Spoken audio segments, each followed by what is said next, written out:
minutes, and this is your last audible warning.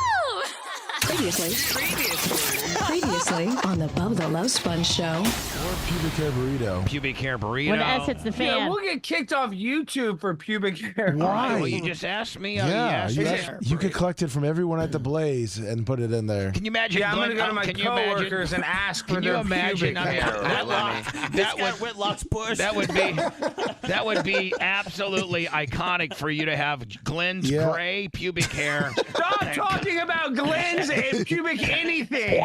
You're listening to the Bubba the Love Sponge show.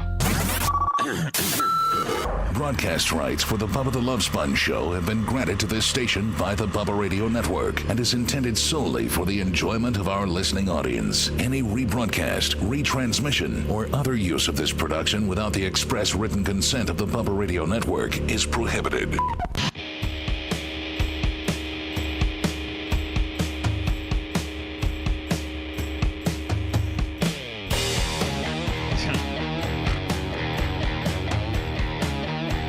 Welcome. It's the Bubba. I feel like I shouldn't even have to introduce who we are. Like we're pimps, and you should, like, if you're watching the show right now, you know who we are. Because I mean, you're a hardcore fan. If you're, up at this hour, like there's people literally that set their alarms to like 5 minutes before 6, and that they don't like. They do not miss the opening of the show. They watch every minute of the show. There are some of those people. There's a competition to see who can be the first comment in chat often. So, but formatically, there's probably a percentage of new people that are maybe stumbling on this. If you haven't turned already, then let me introduce our team here. My name is Bubba the Love Sponge. Let me slow that down for you Southerners. Bubba the Love Sponge. It's a federally trademarked name. It is. Does that make it narcissistic when you federally trademark your name, your very own name? This makes you more of a pimp. I mean, You're always Todd Clem to me. Thanks. That should be a song. You're always Todd Clem to me. You go on the radio, you act like a dick, but you're always Todd Clem to me. When I see you in Warsaw, Indiana, at the football game, you're still just Todd Clem to me. But when I hear you on the air and you're a dick and you're mean to Anna and you make Brian feel bad about himself, you call Lummy stupid and you do stupid stuff with Seth because he's a puss boy and you're trying to show him how to fill air in his tires and deal with a filthy ginger along with a weightlifting, big meathead, you're still Todd Clem to me. We're all Stockholmed out today. Tukey. Well, I'm broadcasting from the surface of the sun here. Can this ring light get turned up anymore?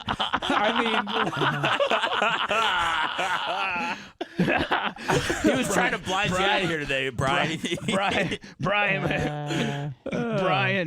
I'm still not ideal. The C Morning Zoo on Z100. That's good. Yes, we're getting to more natural. My natural pinkness is coming out. Yeah, Dr. Dent has a little darker complexion than you. Yeah, he does. You have you're like a snowflake. I'm melting Yeah, you're gonna melt. over Yeah, here. I was just gonna say. You're like a little snowflake. It's transparent. Like snowflakes are like not really white. They're kind of clear, right? Yeah. Sure. I mean, it matters how thick the snow is and everything like that. But some snowflakes are Yes, you really, can see really... straight through the bottom to the ground when the snow's on the ground because it's so clear. So not only is your just the way you roll around in life snowflake, but your complexion matches your mentality for the most part. Yeah. Anyway, me, Bubba the Love Sponge, Lummy. Say hi, Lummy, to everybody. Hello. Yeah, there you go. There you go. Okay, perfect. I see you. Lummy, one of these days we've got to switch out that Warsaw, Indiana song and put our YouTube deal. Yeah. I guess somebody would happen to stumble upon our channel right now.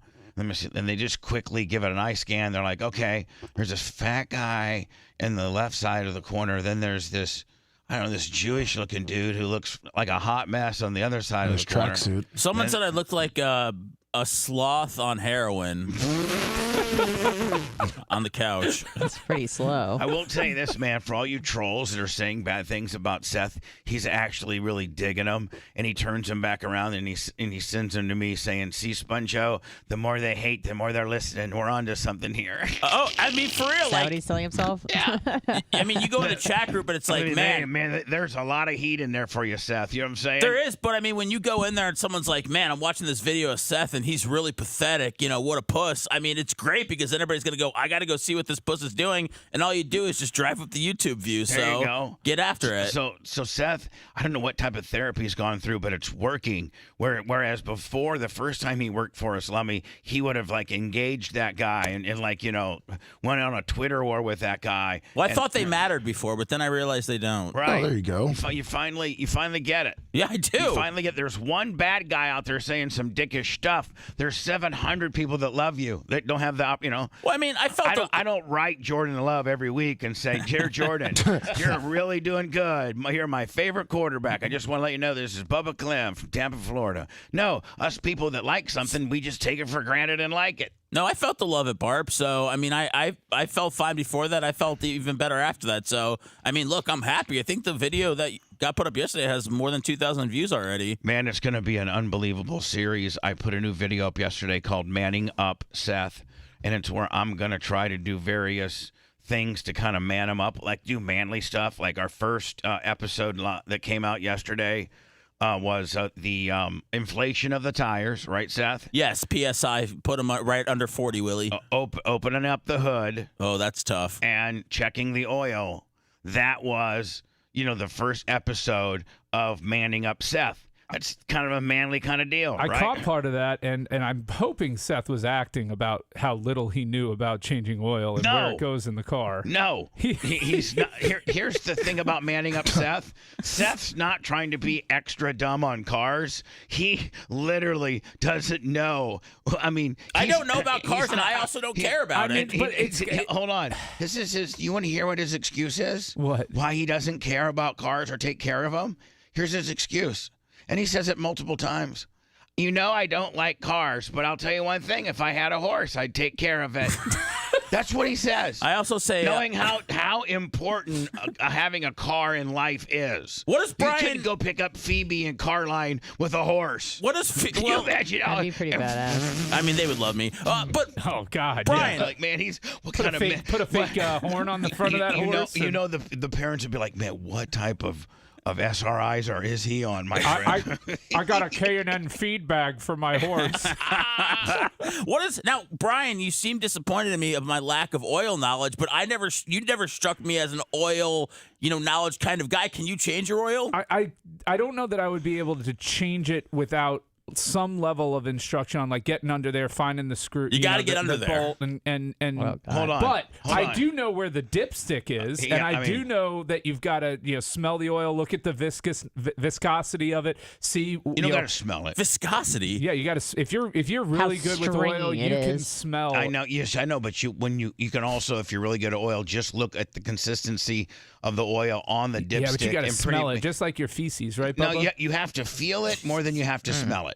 Okay. Honest to God, you have to feel it more than you because if you smell any sort of burn in there, you can learn a lot from smelling your oil. You can, but smelling is the last aspect of determining what's if you got an oil issue. If you're a real man, you taste it. Well, and you can tell the difference. You're a real man, you go ahead and lube your own a-hole up. There you go. And What? You know how to open your hood, though, right, Brian? No. Yes, I saw Seth struggling. It's tricky. Some of them are very tricky. Some of them are tricky, So anyway, especially listen, if you've never opened it ever. I don't want to talk too much about this. It's a funny video, though. I only got through a few minutes of it because I have a job. It's hilarious. Now, we shot. By the way, his name, the guy we're speaking about right now. If I continue to go around the farm and explain, introduce the show, so to speak. I've already introduced. There's Seth. Seth is Hey, boys. is an F boy. Yes. He's an F boy, and he's trying to be a good husband, but he's not doing such a good job. Okay. His wife doesn't want to have sex with him because that's what she rewards him with when he's doing good, and all he cares about is baseball cards. He's into this baseball card deal. Like every waking moment and/or extra dollar he makes, he tries to invest into baseball cards because he thinks he's gonna, I don't know, hit an 86. Rick Russell from the Cubs. You hitting up the Donruss Blasters? Rick Russell, the dollar. Yeah. Donruss Blasters have been kind of out of stock lately, but if you find one, Getting downtown. I would love a downtown. This actually might be worth something. A rookie, Robin Yount. No, Bubba, I don't want your 86 cards. I'm looking for current cards, okay? Like Brian said, I'm looking for a downtown, He wants some okay? downtowns. He wants a downtown C.J. Stroud. Thank you. This guy knows. Can you get me a blaster next time you're at Walmart? So, continuing on the, So, the so screen. Bubba Army wish list is send Seth Donruss Blasters. Thank you. please. I love this guy. All right. So then we have Brian here on the screen. We've been through him. He's a lawyer. He really is. He's a lawyer. He's an activist. His smile looks like, as Lummy said at the roast, a row full of urinals. He's a real schmarmy, just yippy, talk backy, just Undefeated in court on trials. Yeah, well, I don't know about that. I've never lost. Well, so anyway, he irritates me a lot. He tends to just be on the probably opposite end of the political spectrum as I am and Lummy and most sensible people. I thought you said you're a libertarian. How far away could he be? I don't know. Him and I are probably similar, but I'm just Lummy. What business are we in? Show business. We're in the show business, Seth. Why should you? I'm setting up a character here, my friend. All right, well, I know. I heard you guys talk. The C Morning Zoo on Z100. Bubba, can I be honest about something quickly before we really get into the meat of the show? Brian's really meat of the show. We're only 11 minutes in, cuzzy. I know. Well, Brian's really making me laugh today, and I feel like I'm going to kind of get a little giddy like I did last week. That's great. When you told him to back it down a notch, cuzzo, and then, you know. So I don't want to get you upset, but I'm really feeling the vibes today of Brian. Okay, you know what? Jesus, how much did he pay you to say that? No, I'm telling you. He really wants that Donruss Blaster. I come in here I'm and gonna have to get him one. from the second he smiles at me with that toothy smile, it's electricity. I just melt the second I see the guy. Yeah, so it just puts you in a whole different, lane of being funny because you're just organically, really in a good mood, right? And it just exudes on the radio. Well, it just Is that gets what you're trying to say, It buddy? just gets me like extra high where I feel really extra chatty. And I just Does Brian really bring it out of you, big guy? He really does, yeah. He really, it's true. He has. Aw. I love I it. love you too. Seth making Brian proclamations 12 minutes into the show already. I'm just giving you a warning. 12 minutes, and it's like, man, let me tell you, boss man, this guy's the best ever, man. Don't ever think about getting rid of him like you said yesterday on the air. Well, I mean, as you're giving That was a disclaimer. little uncomfortable. I was like, I'm always just being a smartass and being cynical. I love you all. I don't have intentions of getting rid of anybody. I genuinely. See, there you go.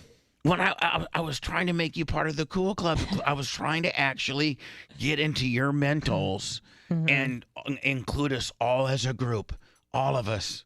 And I didn't have to say your name because you're part of the group.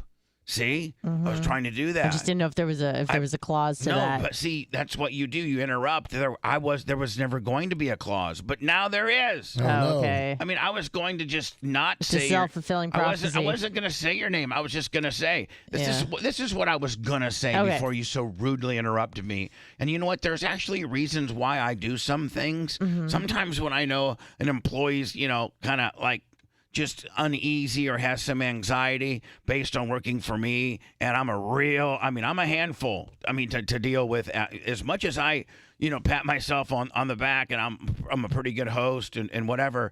I'm a handful to figure out and to deal with as an employee, I think. No. Yeah, you're so consistent. That's what we love about you, is that you're so consistent. That's right. Day to day, you come in here, and it's just like, we know what we're going to get from Bubba. Sure. You didn't storm out of here last Thursday. No, that would never happen. No, He's and so consistent. I feel for you guys in the fact that it is a mother effing roller coaster ride. I mean, it's if the most traumatic ride at Disney's and the e-ticket ride, well, this is I'm a Z. buddy. This is a Z ticket ride. You ain't lying. You don't know what's, like there's a lot of different things. Some things set me off, some things don't. Some days I walk in here and I think I open the show up with a really good attitude. Other days I think I come in here and I open the show up with a real crappy attitude. And then within the show, I could completely do a 180, or I could spin myself out, or I could just whatever, be an extra dick for whatever. But then there's other times I'm just the kindest guy in the world. Be like, yeah, take that day off. No When big was drama. that? This guy. He's never experienced it. I have not. The kind, gentle Bubba. Yeah, I mean, everybody that's here on a daily basis has experienced the kind, gentle, doesn't micromanage, Bubba at one time or another. Yes. I mean, right? Yes. I mean, there's. In fact, Yeah, and- I mean, I've seen glimpses of it. well, but you're not part of it. No, I'm not an everyday You're guy. more of. See, here's the problem with you is that one, you're my attorney, one of my attorneys, and two, you're genuinely my friend. Like we're friends. Yes. Like But you guys don't hang out as much as you should. We're the type of friends that he Like a low-maintenance if you friend? needed anything, Yeah. he could call me up and I could text him and But I just think you guys should spend more time May or may not together. respond. Well, I think we're just really good friends without having to spend time together. Friends. Yeah. Have you heard of that? Yeah, but you guys have so much in common. You both love sports, and you yeah, both are just real I dudes. would love to do. Look, I've been pushing for years for him to Come over? live stream his thoughts on the game, and this like Sunday football with Bubba. I think that's the natural progression and the next big thing. And Would you do it with me? I would. I think what you should I think do you should is do- each week have a different, like Manning cast it instead of the Bubba cast For sure. or whatever you want to call Yeah, it. but like I'd want. I'd be there every game, but I'd want the invitation list to be like Lummy, Seth, Rhett, Ty J. and Ty J. Can you imagine? Like, man, that mother. I mean, you need Ty J. You need like an expert. Yeah. Yeah, Ty J. Right? Like, it's just not me. It's like- Babyface. John Gruden, maybe. I'm just saying it could be. I mean, as many microphones as we have as it could be, right? Well, I I don't think you want to genuinely- overkill. But you maybe you Yeah. do. Dude, Kevin Hart watches the guy with like 9 guys. They watch basketball games at a time. I Yeah. mean, you Well, throw them in there. It's like like a that. bit much. What's that? The Barstool one where they all sit around with Dave Portnoy and Yeah, they well, have like yeah, 10 well, of them. That's to make you feel better about yourself. Listen, we can't. Listen to me. We can't probably set. Everybody has to kind of look at their schedules as well. But maybe we could consider doing. Not this. Obviously, this week's round, but maybe next week's round. The Championship games? The championship games. Maybe we consider trying to do that. Let's do it because they normally play those games about 3 and 6:30 on Yeah. Sunday, so we could do the early one. Maybe we could do that. Let's tentatively plan that. Would you take your 246 like at halftime? No, don't. What's that? Let me. Oh, you don't know his regiment? Let me. Yes, He hasn't Bubba. been here for like 4 years. No, I probably wouldn't. Okay. My schedule would be off for Monday, but we would have created unbelievable content the day prior, Sunday, and then that folds into various shorts and various things like that. So coming in on a Sunday like that, it's just cost of doing business if we're gonna be huge, mega content creators that we're trying to be. Right, Oh, okay. Lummy? Well, no, I just was Idiot. looking at the schedule because you have the track I that think week. I think a pilled up Bubba halfway through the game would be pretty funny. And a lot more manageable, probably. Yeah. Does 2, 4, 6 mean you take 2, then 4, then 6 pills? I don't know what they're Okay, it talking takes way about. more than 6. Holy hell. He is like just one click away from Michael Jacksoning himself. At all, every night, probably Every day. Oh, Yeah. Bubba, please. But I that, couldn't. but see that, but then that is euphoric in itself, and it like releases some type of endorphin into my head that I was able to skirt another night of good, really deep did it. deep sleep, You woke up. and I woke up. So Yeah. on that pilled up near death topic, He's edging death. Edge death nightly, Mitch. let's say you go a little too far, you don't get revived. Who would you want to take over? the We've talked Bubba? about this before. Yeah, like, Tom Bean. Tom Bean would take over, but like, who would you want to sit in that chair though? My chair. Yeah. Like, You know who what? would- I'd have to who talk would to be your host? I'd have to talk to Tom Bean about that. Well, you're dead, so Shannon Burke. Shannon Burke. Okay. Yeah, with my cast, Shannon Burke with my cast if you guys want to stay. Like, but, I don't know. He'd be smoking my joints all the time, so I think I might have to find another gig. What do you mean you're just going to, hey, Shannon, when I die, you're going to come take over for me. You're going to be the host of the Bubba the Love Sponge show. And it's like, yeah, sure, just what I wanted. Good morning, Burko. What's up, Burko? Seth, you're such a dick. You're such a dick. It's like I want Burke in here. Guy's got a job and a brand. Then somebody else, okay, give me give me some samples. You need an up-and-comer like Stein. Okay, Oh, Jesus. but I don't know that Stein jives with you guys. Tis. I don't think Oh, no. Jesus. The person has to have radio. Tara? Tara. But would be like like Tara working a Mexican landscaping job. Like as far Yeah, as she's making That's real a money. step down for her. well, as far as the money that the business generates. Yeah, but if she really loved you as your sister, she would carry on the family tradition. I mean, I certainly. tradition is Listen, here's the deal. I mean, she could dump King Radio. Tut. I could start dating her, and it could become worth her while to come in here every day. Jesus. Kick him out of that mansion in Lutz. Let me slide right in there, live in 4 out of the 5 rooms.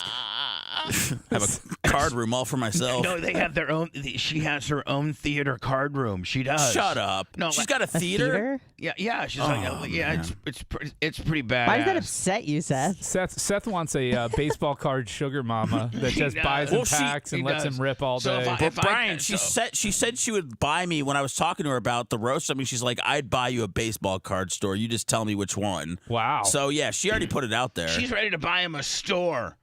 Jesus, Terry, you and I need to talk. What a mama. Man, last time Seth left me for Larry Bueller.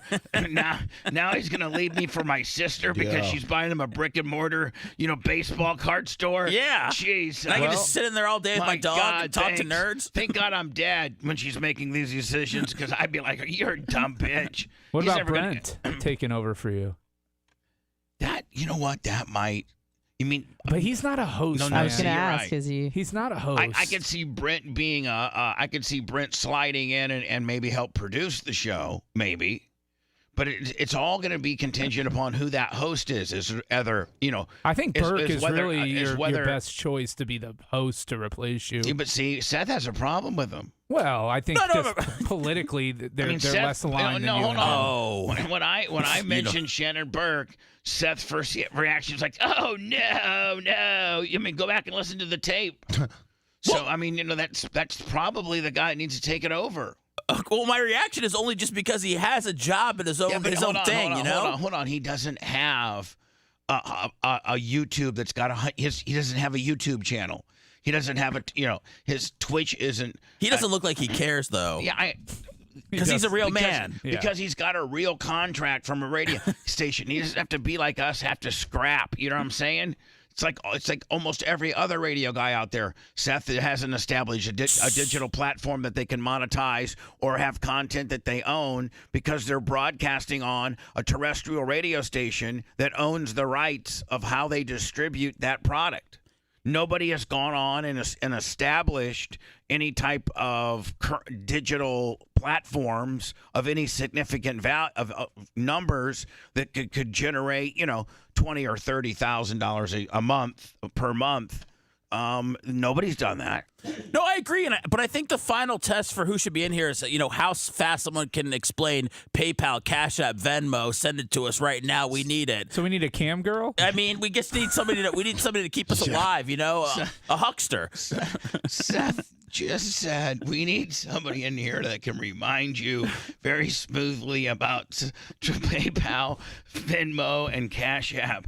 Please keep us alive. Zell us too. A real huckster. Speaking of which, We know they can't zell us. Oh, don't zell us. Zell shut us down. Oh no. Yeah, No Zell, no Zell. Too much activity? Too much activity. For real. Yeah. So F Zell. So listen, when I go to my Truist, when I switch my banking over to Truist, I'm like, hey, I have the Bubba Army Cash App, the Bubba Army Venmo, the Bubba Army PayPal. I'm talking to my banker. I go, can I have a Bubba Army, Zelle? And they're like, yeah, I guess. So they set it up, and within 2 or 3 days, people are sending us a lot of money on Zelle, and then they shut me down because we don't send any money back. We just take in, right? We don't send any money back. And they're like, due to the fact that you don't send it, like it's all taking in and never sending back, I guess you got to send some stuff back with Zelle in order for them not to be mad at me. So or mad kick at some you. my way, and then you can use Zelle. No, Thank you. I'd rather not do Zelle. We're doing fine without it. So PayPal, Venmo, Cash App, all at the Bubba Army, not Zelle. There you go. Seth, how beautiful that was. But who can how can you find a guy to emulate this? I mean, I don't think you can. I just basically did a big fundraiser right there in the name, and I made it funny and not wasn't very obvious. I don't think at all. Do you? No, we can just put that on the button bar and Shannon can hit it every segment. So you're saying, like, when Shannon's talking, he said, and don't forget what Bubba would say right now, and then bam, he hits it, and it says, hey, man, don't forget Cash App, PayPal, Venmo, all at the Bubba Army. Support the boys. I'm no longer here, but the boys still are getting paychecks every other week while you're throwing in the money. Appreciate you. Woo! I'm down here 6 foot deep. There Begging we go. for There's money our from the sound clip grave. right there. We'll cut it up. There you go. I mean, maybe this is where you guys are being stupid. And this is where, Brian, I'm very disappointed in you because you're so very smart. I'm sorry, Bubba. And you yourself are familiar with this. But by the time I die, you guys could just AI me. That's true. I mean, look at you. Like you did Hogan? You are a prime example of a guy that went out and did something AI-wise that, quite frankly, is very cutting edge and very mind-blowing with the Hogan gimmick, right? Yes. So what? And that's with today's technology, 2024. Well, I mean, let's say I'm going to make it at least 10 more years, at least. Whew. You think that's a stretch? 57, Well, I just think his pill, 57, 67. I mean, I'm going to his make nightly zonks himself out pill regimen it sounds like it's dangerous. No, it's not. It's really. Look at me. Okay, I mean, look can we at go me. through what it all is? No, it looks bad on paper, but it's Brian, are you concerned because of what happened to Ursay? No, Brian. Yeah, they found Jim Irsay completely near death in his bed. But he made it. But it was because Right? hold on. Sort of. Listen, and Narcan brought him back. Narcan only brings you back under one condition: opioid. You have to, Oh, no, it doesn't work on benzos. No, it doesn't work on like Cindy, your Ambien or favorite. Klonopins. Xannies. Narcan doesn't work on that. It only works if you've OD'd on opioids, right? Mm-hmm. So Narcan's not going to bring me back. I don't take any opiates at all. Good. None. So they don't have anything to bring you back from what you're going to OD Right. on. Yeah. My combo. The stakes are real. My combo's even worse than the fact that it's not. Narcan can't bring it. Honestly, I think if you were a drinker, you would have been dead a long time ago. Absolutely. But you don't drink, and that's your Yeah. saving grace. Yep, Because that is- you never mix those two together. See, here's the thing. You're right. Because Yeah. there's people that do what whatever. I took out Prince. They that took always out they a lot of always people. have they always chase it. When they die, it's because they were consuming alcohol while they took that Yes, medication. The combination. But the medication just dry, no alcohol, Mm-hmm. just taken with a sip of water, and then you pellic it down on. Mm-hmm. I call it pelicking. You know how a pelican Yeah. shakes their head when they're trying to get that big fish down their gullet? I have to pelican in order to get all my pills down. So I pelican, boom, and then an hour and 15 minutes later, I'm absolutely passed out, slobbering. But also, Brian, I have my little Apple Watch with me, and my heartbeat doesn't go below 58. Like last night, my heartbeat went 58. Started at 79. That's your resting. And- That's really good. And my heartbeat last Well, night. that's resting on benzos. Still, it's really good. Hey, listen. No, but He really makes you sound like a junkie when he calls them benzos. Yeah. Well, hold on, Brian. Guess They what? are. If it Brian. quacks like a duck. Brian, Yes, sir. do you mean prescribed benzos? Is that what you meant? I mean, yes. Yes, that's- exactly. Make sure you disclose that. Not that I'm going down to the corner and buying benzos from Guido that might have fentanyl mixed in. I'm getting my medication at the Publix pharmacy. Everything I take at night, Lummy, is pharmacy. It's in a pill bottle. under a doctor's care. Exactly. I'm a classy addict. And do I not? Let me ask you a question. Do I not get my blood taken every 3 months? You sure do. And I know all of my levels. That's part of being healthy too. Is you're donating the blood. That's good. No, I do that, and it also thins your blood. Yep. So it's like it helps It's me thick. three different ways. C's. But the other thing is, like then my doctor Brian looks at all of my levels, and all of them. From your F1, I don't know whatever. The windows of the wall. Yeah, like everything. A1C, iron, glucose, testosterone, estrogen, cortisol, cholesterol, blood pressure, thyroid, everything, T4, T3. everything. So since if my nighttime concoction was a problem or something like, don't you think that maybe my levels would be way off? And don't you? Or is think? it one of those things that it's only a problem when it's a problem? Yeah. Like you don't wake up. Yeah, I mean, yeah, and that's probably what my deal is. But I don't show any signs of ever, even if I monitor, even if you monitor. One of the reasons why I wear an Apple Watch now is so I can see the lowest that my heart rate got. Am I dying?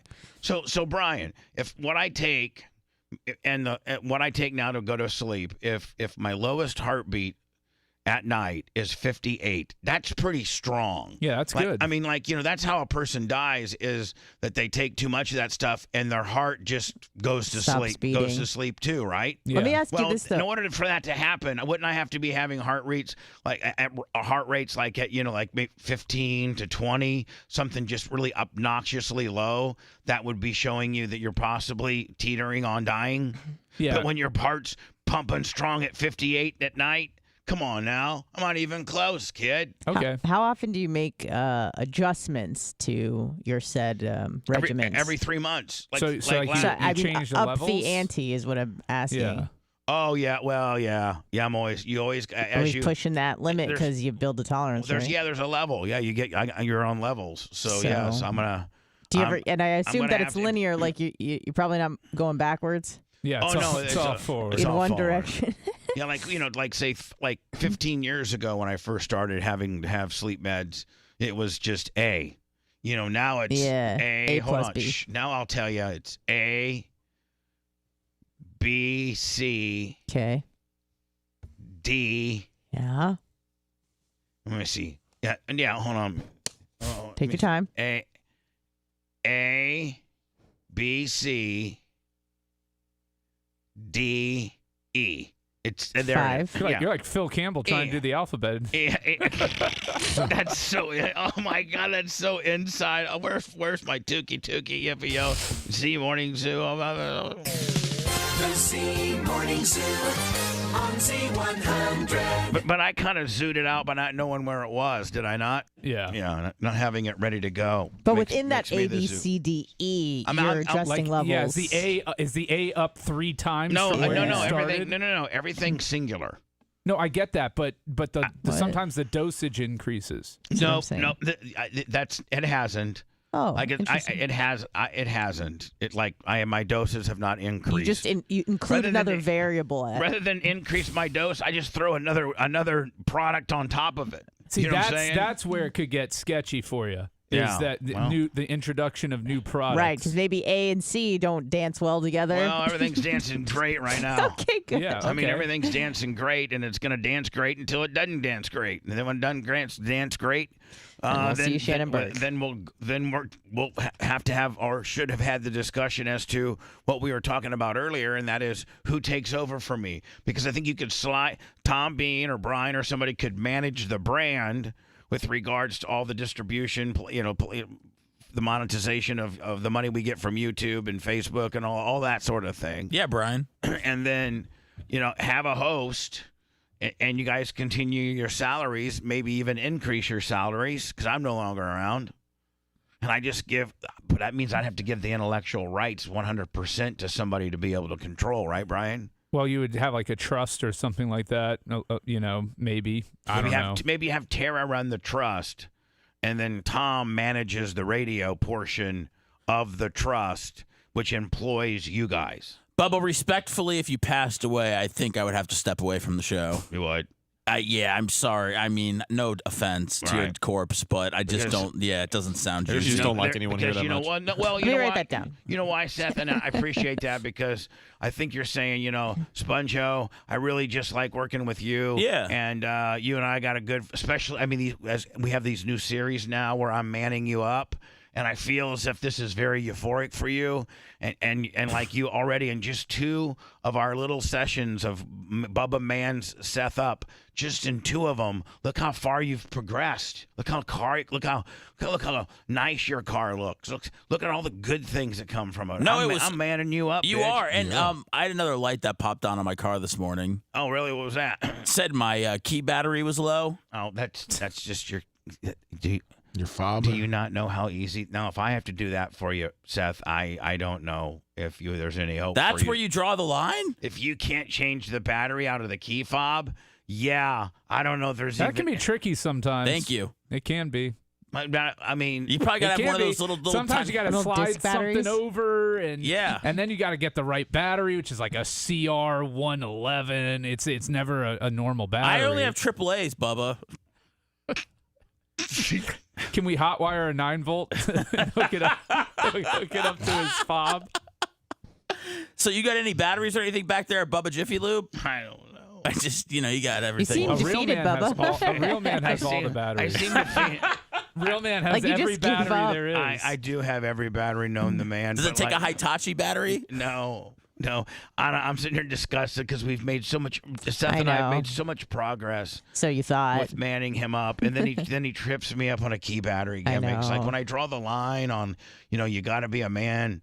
I just can't eat. I can't do the key battery for you, buddy. Can't do it anymore. Okay, And- I thought we were kind of like bros. We could talk about these things, but Yes, I guess again. I'll talk about Brian when I need a key fob. Key fob Willie, where do you even get these You go to batteries? Batteries Plus on Dale Mabry, and They're gonna they'll go to a special do it all. battery store? Yeah. Oh And you'll God! help me. Yeah, they'll just go in there, hand them the key, and they'll take care of the rest. Oh, that's it. Okay. Yep. And then $20 later, you'll be. Let me. That's Getting the key that's back. how a snowflake dude does it, man. He actually goes to Batteries Plus and hands Yeah. it to him. Whereas you and I take the knife, we whittle out. We take the screwdriver and we pop open the gimmick. Yep. And then we order the battery on Amazon. It's like and $6 for 3, right? Yeah, you get Yeah, it's yeah, like yeah. $6.99 for 3 of them. Yeah. And order it from Amazon and boom. Those fob batteries, though, they degrade quickly. You can't just keep that. That's why when that you're down to 3 your in there. when you're down to your last one, you go ahead and order another 3-pack when you Yep. get down to your last one. Exactly. But Anybody got a like 3-pack lying around? That's does anybody got?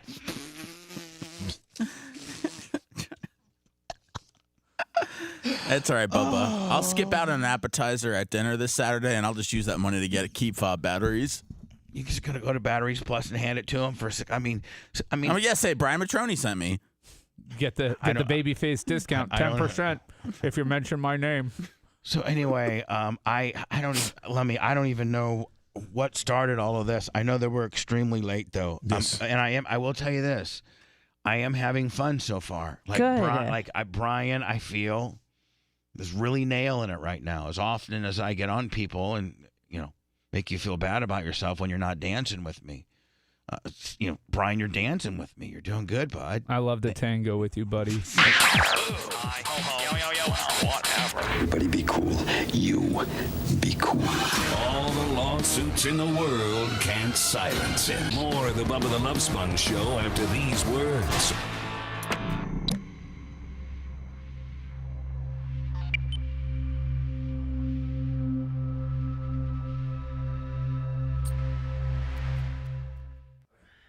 Yeah. If you ask me, it all started from let me ask you if he was going to take pills at the football game. Oh God, there it is. Yep. Let me know the words. It all started where? The whole conversation started with let me asking what you're going to do about your 2-4-6 regimen if we're doing this Sunday thing. That's right. And then I got worried about you dying. Dude, that's gonna be so cool if we really do that. What, Bubba dies or the football thing? Yes. If he dies, Bubba dies. It's gonna be so You, cool. MI North. I think the money would dry up pretty quickly. well, we could get one last squeeze out of him for We could get a couple months of some money out of take him. care of the merch crick, and then we could funnel the rest. What the fuck would Merch do? She'd have to find somebody else to latch on to, and Who her whole life is. I know. Entirely. Bitch, she doesn't need anybody to latch onto. She'd be. Does she have direct orders to pop a cyanide pill in the event of your death? She Romeo and Juliet. she would have. Join me in the darkness, Mercy. She'd have my ashes like in a permanent vest or something. You are getting cremated? Yeah. You're getting cremated? Thank you. Yeah. Now, do you want your urn to say like have the Bubba Army chevron or what? It's gonna be How? like a little mini Stanley Cup. We already talked about this. Oh, okay. It's gonna be like an open, like his ashes are just gonna be sitting in the No, open. I think it's gonna be because a Stanley Cup in the has center, and then Listen, have a little, listen, what do you call it, goblet? Listen. We'll talk about this on the air about my urn ashes because we have talked about it before, Brian, and I don't want you. Nobody tell them what we talked about. Okay, I'll shut the fuck up. So I do have specific instructions for the ashes. You don't want to be a tree pod? No, just shut the fuck up. Just quit hitting me with just stupidness and just. You're doing good. Stop pissing me off. Fuck. Anna, you even have to imitate me on the hot mic. Yes. That's when she does her best. Well, because I just know what you're gonna say. I can feel you. And there's no I can repercussions. feel you inside of me, if you know what I mean. There's no repercussions for derailing things or. Yeah. Yeah. During hot mic is like free time. This is where Anna gets to be Anna.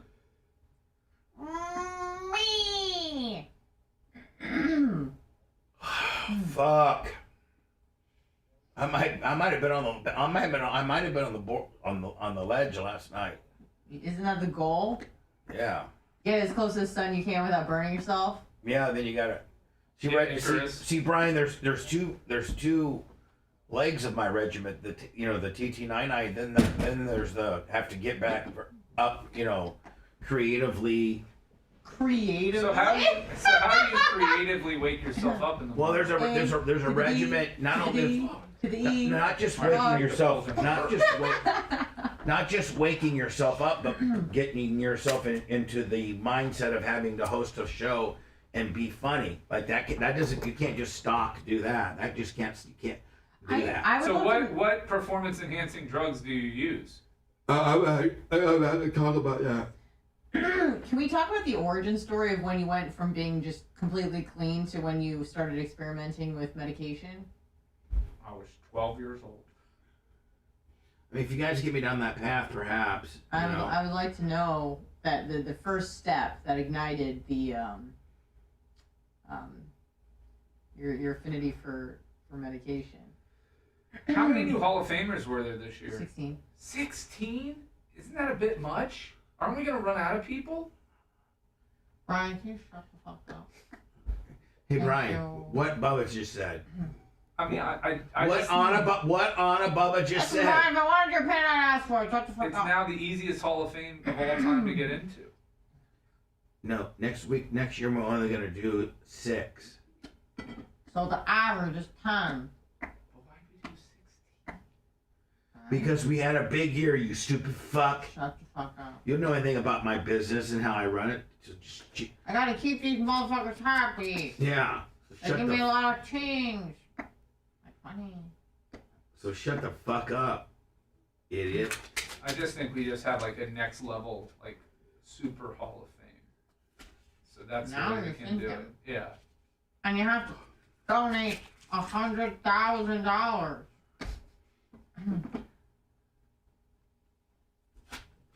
You get to have your ashes enshrined here in the studio with Right. Bubba for all of eternity. Oh, hell yeah. Thank you, Snizzix Slayer. All right, listen, we're talking about that next, so shut the fuck up on it right now, dumbass. Thank you. It's called a hard tease, Bubba. What? Hey, if we have time today, could we play the national anthem that Dan did for Brian so we can get some cheap heat for when Dan's in tomorrow? Yeah, well, if you could have one of your coworkers get it to me. I can send it to you. Well, no, No, get with Lummy on how to get it to computer. me. Lummy? You just I'll get. send it. I got It has to come up on my IM. it. Okay, yes, sir. Sorry, sir. So if you can IM it to me, yeah. You saw it on Instagram? I did. I watched it on the show. I watched the bar pre. Oh! Where nobody mentioned me and. Where's we're such bullies. We just laugh. You should have given him a shout out. Sometimes you want to go where nobody says your name. When you introduced everybody, Bubba, you should have shouted them out. Okay, well, I'm sorry. I wasn't there. I just...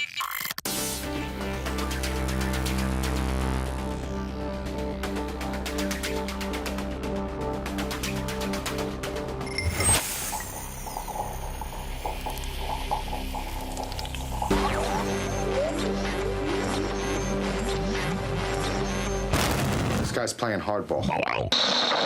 Human misery has never sounded so good. My life is over and I'm gonna wind up working at Red Lobster. We're back to the Bubba the Love Sponge Show.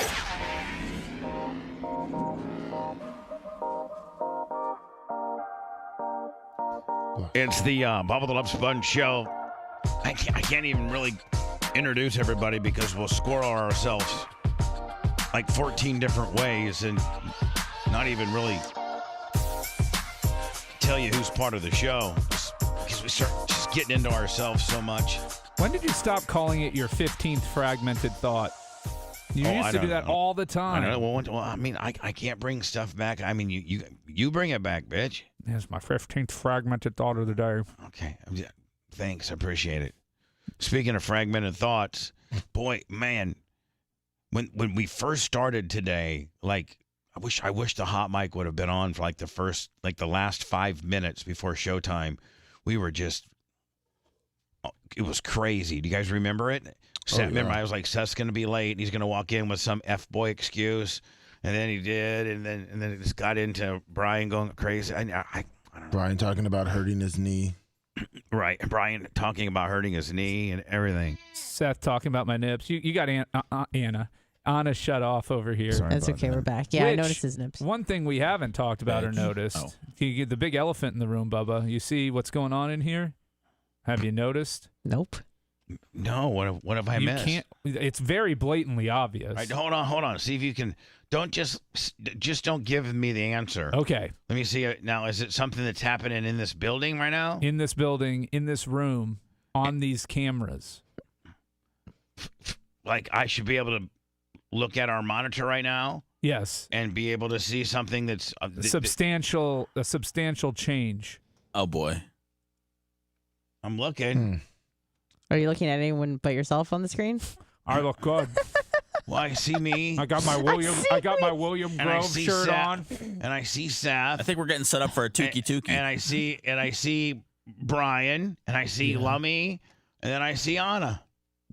That's the way it always is, isn't it? Yeah. Okay. Yep. And in those 5 boxes that you identified, you don't notice anything different. You see, Lummy has the belt on. Let me maximize this screen. Lummy has the belt on like he's supposed to. I'm myself. F-boy over there is in a standard, on the couch. I got it. I figured it out. What? Well, he figured it out. Hold on. Let's see how long it takes Bubba to figure it out. Lummy, do you know what he's talking about? Yes, I do. No, for real. Yeah, I figured it out. So me and Seth figured it out. And Brian's the one who brought it up. I noticed it the second I walked in.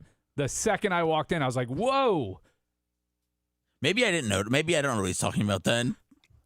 I'm even more confused if Bubba doesn't Wait, see is it me, Brian? Is it me not having Bubba Army stuff on? No. Oh, okay. Because all you guys are wearing Bubba Army. I got Williams Grove Speedway on mine. Oh, so Seth doesn't see it? No, I don't see it. I mean, you see it, Lummy, still? Yeah. Lummy, is it bad for me? No. Who's it bad for? Who's it bad for? I don't think anybody. That person's been getting a lot of compliments in the chat today. Anna? Yeah. What's wrong with Anna? Oh, that's a laundry list of items. That's pretty impressive that you have not noticed. I mean, he's got boy brain. Oh, she cut her hair? Yeah. There you go. Like big time. Yeah, no. When we first started, I did notice that, and I was ready to chomp on it. And you guys have just got me so, on my 15th. Yeah, it's your fault. On my 15th you guys fragmented me 15 times. See, Brian, I worked it in there, buddy. So it's what a true pro did. Yeah, that is. You That gave is me that exceptional. suggestion less than That's 7 why minutes, less than 7 minutes ago, and I've already Weaved it pragmatically right in. getting it in. That's why buddy. you're the 6th best DJ in Tampa history, according to Channel 8 or whatever it was. Okay. 6th, but when Remember, you were in the That's a top Fox 5, 13. and then, It was- they took you out. It was Fox 13. Oh, Fox 13. It was the Legends of Radio, and it Legends was of like, Radio. yeah. Okay, Yeah, whatever. Everybody knows how political that is. Honorable mention. Okay. You were doing good last He was the segment. best. He's clearly the best ever. Like, it's not even close. Jack Harris, give me a break. No. He got fired. Dr. Jack. He's alive. No, but clearly I'm the best ever. You are. Clearly. I mean, clearly. Well, in Tampa. I mean, yeah, that's what we're saying. We're not saying regular radio. I don't really know But if anyways, I'm top but- 10, but if you want to talk about Tampa, maybe even Florida, I might be the best that Florida's ever had. Well, they made it a think joke so. when they put Calta in the Legends of Radio. I mean, that was clear. I mean, when you want to have a serious list and you're going to put him in ahead of you, then you're not going to have a serious list. But well, yeah. that's just TV latching onto radio, hoping they talk about radio, or they hope they talk about TV because nobody's watching the news anymore. So Anna, Yeah. I like it. Can you take the headphones Yeah. off? Can we do a little, kind of maybe you fluff it up a little bit? Like I'm thinking, like because you kind of are like short hair girl now. Short I hair, don't know. care. Short hair, don't care. Oh, I like it. Hold on there. She's gonna, and that is really, really, yeah, It's really. very short. I've never had a short hair like this before in my life. Wow. So one thing Well, I've it's kind of like a noticed. Jennifer Aniston kind of reverse out kick. She's got like an out kick. Oh Mhm. yeah, there's a lot going on there. I like it. Thank you. What now? How do you feel about it? I like it. I mean, I ordered it, and I was a little concerned. It might look kind of crazy, and I like it. I like it, especially Something different. That's stock, just right out of the shower, maybe. But She hasn't if- washed it if- since she got cut. I mean, But- it got cut yesterday. So yeah, there's no way she washed that. No. So when you when you go out, like if you were like Sethy, and you have a big date this Saturday night, with your man, and you did it, and you do it up right, I'm sure it looks pretty even better, right? I don't know. I when haven't you- do you- tried it myself. No, that is done up, Bubba. That's Yeah. styled by the stylist It looks a yesterday lot better and yesterday. not touched. Oh, okay. So, I slept on it and took a shower last night, but Okay. I'll show you a picture of what it looked like fresh out of the salon. It looked pretty spiffy. Nice. Yeah. Nice. Yeah. And you've contemplated on doing that for a while. Yeah, I mean, I cut off most of my hair last year, and then I decided to go even shorter this time around. So Now, just what- decided to go for the gold. One thing I've noticed is so she used to incessantly play with her hair. Yeah. And now she is like clutching onto her Bubba Army mug because she doesn't know what to do with her hands otherwise. Because she Right. doesn't It's like have the a- hair to play with. What do you call it? Not an oral fixation, obviously, but a Yeah, like a nervous jitteriness. Yeah. jitteriness. And so Maybe she has not she'll- let go of that cup since she's been in the studio, but normally she'd be doing this the whole time Yeah. with her hair. I didn't even notice I was doing that. 100%. So mindless. Yeah. Now Yeah. maybe we need to get you like a little Well, I mean, what are you doing? What do I do with my hands? I play Well, with this the whole time. Okay, so I mean, like, I feel like we're all kind of like that. Not but it's me. beneath. I mean, it's, like, it's not visually distracting because it's beneath the Thank you. console. I actually use both of my hands to keep the show on. Right. So I don't really have a lot of free hand time. Seth has a lot of free hand time. What do you do with your hands when we're on the air? Shove them right down my pants. For real? Yo, yeah. I mean, Nice. like just kind of stretch it out a little bit. Like to itch my bush and see if my rash is coming back. Just certain things like that. Right. Check on your psoriasis. And let me, you for the most part, you're working with both of your hands. Rhett's working, and Macho Man's working. So Brian, what do you do with your hands? So I take the headphone cord and I just kind of pull on it and like twist it around my Fidget finger and fidget with that underneath the console, though, so it's not visually distracting. Right. Is the headphones, are they getting worn out? No, it's fine. No, I'm it's saying. just- I don't knot them or twist them or anything. It's just gives my hands something to do. I don't know what to do with my hands otherwise. What do I do with my I know. hands? It's like, what do you do? What do you do? I mean, I don't know.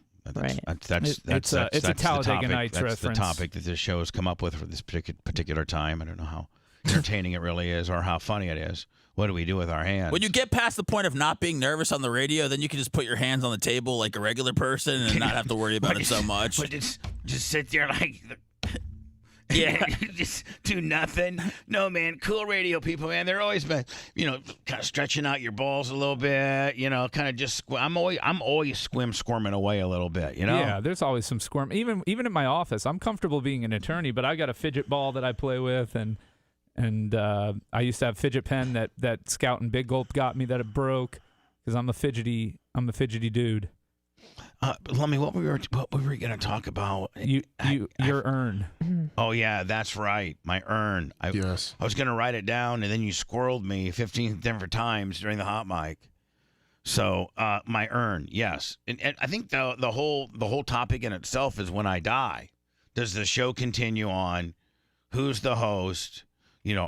Seth has already said he's not interested. He's going to go work for Ryan Hoppy, but by that time, Hoppy will be the number 1 rated guy. The Hoppy hour. That's how far radio will have unadvanced in radio. That when I die, Seth's going to go join the number 1 rated Ryan Hoppy show. Hoppy hour. You get free haircuts. That's all that's left on regular radio. That's all that's left. Like everything else. Every channel is the Hoppy hour. No, every channel is just straight music with AI robot, but Brian Hoppy hung on, and he was able to be 98 Rock in the morning, and 98 Rock in the morning are like, we're the only show that's got a real life person. It's Ryan Hoppy, because Cox has got a robot and Beasley's got a robot. You want to hear a real 6'8" Giants opinion of Tampa Bay? It's the Hoppy Hour. Woo! With Seth Kushner on a Hummel. Lummy. Video editing done by Rhett. Filthy Ginger. Other engineering done by the Macho Man. Boy, this went from my dream working with Hoppy to now everybody's going to work with Hoppy. It doesn't feel special anymore. I'm just saying. So if I die, I don't know, man. I just don't know. We talk about it periodically. We should AI. I think you should AI. I don't even know, guys. Let's not worry about that. I'm healthy. I'm very healthy. You got another 20 years in you. I would say at least 10. At least, I think I'll make it till. You're healthy, but again, you play with death every night. You edge. I'm healthy, but I play with death every night. You do. Yeah, but if those are your words, not mine. But if I was even close on my levels, I monitor my levels. I do not adjust or take any more of my medication, and I have my levels checked every 3 months. Wait, real quick. You don't have a night where you're just like, oh man, I need an extra one of these tonight, and you take an extra one of those. You never do that. I'd say I'd probably do that twice a month. Okay. That's not even a rare occurrence. That's once every other week. No, I'm just 26 times a year. Don't you guys want me to be honest with you? Yes, no, absolutely, of course, absolutely. Yeah, a couple times a month. You know what? I need an extra half a kicker for tonight because I'm, it's I got a big day tomorrow, or whatever. Right now, have you ever forgotten that you've taken them and taken more? No. I did, because that might kill you. I did that with my lithium one time. I couldn't stop throwing up for a whole day. Oh, that sounds fun. Yeah.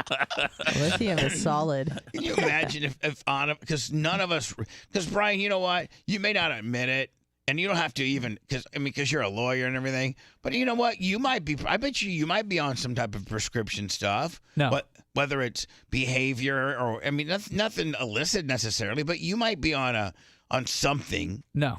You're not on nothing. No. Nothing. What about chewy vitamins? No.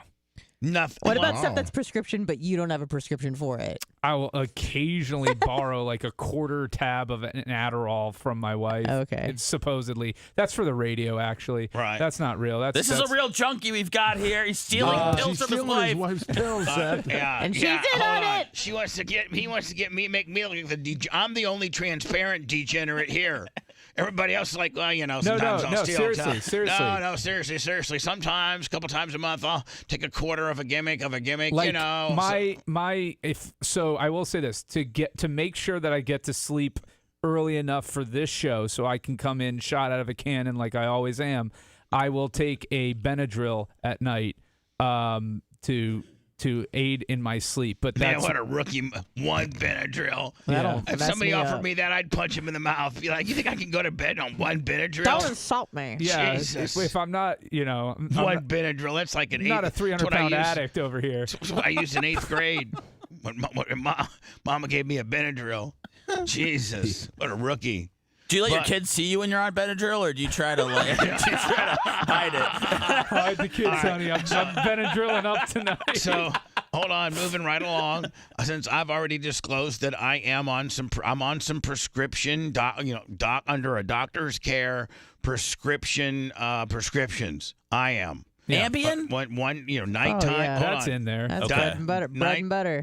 Nighttime and morning time. What is your cocktail? I'm not telling Is you. it like trade I'm secret? not- Like, why wouldn't you share that? Because I don't think it's anybody's business. We know there's 4 pills involved. No, I think there's 5. Five. Five pills involved. Yeah, AE. 5.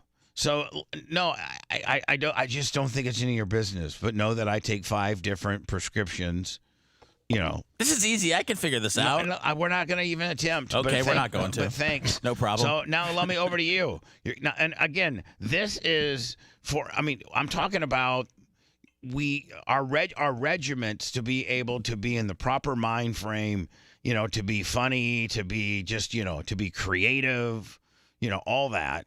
And then talking about what potentially you may need to help you go to bed because the hours of this program are not conducive to going to bed at a normal time as the average American.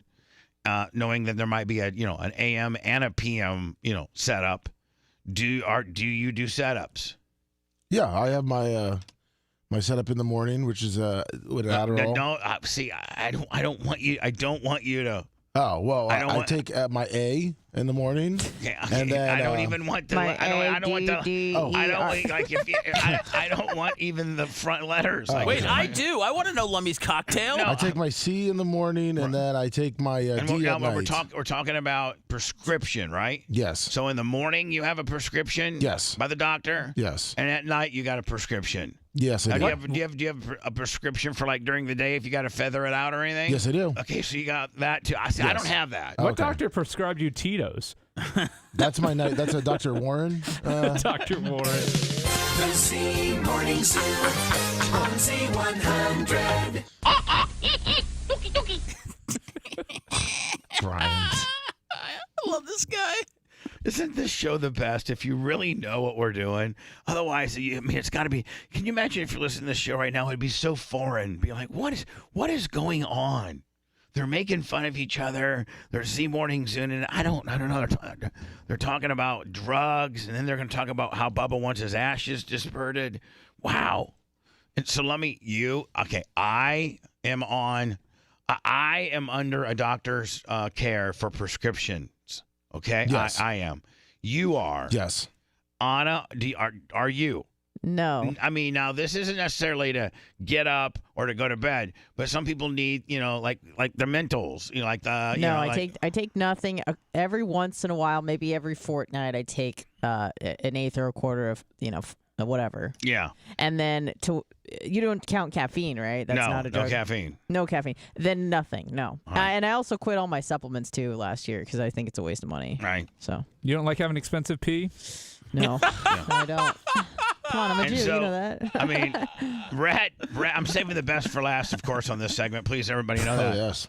Saving the best for last. And then Rat, how about you, buddy?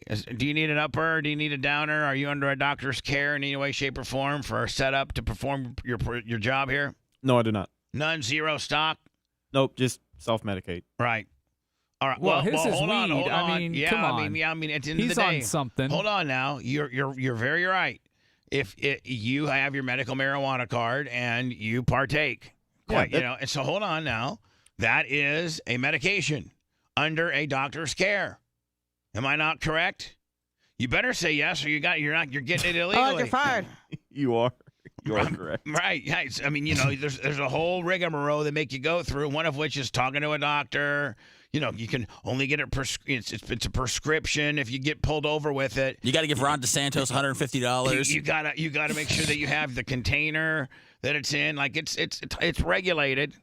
And so your answer would be yes, because you couldn't perform your duties in life, especially this show, if we took marijuana away from you. If we took weed away from you, I don't know that you could live. I'd get by. What's the point, though? I mean, Yeah. I'm just saying. Yeah, if I have a choice. So, Rhett, here's the deal. You're under a doctor's care for this program. I sure hope so. Yes. Macho Man, I mean, not street level, but like CVS level, brother. You know, are you do you got some stuff, some pills you take under a doctor's care? He said no. I don't believe that. No. He said no from the other room. And now Seth. Grand finale. I mean, talk about the pyrotechnics of the conversation. Oh yeah. I'm only doing this if I can say the names of what I take. Oh yeah, absolutely. I can't stop a guy that wants to. You let stopped everybody Lummy. know. You literally stopped Lummy. You're right. Yeah, mine's basic. You It's know, just basics. Yeah, He's- Seth is probably. All right, Seth, time. go ahead. I take Lexapro and Wellbutrin in the morning. Okay. For my anxieties and what people would say is depression also, but it's more general anxiety. Mm-hmm. And that really helped me. And then I take Xanax as needed. Mm-hmm. So like feather that throughout the day. Yeah. Yeah. Which like yesterday, I think Merch Crick said that she thought maybe you took one of your little pills to calm you down yesterday when we were manning you up. As soon as you got my car down off the lift, I got my Xanax. That's what Merch Crick said. She's like, as soon as the car went down, he reached in and took one of his little pills because he was freaking out so bad. I was freaking out. Normally, I take my Xanax like it's on the first half of the day, so I don't take any at night. Like sometimes I have trouble sleeping, nap throughout the day, and then obviously I have medicinal marijuana, which is now. You think anything for Xanax and Lexapro, Wellbutrin, medical marijuana. I have some nausea pills in case I get nauseous from all your other pills. I have to take a nauseous pill because I might get nauseous from the other pills I'm taking.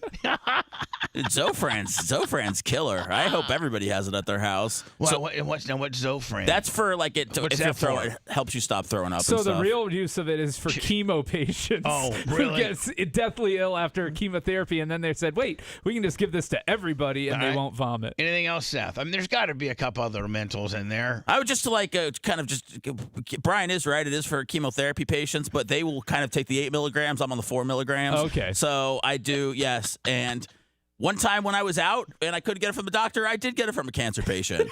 So when oh my God, when you run in those circles, That's going through his phone. Who do I know that recently had a post about cancer that I could hit up? On your throw up pills, there was one time where you couldn't quite get them from your doctor in time enough, so you went on the street level and got them. One time it was like, I luckily have a doctor now that understands that I have it, but it was hard for me to get them before, so like I couldn't stop throwing up. So then Phoebe would try to start looking. On the black market, she'd look all over, pills. and then she texted her mom friends, and one of her mom's friends had breast cancer, and she's like, "I got the Zofran at the house," so she went. You're and picked such it up. a fiend. Just hangs out at Moffat all day long. And those are just and those are throw up pills. He's out in front of Moffat like, I need my fix. I mean, like a Salvation Army with a bell. He's dry heaving everywhere until he gets his pills. The average addict, wants an Adderall or a Percocet or a Vicodin or something like that. Something cool. Seth wants a throw up pill. Yeah. So, I just want to stop throwing up, man. Because he throws up from the pills he takes. I throw from my anxiety.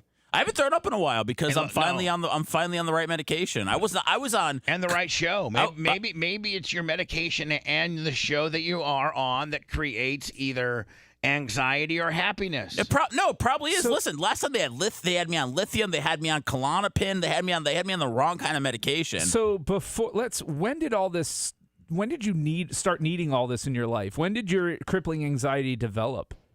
I mean, I've had it my whole life, but I really started. It really started getting bad when I was 30. Really? Yeah. And is it like a death anxiety? Is it having a kid? What brought it about? It was a while. It was a while before we had our daughter. I don't know. It just hit me where it was disrupting my life. It was upsetting Phoebe, and, it was just one of those things where it started to affect other people than me. So once that happened, that's when I had to start going to therapy.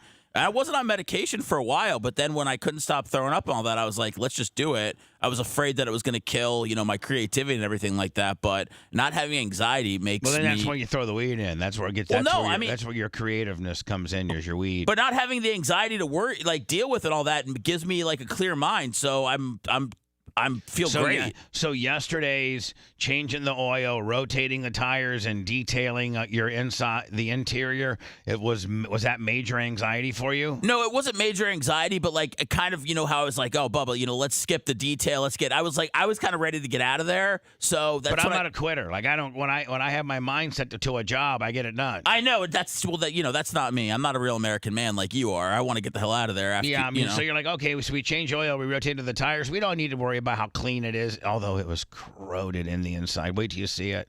You really did a nice job in there. Now, has your wife seen it or heard about it? I told her. I'm sure she's familiar with what your car looked like prior to us cleaning it. Yeah, she said she wouldn't drive it. She was disgusted by it. Right. And do you tell her everything is armor all that crud and spilled syrup and just everything that you had, and then the puke that you had in the door jams? Spilled syrup? What's he making pancakes on his way to work? Smoothies. I don't know. Smoothies. I must turn into syrup kind of deal. It was all the dashboard was all cruddy. All right, Sponjo. You don't have to go for the details. And then, hold on, you can tell that he stopped a few times and just opened the door out and unleashed, and so there's puke marks all on the door jams and everything. So I cleaned all the all the door jams. I cleaned all the floors were swept, and then the entire dash was armoralled, and then all the console, all the he probably had, I don't know, 64 cents in pennies. I was saying dimes. He had 4 cents of a dime. I saw a couple little nickels in there, but I just put my vac in there and just got them all. We blew out a shop vac. Yeah, we did. We blew out a shop vac. But the insides, yesterday we changed his oil, we rotated his tires, and we detailed his interior, and that will be up next week. The initial manning up of Seth, I think episode 1 has already been released, and that's up on our YouTube right now. Yep. And that was just learning how to open the hood and check the oil. Baby steps. And also fill his tires. And fill your tires, right. So, Seth, look at this, buddy. Look what you've learned already in 1 week. You've learned how to open up your hood. Yes. And I think you'll admit these. I'm not trying to pick on you, but you did not know how to do these things. You now know how to. I just did, I just needed a certain amount of time. You needed a papa. You needed a man. You needed an alpha to show you. You are very, to show you the way, to show you how a man does. You needed a man daddy. Right there, you go. Thank you, Dad. So Bubba's your man daddy. And call him man daddy from now on during those segments. And no, stop, please. The Z Morning Zoo on Z100. Man daddy. Did I do good, man daddy? No, it's a zookeeper. You're being cheese dick. I Stop think while you're man ahead. daddy's funny. Yeah, just call him daddy like the rest of us. No, just call me Pa. Pa. No, because all through no, Peepaw's a grandpa. Oh. All through the series of me teaching Seth how to do manly things, he says, "Well, Paul never taught me any of that." That's what he always says. I'm like, Seth, if you know how to change your, well, my Paul never taught me that. Paul told me how to whip a baseball, but I don't know anything about a car or popping the hood. And how to save money. That's it. I'll tell you, that segment got a little weird yesterday in the middle when you accidentally started calling him Tyler. Oh, well, what I call people. Listen. Did that happen? Oh, bad joke. Oh, wow. He believed it. The Z Morning Zoo on Z100. Wow. I don't know what goes on. There's so much content that we do around here. I don't know what's said on air, off air, what's going on. Telling he was hitting that video. This is here's the deal. This is a show within a friendship of a show. Yeah. I mean, Jesus. So anyway, Seth. Yes, sir. Back over to you. Just think about what you've learned in 1 week. Yes. You've learned how to open the hood of your car, yes, which you didn't know how to do. Tough. I mean, if push comes to shove and you were on the side of the road and you were overheating and needed to put coolant inside. Well, first of all, you don't know where any of this stuff is. No, I do now. I would have just ripped it off. You saw me. I was trying to rip it off before. You understand? You can't. There's a safety latch where you can't rip it off. You can't. Okay. It's like Can I just say something, Bubba? Like Adam and Macho Man, all jacked up, couldn't rip that hood off. I know that you're trying to paint me as a guy that had trouble opening up his hood, and that may be true. But can we please say that also you had a little trouble, and the merch crick had to help you open up my hood? Yesterday, I couldn't find it for a minute. Okay. I cut that out of the video, though, by the way. I did. Oh, yeah, I did. I just added that right out. I mean, listen, man. What business are we in? Show business. We're in the show business, my man. There's got to be a heel and there's got to be a baby face, right? There's got to be a snowflake F-boy. He can't be F-boy's man daddy if he's showing himself not opening the hood. Well, so you know how to open your hood. Yes. You know how to prop up your hood. You know how and where the dipstick is and how to check your oil. Yes. Right? Yes. You know where your coolant reservoir is. Yes. And you know where your master brake cylinder reservoir is. That's what I put fluid in yesterday. Remember the Valvoline brake fluid? Yeah. That you were phenomenally low on? Yes, sir. So you know those three. I mean, you know all that, right? Yes. All of which you didn't know before. And now you also know how to, once your car, if somebody could be so kind, I don't think I could ever teach you how to jack that car up, like the pivot points on the frame of where you have to put those little arms. I don't think I could ever teach you that. What do you mean, like if I had a flat tire? No. I'm talking about if you're at the Clem's Quick Change here. Oh, okay. And how I had to get on my hands and knees and find the pivot. Oh, to put my car in the lift? Yeah. Oh, yeah, that was cool. I don't think you could ever learn that. No, I don't want to. So, but once the car is up, you now know where your drain plug for your oil is. Do you not? Yeah, I saw oil I saw a big oil change yesterday. It was cool. And you saw, okay. And then you know where to locate your oil filter, correct? Yeah, I got a K&N up in there, bitch. Right, and you know that when you tighten your oil filter, it's a quarter turn past hand tight. You know that. Yes. Right. And then you know that your car takes, now what are you supposed to do to the oil filter before you put it on? You're supposed to rub oil all over it. No, you're supposed to pour oil. Oil in it. That's what I meant. And then take a thin layer of oil and apply that on the rubber gasket of the oil filter. Yes. Remember? Oh, yeah. Yeah. Totally. And then you install it. And then how tight do you tighten your oil filter? You tighten it a quarter past a half tight. Quarter past half tight. I mean, no. A quarter turn past full tight. Let's do this again. What is that, man? Let's do this again. I don't even know. It's like understanding compasses. Real quick, though, how could you turn it past full tight? If it's full tight, then how could you turn it further than that? It's not full quarter tight. turn past, tight, because it has a gasket. So you could turn it a full. It's got a gasket that you're compressing. You just don't want to put it on too hard. So it's a quarter. You want it tight, and then you do a quarter turn. Okay. So Seth, Yes, how sir. tight do you put on your oil filter? Quarter turn, half past tight. Well, you know what? I'll tell you. I'll call you if I ever am under my car. No, just tighten it till it can't go any further. Okay. Okay. With your little bitch hands, I'm sure it'll be perfect. Your tight would be probably perfect. So I don't have big ass meaty paws like you. That's okay. Now let's not forget. Now you also know how to rotate your tires. Now, do you not? Woo! That's a workout. Yeah. So you know how to air gun your tires off. Yeah. And then you go crisscross applesauce. Oh, yeah. With, the back to the rear to the back, and a cross motion. Then see, and let me wait till you see. I made Seth pick up, tires are probably what, 30, 40, 50 pounds? Oh, yeah, with the rim? I Yeah. made him take the tire off, duck walk underneath the car so you don't hit your head on the muffler, and then lift it, a little above chest high, almost face high, and have to get the rim on the 5 studs. And Seth, that's pretty You know how to do that, right? Well, I mean, And that's pretty manly. I'm not gonna lie. When I was hoisting that tire up, and I was like, "There's no way I'm gonna be able to do this," and you're like, "You're a man. You're almost a man." It really got me going. Like, Yeah. it really gave me that extra boost that I needed. Like that's probably something that you never would figure yourself on doing. Well, that's you know, hard. That's hard work. You know, yeah. Normally Phoebe changes the tires, but you know, now I'm ready to step up and show that bitch what's going Bubba, on. he was very proud yesterday. He came over to me and showed me his dirty hands. Wow. He said, I put the tires on. Look at my hands. He said, I'm going to go home and make love to Phoebe with these filthy hands. Yeah, she's going to have me walk in with, I'm going to have filthy hands. She's going to attack me. You're like, bitch, you know why these hands are dirty? Because I worked on that car.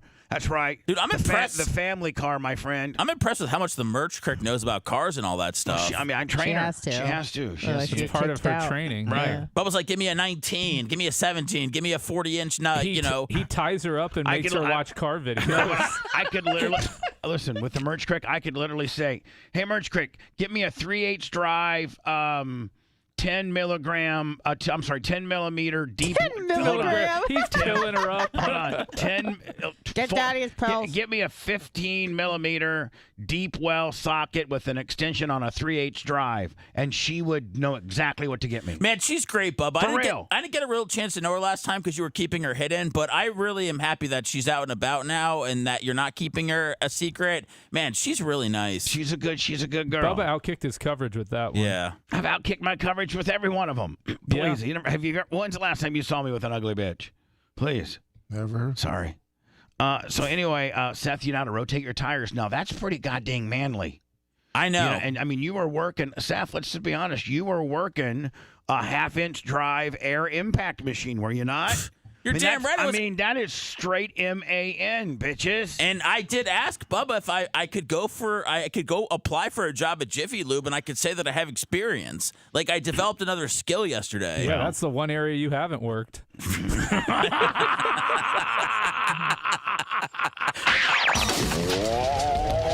Someone just spin him like a simpleton? God, you guys are imbeciles. Listen. More of the Bubba the Love Sponge show after these words.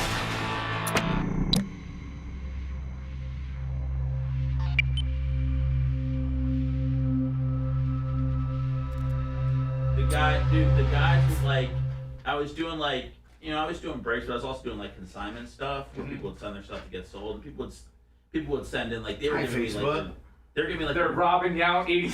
Yeah, like they were giving me their low end stuff because they would have some of their other guys, do their higher end stuff, and I'd be getting texts like, this isn't going for enough money, this isn't going for enough money, and I'm like, dude, nobody wants this shit. Like, I can't lie about a card. People know how much a card's worth. Yeah. You want me to try to take this $1 Joe Burrow card and act like it's like 30 or 40 bucks. I just couldn't do it at all. Like, I like cards in the hobby way too much to try to rip people off, because that's a huge part of it. So one day the guy I'll send it to you. He sent me about a 2-page text of everything I was doing wrong, and I fucking turned the stream off and I fucking walked out and left.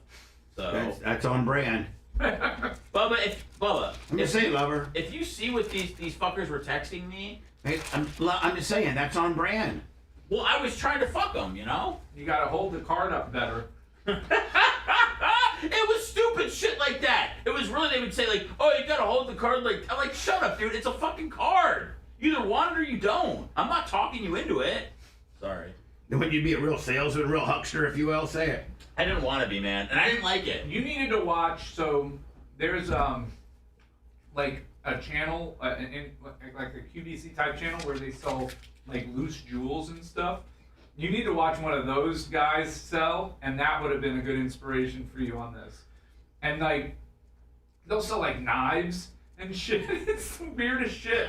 But they are so into it, and they're making it sound like everybody, oh, you better hurry on this one. It's gonna go quick. Let's go fast. Here we go. Next one's coming up in 30 seconds. 30 seconds. And then they would say sold even if it didn't sell. Right. And then just fucking put it into the next show. Turns out the guy that has like a really low or low like raspy voice. Yeah, maybe. I don't know, but He was always excited. he would sell, super excited with like sell knives and like, Yeah. okay, we got this. Oh, this is a double edge, full tang. You know what full tang means? No. You don't know anything about knives? Oh, that's got to be your next man daddy lesson. So full tang means that the blade goes all the way through to the bottom of the handle. A half tang knife or a non-full tang knife the blade will barely go into the handle. Those are flimsy, cheap. They'll break. You want full tang. You got full tangs at home? Always, man. I don't go full tang or don't go at all. That's what I say. Bubba, you got full tangs? I mean, the couple knives that I have, yes. I got a couple knives. I mean, You had the show knife for a long time. Show knife? He had the show knife. It was just for the show. I got a $10,000 show knife. He has a $10,000 show knife. I want to give you the greatest fucking hand job of your lifetime. Come look at this. Look. I was gonna go pee-pee. I want you to come look at this. I gotta go pee-pee so you don't get mad at me. You gotta come look at this. Look at this $10,000 show knife. Holy fuck, man, that's a show knife. Here. That's a show knife. Feel full tang. Feel the weight in the blade, though. Feel how. I'm on Game of Thrones! Ah, Winterfell! I'm a Stark! Alright, I'm gonna go tinkle. Thank you. What a whack job! Say it, Lummy! What a whack job. Fucking Yeah. go tinkle. It'd be hard to stab somebody with that He's thing. gonna go fucking pee-pee. What a fuck boy. Say it. What a fuck boy. He's going to tinkle. Venmo, Cash App, PayPal, be the first today, please. Work it. Slow as fuck. Remainder. T-shirt will. My birthday. It's gonna be cold this weekend. Holy shit.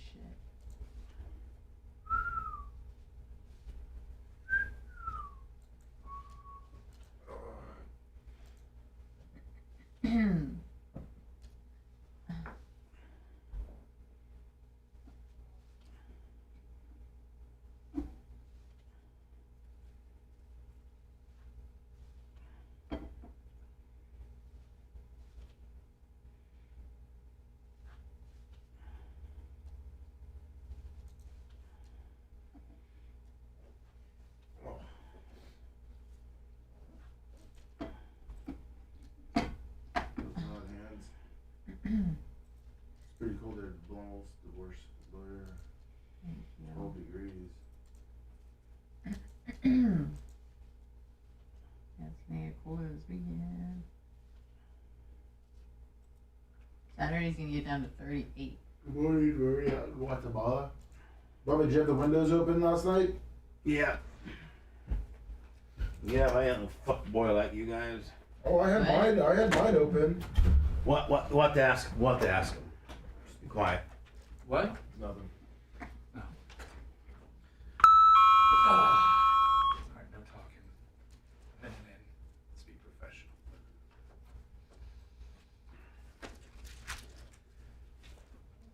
The hair looks better, even better on camera. Already at Guatemala. Good angle. Man, was her outfit unbelievable or what? Thank you. Really? Oh. Yeah. Are you guys gonna get like a best of Barb video up or something? Working on it. What? We're working on it. Alright. I'm just saying it's Thursday. Yeah, well, we only got one guy. I'm screwing with you. If you wanna fucking get some software at work there, and start, in between cases, start working on some video for us. You can have fucking Hogan there. I'm your AI specialist. We certainly man. appreciate.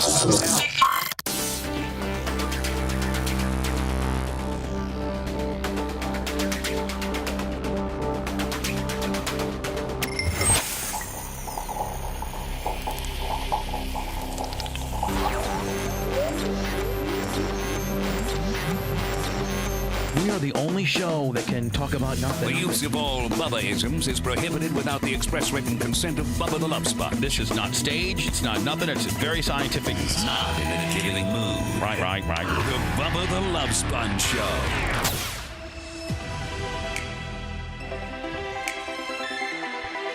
Now, what smart-ass snide comment did I miss from the row full of urinals that Seth popped in? I was just putting on my headphones. Well, by the way, it's the Bubba the Love Sponge show, and it's January 18th, 2024. And I was just getting ready to put my headphones on, then Seth just popped like you wouldn't believe. It was over something that Toothy said, and then I wasn't able to understand, but it was a big pop. What did he say? Oh, Brian was just bringing up the lack of video and pictures from Barb, and then you said, well, why don't you get some software, buddy, and whip up something for us at work? And he goes, all right, well, he goes, next year I'll whip up Hulk Hogan singing the national anthem for Barb. Which I believe he could probably actually do after what he pulled off for the roast. So Well, I got and after seeing Dan's rendition, I'm not worried about people thinking it's bad. Wow. I've been wondering what he's thought about that. The Boat Stewart Boat and Car Detail in sent it to you. Sarasota, 25. Yeah, I sent it from Instagram. Venmo, PayPal, Cash App, all at the Bubba Army. First one. This is all at the Bubba Army. I think you already said that, but all at the Bubba Army. I think you already said that, but all at the Bubba Army. I think you already said that, but all at the Bubba Army. It's almost like you're on mushrooms when you listen to the program, ladies and gentlemen. sometimes you are. Stand by. Nope. Well, I got to do this The one now. thing Seth isn't on. Let me just reset it. He's on fire. Reset it. Brian, what'd you think, honestly? I mean, I know you and Dan have a very spirited back and forth kind of thing. When you saw Dan headband getting up there before this started, what were your thoughts? Well, first, props to Dan for having the courage or the arrogance to think that he could pull this off. Well, and no, hold on. And props to Dan for at least even roughing it something that iconic in. Like, I mean, you got to kind of know your way around a guitar to be able to even get close. Here's the thing, right? Here's the thing with Dan and the guitar, and I said it when he did the abortion that was Dan Halen. Wow. Guys that can play the guitar, it looks just natural and effortless. When Dan plays the guitar, it looks like the guitar is trying to run away from Dan, and he is forcefully holding it from going away he's from raping him. the guitar. You start saying he holds his guitar hostage? Is that what you're saying? I am saying it's trying to run. It looks Dan like is Hamas, and it's a little Israelite trying to run away. Yes, it's pretty much a beheading video. That's what Dan playing the guitar is. So the guitar is like, I'm a goner, man. Whatever this guy's play is going to make me and him look bad. It is just some people might think it's a guitar. I mean, don't think guitars don't get bad raps too, and they're played incorrectly, right? Right. I mean that. But that guitar's being violated. I heard a guy on that type of guitar a couple weeks. It was horrible. Like, I don't know if it's guitar or the comedy, But the guitar gets a little bit of the poor little guitar, right? That poor little guitar. Poor little guitar wants to be played correctly, and so that people look at that poor little guitar and say, "Wow, that guy really ripped." This guitar here needs therapy. This guitar needs to get on the same medication Seth is on just to be able to exist as a guitar. I mean, wasn't this all set up because Lummy thought that it was bad? So this is how it all went about. Lummy was over at his at Dan's carriage house about a month ago, and Dan said, "Lummy, hey, listen, you want to hear me play the Jimi Hendrix Star Spangled Banner? And I might ask Bubba if he'll let me open up Barp with it. So let me play it for you first. You tell me if I should ask him or not." So Lummy hears it, and Lummy later on tells me that it was not really that good, that I think it might be kind of funny. We could rib on him a little bit. And so Dan asks me, and I said, "Well, send me a video." So he sends me a video, and I can see him missing all kinds of notes and being all over the place and kind of awkward and not real good, not the same flow throughout the entire, It wasn't fluid with it. Yeah, there's no fluidity. Yeah. It's very this is very choppy forced. and start and stop and even a half note missed. It's like most sexual assaults. It's not, they're not dancing together. Right, It's Dan versus the guitar. Right. So I hear it, and Dan goes, "Hey, I'm like, hey, listen, you know what? Yes, that'd be great." Then somebody, I think it was my sister or Merch Crick or somebody says, "Let's have Seth," very awkwardly. Dan being the narcissistic, I can do anything kind of guy, is going to want a full-blown pyrotechnics introduction. So we got a $3 Uncle Sam. I asked you to do that. Yes, you did. Okay. So Seth goes, "Don't you think it'd be funny if I would stand behind him like a bottle girl with sparklers and give him some?" I'd be like, "Of course. That's so stupid and cheesy. That would only go right along. That's on brand with what we're getting ready to hear here." So Seth is the sparkler bitch, and Dan played the national anthem to open up this year's bar party, and it went a little something like this.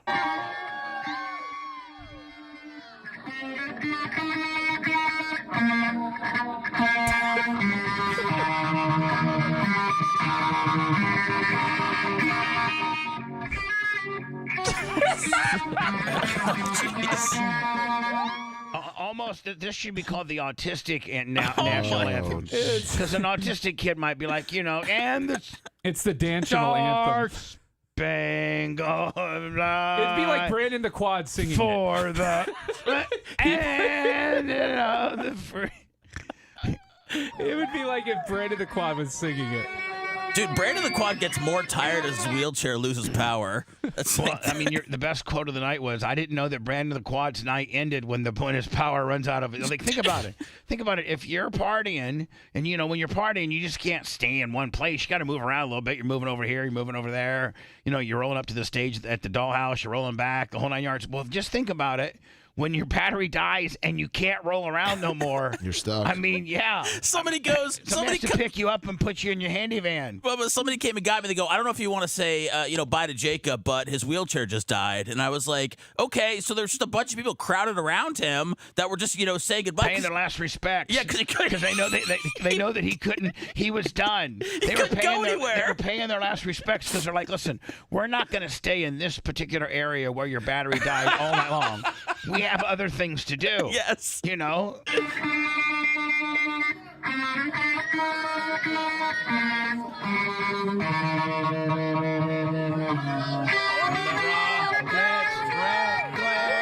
Let's see, in Dan's little head, he's thinking, I got him. I'm killing it. Because they're with me. They're with me. They're singing with me. And I'm going to ride this bitch out. And had he be able to done that, it would have, he could have dropped that. It could have been a drop of guitar moment. But it wasn't his fault that they just kept singing and not listening to the But they were singing, hold on.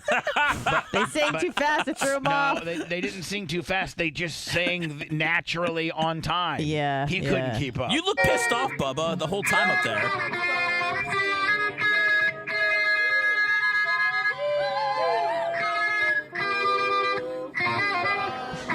See?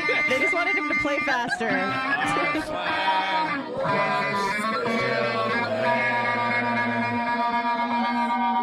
I think Dan got a little too whammy with it. Well, that's how Jimi Hendrix did it. I know, but I'm just saying.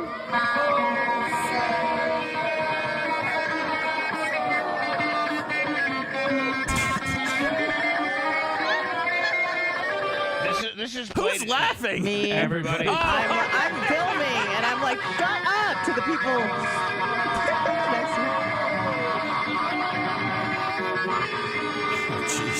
They're like 3 bars ahead of his playing. All of this just sounds like a hot mess. Bubba, This sounds bad. I don't know what it was, but I never heard, maybe it's just 'cause I was watching it on my phone, but I never heard the people singing, so I only heard Dan play. But now that I can hear everything, it's way more funnier than I ever realized. Oh, yeah, it is.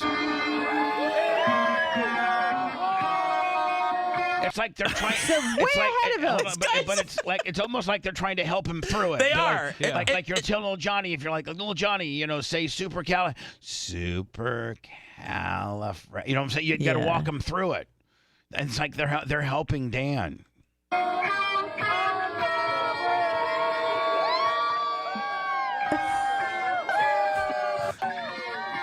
right. So it didn't get the grand finale. That wasn't his pretty fault. much. What do you mean it wasn't his fault? Oh, that they were singing too fast. Oh, please. They were singing on time. Doesn't matter if they were singing in perfect key at the perfect rhythm. That was going to be like that. I liked it. It was perfectly imperfect. Well, he has a year to practice because he's going to do it again next year. All right. So, he should. I got to think that Dan, if he has an entire year, that he's not the kind of guy that'll pick up the guitar like, December 30th. No way. I think Dan will start like now. He's very good like that. He trained for an Ironman. He's I don't know. I think he's contacting the Red Hot Chili Peppers for guitar lessons right now as we speak. Right, exactly. He's going to be a one-man band next year, Bubba. He's going to be playing it on the guitar, the bass, the drums. He's going to be the lead singer. He's going to be playing harmonica. He's got four at once. Seth, don't give him any ideas. Let's just see if we can acoustically play the national anthem on the guitars through a single amp. Let's not give him guitar, keyboard and acoustically through an amp. Let's not give him options. Let's just nail this one, He's gonna okay? be singing it next. By the way, up on our YouTube channel, which is at the Bubba Army, the first episode of Manning Up Seth which is doing quite well. I think you'll enjoy it.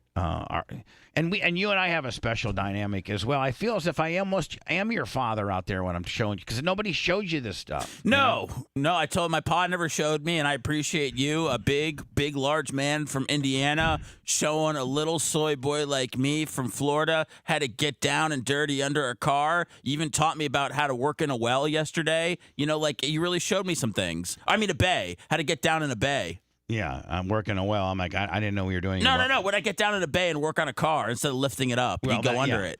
Seth is why does the 5-minute oil change place, they don't have to jack my car up? I'm like, well, because they have a bay on like a little basement down below. That's where the guys are. Yeah. And it's But Bubba, I was thinking about this last night, and I don't know how many other radio shows can do this, because I know that this is the only radio show that does a lot of things. We have goats, get high, all that stuff. Showers. Yeah, but I was thinking you could take this crew of people that work for you, put us in an oil change business like Clem's Jiffy Lube, and we go bankrupt.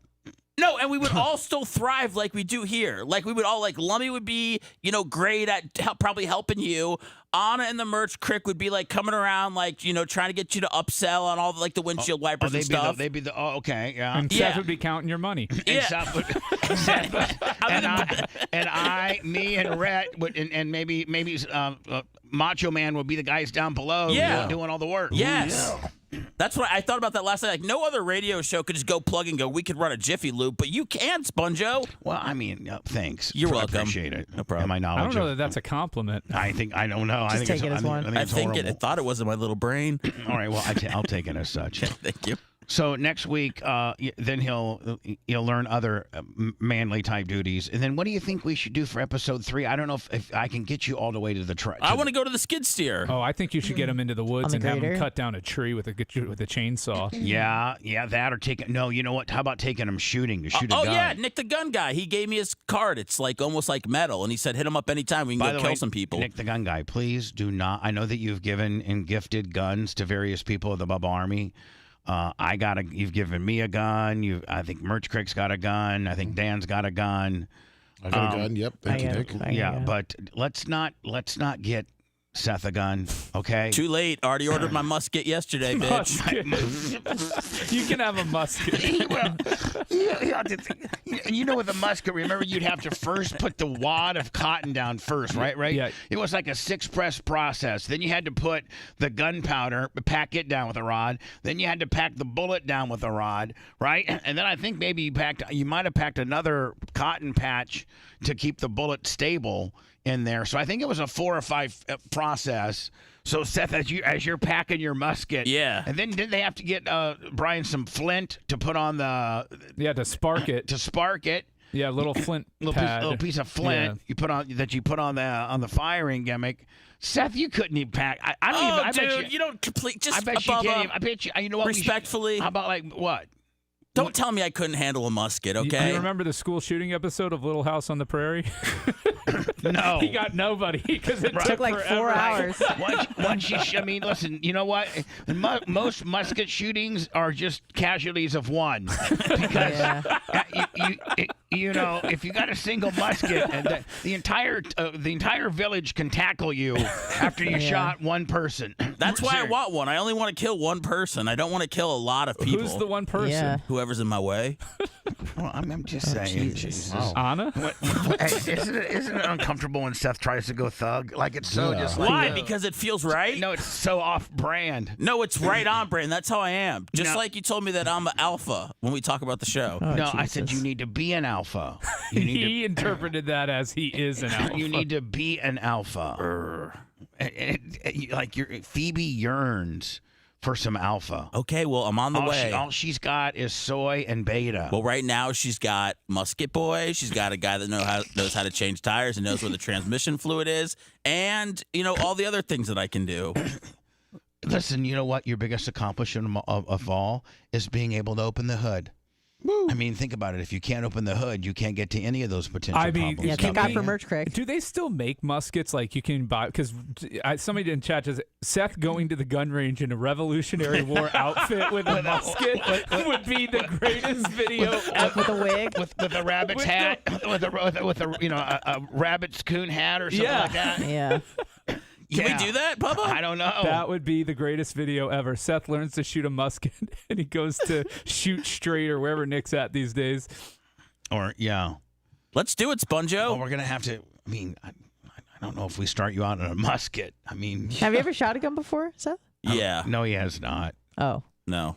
Yeah. See, I can tell you. Well, I have, but I guess I haven't. No, if you I don't mean, want me to. No, I mean, I want the truth. Yes, I went shooting with the Mike Calta's bodyguard in that video. He taught me how to shoot. Joe Vaughn. Yes. Did he also teach you how to assault little women? I was supposed to go back for that next class, but I couldn't afford it.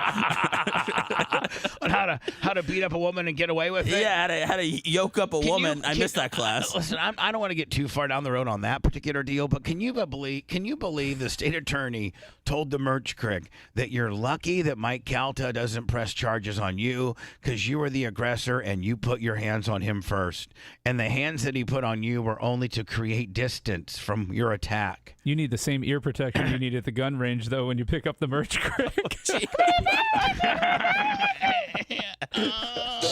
No, but I mean, seriously, Brian, you're an attorney. Can you believe that the state attorney would actually give you that feedback back as to why they didn't press charges? That's the most insulting part of it, is that they weren't even trying to hide their bias, in my opinion. Yeah, wow.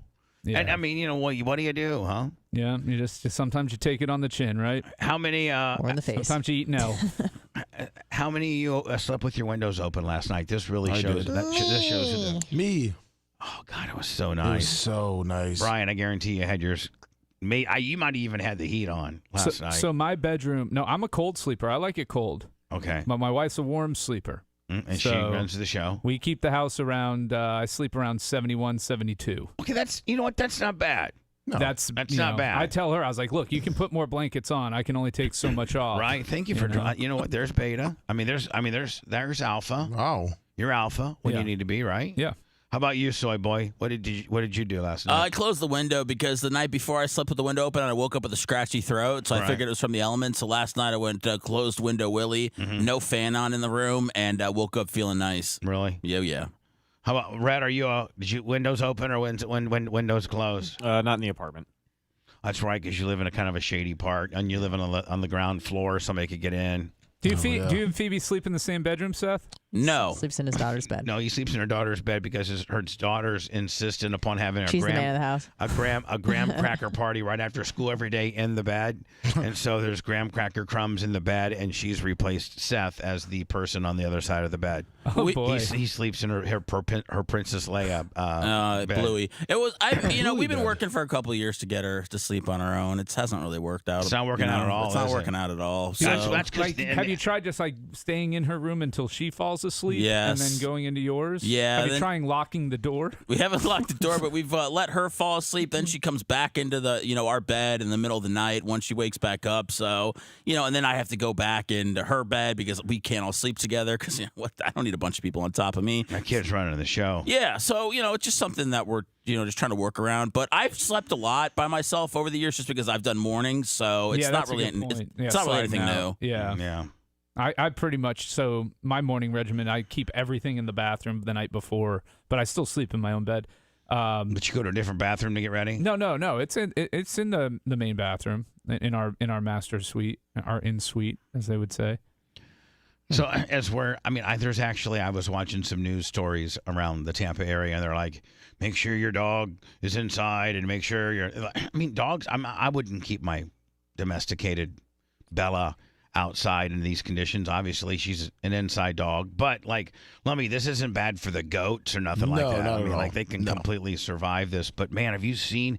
I think so Floridians are so paper tigered, pussified that it's cold. What did it get down to last night? 48. I think the low around Tampa was 48, 47. 48. Yeah. And people are flipping out. And you got house fires going on because people got these shoddy house, space heaters. Yeah, space or heaters. some people's furnace kicks on for the first time, and it's just, and that's just at low 46, right? Yeah, they were bringing the homeless to shelters and. Right. Meanwhile, have you seen some of the records that are around the country. Yeah, it's like disgusting. negative 19 degrees and Oh stuff. my God! I think it was -7 yesterday in Warsaw, Indiana. Ew. The entire country. Bitter cold temperatures are making life miserable for tens of millions of Americans from coast to coast. It's especially dangerous right now in Portland, Oregon, and the rest. No, thank you. Like even if like the best radio job in America came along and in Portland, Oregon, and they're like you have to live in Portland, I would be like, I might be able to come to Portland for 2 or 3 weeks at a time, but not in the wintertime, only in the summertime. I'm sorry, I could not live under these conditions. Of the Pacific Northwest. Because listen, I'm from Indiana. Spent some time in Milwaukee, Grand Rapids, Philadelphia. I'm very, I grew up in Indiana where it's yesterday in Warsaw, Indiana, it got down to -7. So I'm used to this. And once you get away from it, you're like, nope, never again. Never going back. It's bad for your skin. It's bad for your health. It just being that cold cracks your skin. Seasonal affective disorder. Oh, it's horrible. It's not even just the cold weather. It's the gray, dreary days. That's really what got me when I was in Detroit. And the darkness at 4:15 at night. It's dark. 4:30, Yeah, it's pitch black. It sucks. It friggin' But it's sucks. going outside, having to put gloves on and boots on and a hat on, just to go and to the mittens store, on, just- and a scarf on, and all this kind, just to go down and fill up. I know. Warning is in effect. More it's than 70,000 dangerous. people there are without power in Oregon, and at least 7 This is that right here, Seth. This is Seth right here. deaths have been reported. Seth. Can you imagine Seth driving on ice? Well, first of all, you have a front wheel drive and you live in Portland, Oregon. Yeah. You're asking for it. Evidence is there. Carter, good morning. What's this? Well, good morning, Nate. Take a look around me here. The series of storms that blew through here knocked down about more than 300 trees in just the Portland area. Hold Take a on. look at this one, That uprooted. truck has Imagine to be set up. How Yeah, did it there's rip no off the way. whole front and all the lights? That's a setup. That's a setup. That's a complete setup. They went down to Jimmy's junkyard and said, "Hey, what do you got for $100?" And he goes, "I got this Ford pickup. It came in last night. Totally totaled. I can't do nothing with it." They're like, you know what? That thing's scrap. It's probably worth $1,500. So CBS probably said, "Hey, can we just borrow it for like 3 hours today for $500?" I'll tell you who didn't sell it to him. And then Progressive. That was a deep one, but well noted and well placed. what it took to do that. Landed on this. See, when you get good ones on me, Brian, they're so good and they cut so deep that they're funny. They really are, buddy. Even if you don't truck laugh. over here. 2 more trees. No, not only did I not laugh, I somewhat cry on the inside. Yeah. I got Smashed you. right through the roof of that house. Portland is covered in ice. The city's been hammered with strong winds gusting to 45 miles per hour, combined with up to a 1/4 inch of ice, weighing down trees. No, thank you, man. I am out of there. And power lines that have knocked out electricity all across western Oregon. Ice and snow is getting accumulated on the power equipment that is causing heavy damages. Down trees are also blocking roads, and ice buildup is making travel dangerous. This is a section of I-84. Oh, and let me. The road is closed. You get that black ice, yeah. where it's you dangerous. see the pavement or the asphalt looks black, but it's really a thin layer of ice. And man, Then your brakes don't work. And then you can't. And then you get into those big pileups. Send me like the biggest pileup, black ice pileup ever, so I can play it for people. Goes down, and if you see on the ground here, there's just a thin coating of ice Yeah. everywhere. Temperatures in the teens right now, and it's not just the ice on the road, it's the wind gusting really hard at times, making it dangerous. The wrath of winter is hitting coast to coast. In Buffalo, New York, the city pulled out its Look at that. Can you imagine? massive Bubba, snowblower is to this make stuff a a path surprise through the every piles winter? of snow that Seems buried like the it. community ahead of Yeah, another. I mean, Really, listen, Chris, 'cause no, we don't- hold on. Like for like the last 3 or 4 winters, the places that get snow, like Buffalo and everything from the lake effect to the Great Lakes, they haven't really got that much like big time amounts of snow. This is the first big accumulation they've had in a long, long time. So it's freaking everybody out because it's such a large accumulation. Okay. They've had 2 or 3 mild winters. Do we freak out when we get too much rain, though? Yeah, sometimes we do. I mean, like when Another it's 1 to hurricane 3 season, like we know what we know what to expect. We know how to deal with it. I feel Well, they like know how to deal with it. They're dealing with it. feet expected this week. Look, I mean, look, they're outside playing around, screwing around. Down south. This guy right here is trying to figure out which one of these are his car. You know what I'm saying? Like he's like, this guy's like, okay, where's my 3 car? feet. Hey, which one? This guy, I mean, Seth. Jeez. The struggle is real. Well, you got to figure out which one of these are your cars. I mean, mixing a driveway, right? Expected this week. Down south, frigid temperatures and icy conditions caused his semi-truck to spin out of control and crash into the median on a highway near Birmingham, Alabama. My brakes slid and it was very scary. And it's not just roads. At New York's LaGuardia Airport, half of the flights were delayed Tuesday, and more than 25% were canceled. CBS's Nikki Batiste was there. Many frustrated travelers have been stuck here at LaGuardia Airport. Holy two-tone. I mean, if you're She's got a lot gonna of bronzer on. if you're gonna do your makeup, man, aren't you supposed She to looks try presidential. Shouldn't you try? Oh Jesus! Is that a reference to orange face Donald Trump? I'm just saying. Yes or no? I'm just saying she looks presidential. Yes or no? Yes. The Z Morning Zoo on Z100. Bubba the Love Sponge? Hell yeah. I love them all, man. They're all great. The Bubba the Love Sponge Show returns after these words.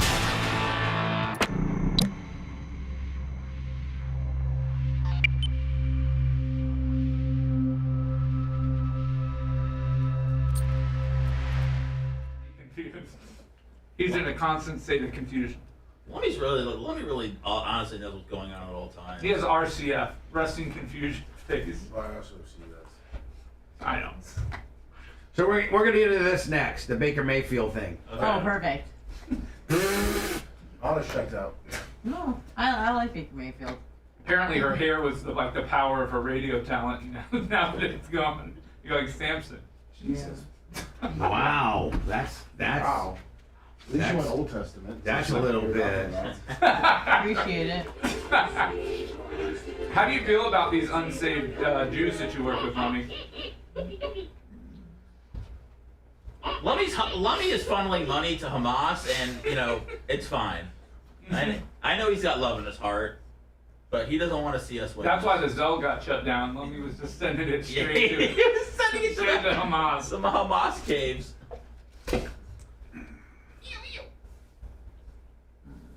Merch Creek is like, we're sending a lot of packages to Iran.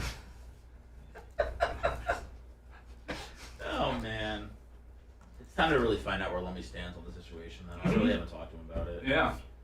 That was the first thing I asked Bubba when we were talking about me coming back working here. I was like, "You like Hamas, you bitch?" He's like, "No, dude." I don't think anybody likes Hamas. Well, You'd be surprised. I mean, I'll do it with like some pita chips. It's good, but Can you shut the fuck up, dude? oh man, Mia Khalifa likes Hamas. oh my god.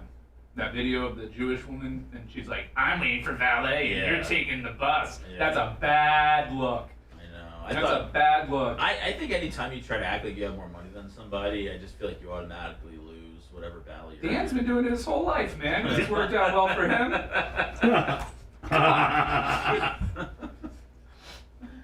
Oh man. To Ferrari Dan. That's his YouTube name. Is it? Yeah. He's got videos on YouTube? Well, that's just what he logs in with. Oh. Because I have to log him out. You know, and although today I logged you out, you're like 5 Tool Mooks or something like that. Yeah, well, it was my failed blog. You know, Yeah, I'll change the name of it soon. Get Miss- back to the Seth Kush brand.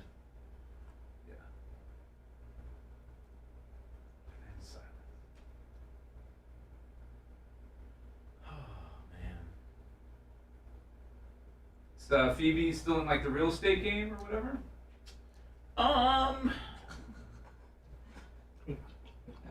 Yeah. Yeah, I think so. She's getting back into it. Oh. She was working on marketing jobs. I don't think it's for her, so she's been talking about getting back into real estate full time. We'll see how that goes. She could be the official realtor of the Bubba Army.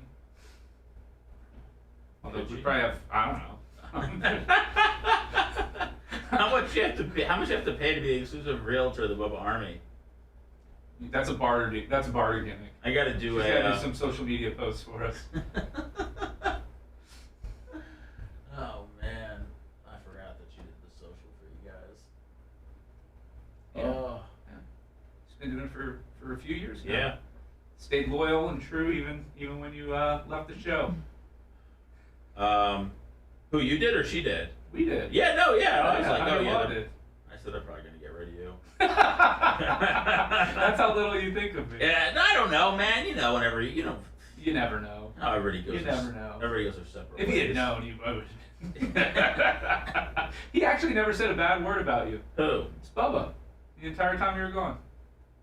I appreciate that. Not one bad word. I think he did see you walking around, like, dodging us, dodging were everybody working here. next door. When you were working at, what's it called?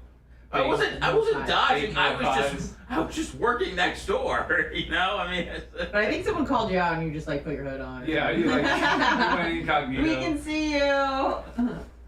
That's It's okay, we get it. Yeah, no, I was dodging 8 people at once. Sorry, Bubba was dodging process servers the same way.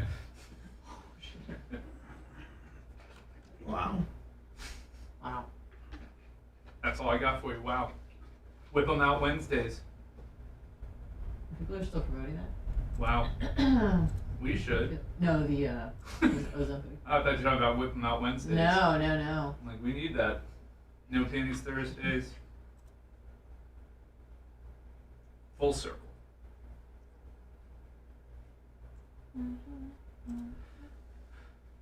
Bubba, did you eat yet today? Yeah, What'd you have? this morning. Oh, but doesn't Merch Creek bring you like your factor meal now? Yeah, what am I doing today? Oh, why not? Don't worry about it. I mean, we talk about it. We're in the show business, right? Right, Lummy? That's right, show business. I don't know what we're talking about. You want to talk about what you're eating? I had a Nature's Valley. Does that? I feel like that would just make me more hungry. Oh no. I don't like breakfast in the morning, but on the mornings that I wake up early for this show, I feel like I need to eat something to get me through to lunchtime. You feel like you need it, but have you ever tried not eating? Yeah, and then I get hungry and my energy drops. So that helps me get to lunchtime. Gotcha. Without it, I wouldn't make it. You'd be dead. I mean, I'd just On the trip, 37 I'd months. be happy. I'd be like the Snickers commercial. Yeah.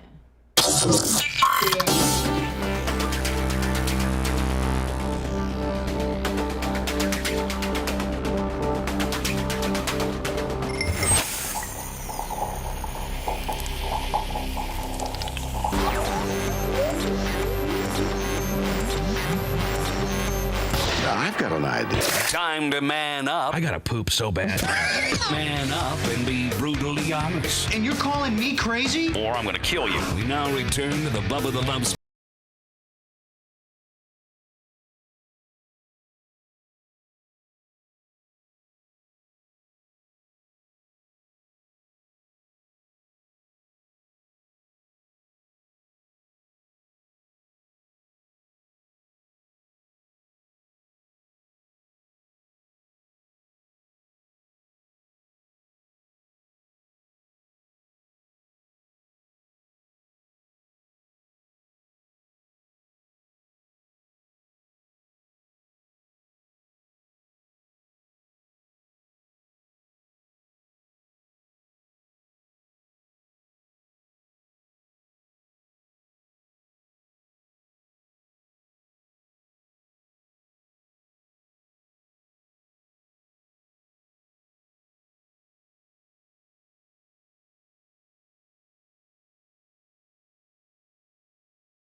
Has Phoebes heard your newest parody paying homage to you, my friend? I don't think so. See, that's where you got to learn how to market yourself as well. That's part of the equation of you getting more ass is the fact that you need to like market yourself. Like, listen, honey, did you hear the song? Did you hear the song that your husband had sung about him today on the Bubba Show? You know that she's not impressed by what I do for a living, right? You want me to run your ass PR for you, and I'll be just like reach out to her on Facebook and be like, "Oh my God, Seth was so good today." Ass PR. Yeah, you get a hold of you get a hold of her and be like, "Hey, did you hear the song about your husband today? Wow." Or you just do like burner accounts on Twitter, just Yeah. random, like, "Oh, hey, man, your husband really is awesome." I mean, we have, the Bubba Army would do that for you, no problem. We could get the trusted ones to give them her information. They'd be like, "Man, your husband's a stud." Oh, Brian, no, could you act like a chick with like big knocks and be like, "Oh yeah, your husband's really good." Oh, you think making her jealous would be the route to go? Something like the merch crick, Well, something like that. I mean, if you're the, if you're the ass PR, I think you got to really. I don't know that she would put up with. Maybe we get a fake description of like a 31-year-old hot gym girl, fitness freak that's single that lives in Pinellas Park. That loves eccentric dudes that like cards. that lives in Largo. Yeah, that she's not gonna fall for that. has a beautiful home. Hot rich chicks sometimes have like real macked out Jeeps. Oh yes, like the it's Jeep. very much a chick thing. White girl Jeep thing. Yes. Yeah, we're a hot 29-year-old, real hot. With a turtle on the back. Has a Jeep. Yeah. And she likes baseball cards. Got all the ducks. Peace, love Jeep on the back of all it. the rubber ducks. And then that person reaches out to Phoebe and said, "Hey, listen, big fan of your husband's, man. That guy But is if you won't blast funny." him, I will, sort of a thing. No. You don't even put that part in there Oh. because you want Phoebe to build all that up in her little mind. I You see. just don't throw it out there the obvious. You throw out just hey, your husband is brilliant on the radio. I enjoy listening to him in the morning. Wow, what a good dude. That's like your first one. And then like maybe a week later, "Hey, Phoebes, this is Fitness Trixie here. And man, did you hear the new song they wrote about Seth? Oh my God, it's so funny. You should hear it. It's so cute." And then, you know what I'm saying? Put him over. Yeah, progressively, bring him down the road. And then, the next one would be like, "Oh my God, how was your dinner Saturday? Because I listened to the show so extensively, I wanted to make sure you and your husband had a beautiful dinner on Saturday," knowing that, if Phoebe starts half-stepping, she could get her ass in there for dinner. Could we flip the restaurant to Forbici? No, is that what you'd? No, she said Phoebe said that she can't get anything at this other place. It's too fancy. Oh, what? Too fancy. She said all she gets is a roasted chicken. She hates roasted chicken. Okay, you guys want to go? Does she have a very limited dietary restrictions? Is this like self-imposed? Like she just won't eat it, or? Yeah, for everything. Yeah, it's everything. I got it. So you just want to switch the Saturday at 6 to Forbici, correct? Yeah. Okay, no problem. Thank you, Big Daddy. So I've already given you the money. Yes. So don't double hit me for the money. I think I'm gonna forget. No, I'm not. No, I appreciate it. You gave me way too much. Lummy, I'm a little embarrassed because I've upset the great shivering Zero Biz Diz Kenny Prez. Oh no, why is that? Well, he broke down, just like on his trek back to the Charlotte area. He's a brain surgeon, by the way, Kenny Price. And I think officially one of the very few six ringers, right? Yes, he is. Did you send me the list of six ringers yet? I don't think you have. I have an incomplete list. I sent you the other two list. I know. I'm waiting to. I thought and I you sent me you you sent me an incomplete Hall of Fame list too because I wanted all of the Hall of Fame. Oh, okay. Yeah, not a problem. So Kenny Price was driving home Sunday from the BARP festivities. He's a six ringer. He's the ultimate of royalty. And he breaks down, I think in Hawthorne, Georgia. Hawthorne, Florida. Where does he live again? He lives in Charlotte. Oh, okay. Or something around there. All right. And so he texted me and said, "Hey, do you know anybody in Hawthorne? I got a coolant leak." Well, when I got on the air Monday, Lummy, I thought that I just kind of, for whatever reason, thought he drove a Dodge Charger.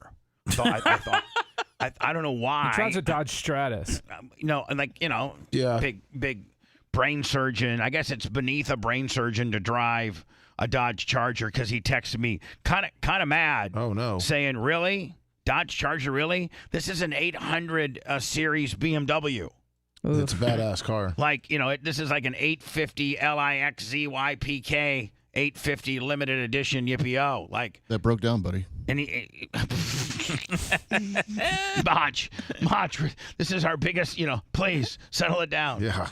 So, Kenny Price, I'm so sorry that I described your vehicle as a Dodge Charger when really it's a, BMW very limited 850 LZ XP 148-9er. Do we have people in Hawthorne, Florida? I don't know. I think the issue is fixed. Okay. And he's back home. I hope he's back home by been now. like 5 Being days. stuck in Hawthorne for a week with his 8 Series, waiting on parts. Can you imagine? They're like, we ain't got no parts for this here, boy. But you got a purty last time mouth. we saw BMW, it was a 3 Series, and that was about in It was a 2000 94 3 Series. We saw it in 2022. Yeah. We just ordered parts. We got a timing chain cover for a BMW 325i 84. I got some floor mats Yeah. from a 97 Beamer 3 Series. So anyway, Lummy, did you see now that Baker Mayfield which leads me to this? I mean, even if the Bucs lose to Detroit, just like I'm thinking, even if the Packers were to lose to San Francisco, by all means, this is a successful year. You made it to the Final Four of your division. I think, Brian, of your conference, that's a pretty successful campaign. Especially when you're picked to be like second worst team in the league. And you came into the season with $85 million in dead cap money, which means you're essentially fielding two-thirds of a team. Right. You're the youngest team in the NFL. Talking about the Packers, you're the youngest team in the NFL. That's not about the Bucs, but yeah, the Packers too. Yeah, I mean, so if the Packers and or Bucs, I was including both of them, lose this weekend, I don't think anybody should. Nobody's getting fired. Maybe Joe Barry. I mean, do they keep Joe Barry? Or, what do the Packers do? Because, they were talking about firing him. Or isn't it like the fire for the Packers? They got to have like a bunch of board meetings. Yeah, the town has to vote on it. Yeah. They all sit into a room, and when the right color smoke comes out, they know they've made their decision. They go out to the Oneida Casino and ask how the Oneida Native Americans feel. And then they, go to Curly Lambeau's 15th grandson and ask him how he would feel.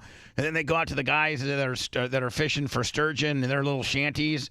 They snowmobile out there and be like, "Hey, yeah, y'all, what do you think about getting ready Joe Barry, eh?" Don't they vote with cheese trays? Like if you take a yellow piece of cheese to fire him and a white piece of cheese to keep him? I don't know, but what I'm trying to say is I think I'm excited for the Packers' future. They're getting rid of the Aaron Rodgers and Bakhtiari dead cap money next year. That'll allow them to, even do more. And I think that, Brian Gutekunst maybe had quite the vision that these rookies would gel. And they're arguably one of the hottest teams going on right now. I mean, just like the Eagles were one of the coldest teams going into the playoffs, right? The Packers and arguably the Bucs are both hot right now. Yep, they're riding that hot hand. And so that's when stuff happens. Now, can Green Bay go into San Francisco? I don't know. San Francisco has a lot of weapons, and they're real good at home. They're clearly the best team in football. Probably, yes. Clearly. I mean, it's not even remotely close. When Deebo Samuel's been healthy, they're undefeated. Right. Is he healthy this weekend? Yes. Okay, perfect. Yeah. So Baker Mayfield, who, as a Buck fan, early on, you were like, this guy's been a long-time journeyman. He didn't do anything anywhere he's went. He was supposed to be the second coming of everything in Cleveland. Didn't really, and maybe it wasn't Baker Mayfield's, at fault as much at Cleveland. But I don't know. They've gone on and done better without him. Then he went on and, the Panthers did nothing for the Panthers, backed up a lot. And, Tom Brady tells us the good news, he's not coming back, which we had to expect. And we knew we'd be kicking that quarterback can down the road when Kyle Trask wasn't the guy. No. So you bring in Baker Mayfield. You don't know that he's the guy. There's no early indications that he's going to be able to have the type of season he's having today. He did have that small resurgence with Sean McVay in the Rams, and that's why he was kind of back on the radar. Well, they said he got his groove back there because McVay told him, he said he was stifled in Cleveland, that he wasn't allowed to be his true self, his authentic self, and he was told to tone down his attitude and his swag and all of that. And then when he got to McVay in in L.A., McVay's like, dude, you got nothing to lose. Go out there, be yourself. Be a gunslinger. Play the game and have fun with it. Scramble, and so run around like a crazy man. He said that kind of turned around his career for him. Sean McVay saved Baker Mayfield's career. So, it's what he's on. He was on a 1-year deal, and so let's say Baker Mayfield, whether he wins or loses this past weekend, he's proven himself by all means. By all means, in the last half of this season, he has really put it together nicely. Does he have a ton of negotiation power, Brian, to the Bucs? I mean, is he a $30 million a guy year? I mean, what does Baker Mayfield get now? Again, even if they lose this weekend, he's had a very, very successful run here. Did well. He got $4 million this year. I think he gets top 10 to 15 money. If I'm the Bucs, I would make him the 12th highest paid quarterback in football because that's probably where he ranks. Yeah. Somewhere around number 12 in terms of his. But couldn't you argue that he piloted to the number at least 4 or 3? Come on. Listen. The Bucs were beneficiaries of an incredibly, incredibly soft division. If they have one game for either them or if Atlanta or New Orleans go the other way, their season's over, and we're not talking about Baker Mayfield being the next coming. All right. So I wouldn't overreact with what he did because he does have good weapons. I mean he has one of the best receiving cores in football. Could the Bucs get away with? Do you think Baker Mayfield's got to accept an offer, or will there be more money than say $15 million a year on the table? I think he's going to get in the 20 to $25 million a year range. Top 10 to 12 would be $40 million per year. Right. Yeah. Because Daniel Jones is 10th and he's making 40 per. But I'm hoping the Bucs get a little bit better deal than that. I would make it more incentive laden. He's way more valuable to the Bucs than anybody else. So I don't know how much negotiation power he has. Right. I mean, he's making $4 million this year. So again, what do you take him up to? How long do you want him? It's a very how old is he? 28, 29. maybe? All right, 29. so, I mean, you could He's still young. I mean, you could sign him to a 4-year deal if he thought he was the guy. Easy. You can sign him to a 6-year deal, and he's not going to shelf out. You can sign him to a right? 6-year deal if you want. I mean, what didn't they sign Mahomes to a 10-year deal? I mean, yeah, the real ones. Yeah, I mean, you don't want a 10-year with him, but you probably want a good 4-year out of him, right? I mean, if he's going to be able to win. I mean, I think the baseline is 3 years because that's what Geno Smith got last year. Right. And I think that would probably be something. But what was his contract? It was 3 years. $75 million, I believe. 25 a year. That's what I see for Baker. Is something along those lines. Right. 3 year, $80 million. Yeah. 3, maybe make him a little more than Geno because he is better. He was better than Geno this year. So anyway, the Lions, Gardner Johnson has, I guess, had some snide comments about Baker Mayfield, did he not? Yeah, essentially he said with the receiving core, which I love the way Baker called him out, but he said with the receiving core we're going to play that next. Bucs had, they should be better than they were, but they have Baker as a quarterback. I mean, give Jordan Love that. I mean, does Jordan Love do better with that, with Evans, Godwin, Gage? Does he, is he? I mean, I gotta believe he does better with the Bucs receivers than he does with what Green Bay has. Right. I have to. Right. But, I mean, they've scratched together. They've chicken scratched, little Romeo Dobbs is a guy. Hicks is a guy. Dontavian Wicks. So, this guy, from the Lions calls out Baker by saying, is he really that good? He's got, some of the best wide receivers in the game, which is true. And is he really that good? Here is Baker's response back to that dude. I don't think he's really watched film because he mentioned Russell Gage. We love Russell, but Russell hasn't played a snap all year for us.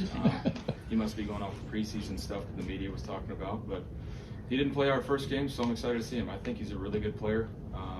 He has been for a while. He's been an impact. You talking about Gage? No, he's talking about Gardner Johnson. Oh, yeah, the guy talking crap. Did they play him? They beat the Lions beat the Bucs earlier this season. But he hasn't played all year. He's only played 3 games this year. The playoffs is going to be the Bucs revenge fest. They knocked off Philly, who beat them. They're going to knock off Detroit, who beat them, and then they're going to knock off San Francisco, who beat them. How bad did? It's not going to happen, but that's okay. How bad did Detroit beat the Bucs? Soundly, 20-6. Yeah, but it was as one-sided as the Philly game. How about it was the bad. San Fran game? Even worse. It was a blowout. 27-14. Yeah, but that was a late score there. I don't know, man. I mean, you don't know. It's the NFL. I think the Bucs have got a better chance at beating Detroit than Green Bay does beating San Francisco. I think that's accurate. Yeah. Yeah. Detroit's had some down games. You're talking about a 7 seed. I don't even know the first. I think this might be the only time a 7 seed has played a 1 seed. No. But a 7 seed is obviously. Well, never there 7 seeds there haven't been. There's been the lowest seed. Yeah, you're right. Yeah, because say again. it's Thank only you. been Say 2 it again. I'm seasons. sorry. What was that one You're point? right. You're right. You're right. God dang. For the Love Sponge.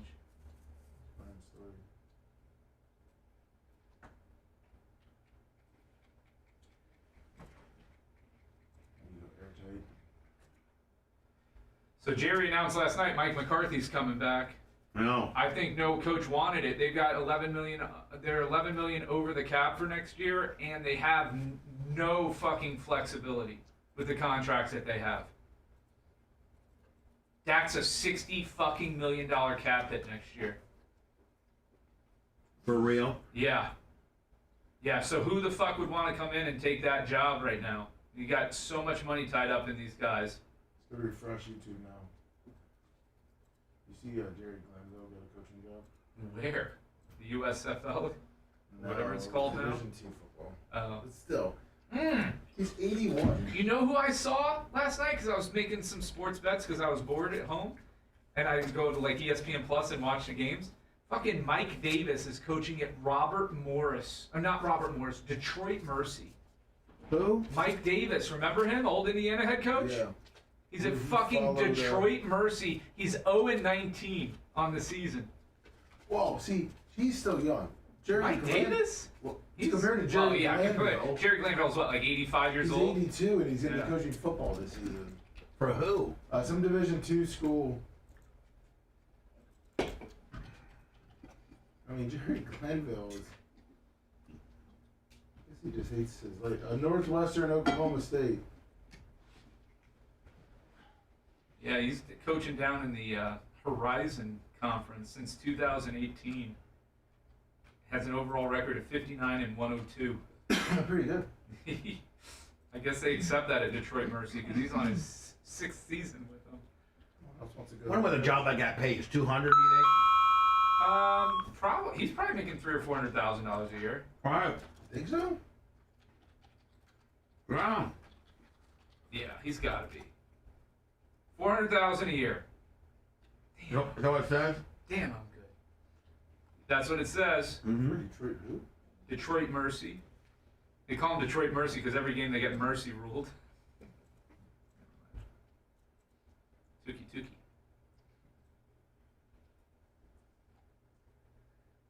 Yeah, his coaching career has gone the opposite direction. He went Indiana to Alabama, Birmingham, to Texas Southern, to Detroit Mercy. I think he's going to coach at DeVry next.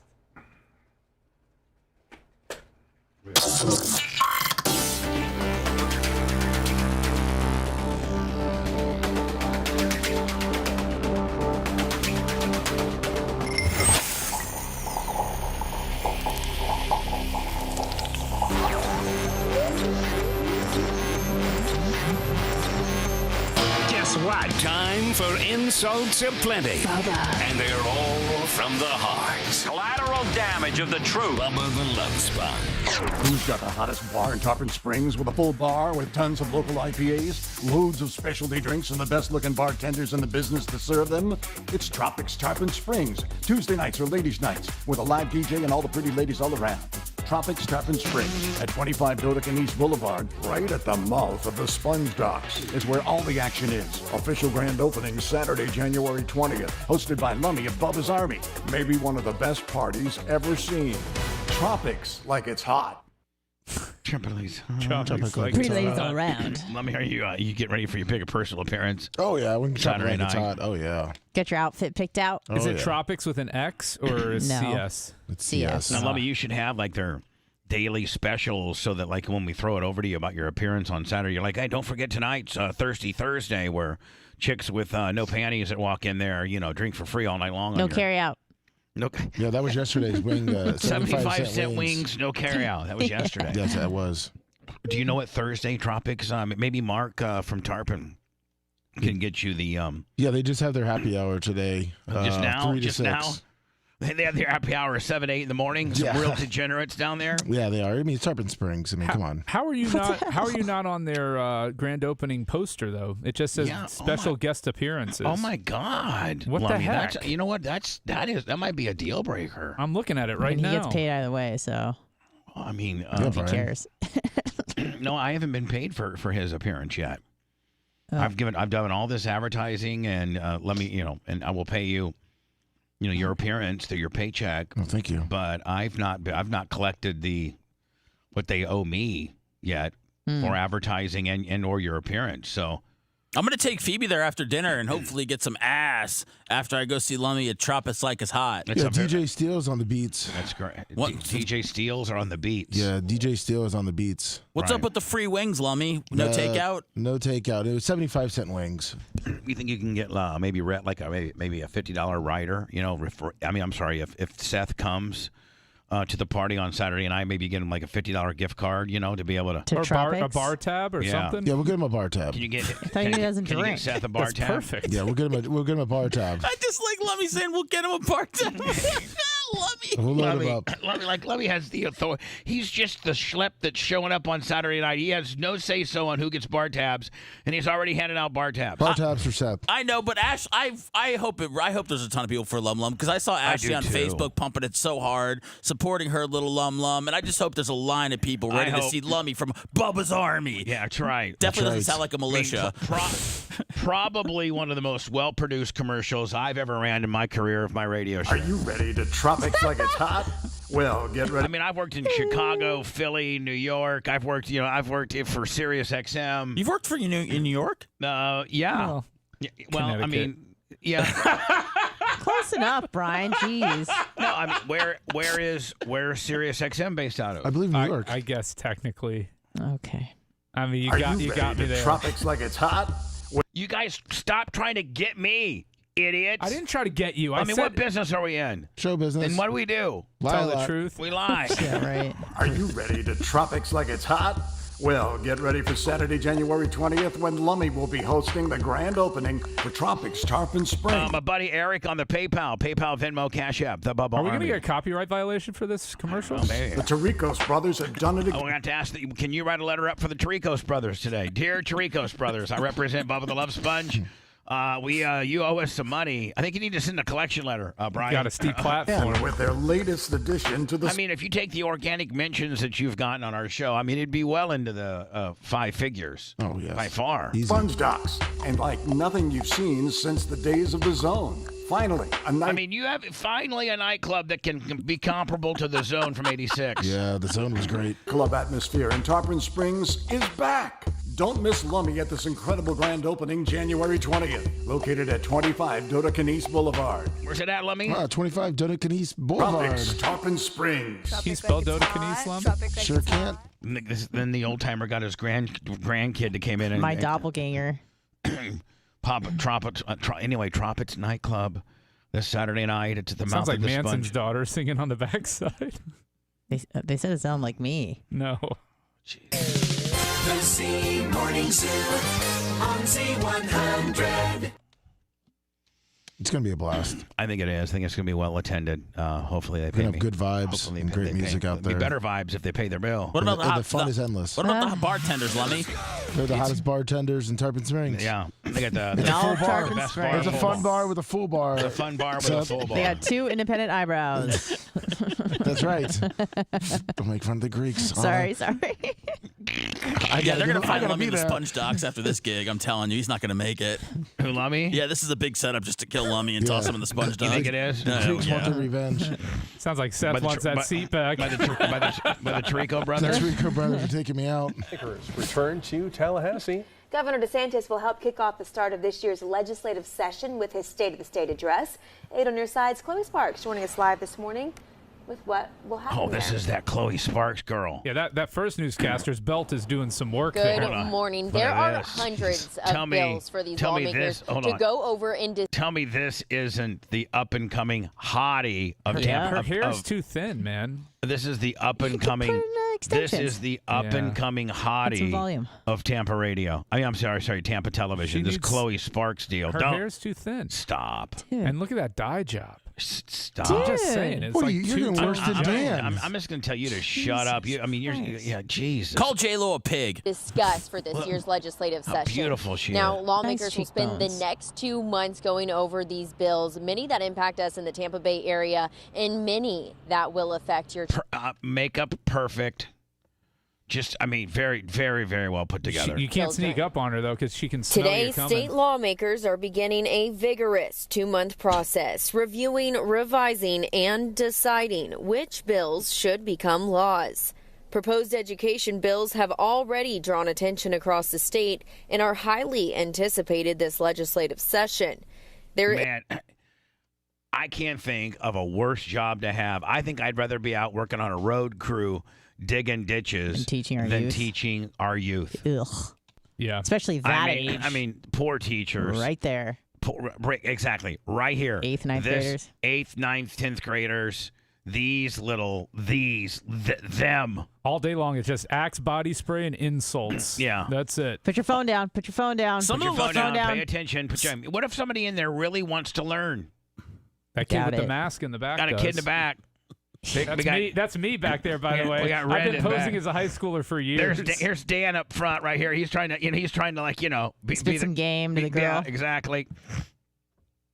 That's right there. The average U.S., such as U.S. Americans, need maps. This is the average U.S. classroom right here. I don't know. It's the average. Like looking around, it's kind of Caucasian. Sure.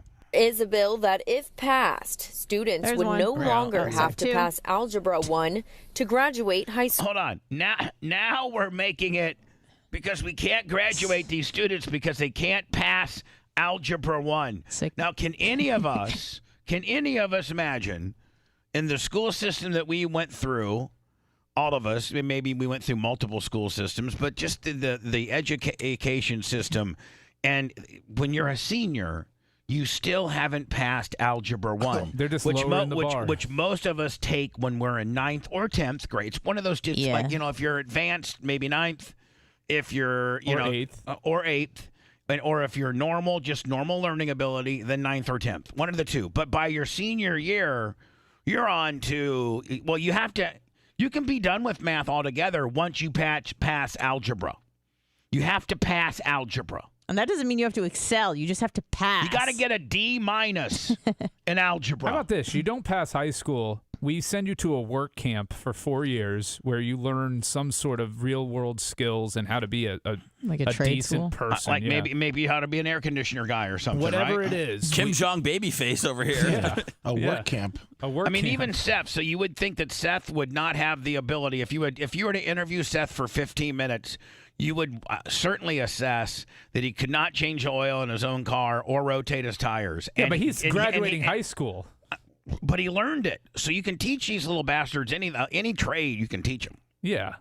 So you're right. But now our school system is so soft that you don't even have to pass algebra to graduate. Or they let you take the same test that you failed 4 times. No. You don't have to do that anymore. Those are alternatives to this. They're particular. talking about this. School. This is a bill, It right? is a bill that, if passed, students would no longer have to pass Algebra 1 to graduate high school. That just blows my Let's mind. hear the rest of it. They may follow up with something here. I mean, let's hold on. We're basically saying it's okay to be dumb. It also allows third graders who fail the required reading test to move on to the next grade. Yeah, Why would they do that? No, hold on. You don't have the Remember, basics do you down? guys remember when we were growing up and it'd be like, "Do you think you're gonna pass?" I don't know.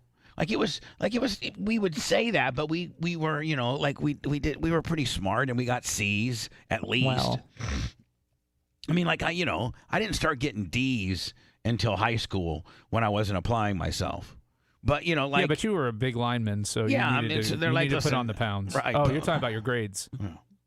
So what I'm saying is, it would be absolutely unheard of if they would say, listen, little Sally can't read, she can't write. All the all the cognitive skills that she was supposed to learn in third grade. Listen, there were a lot of people that I went to school with that got held back.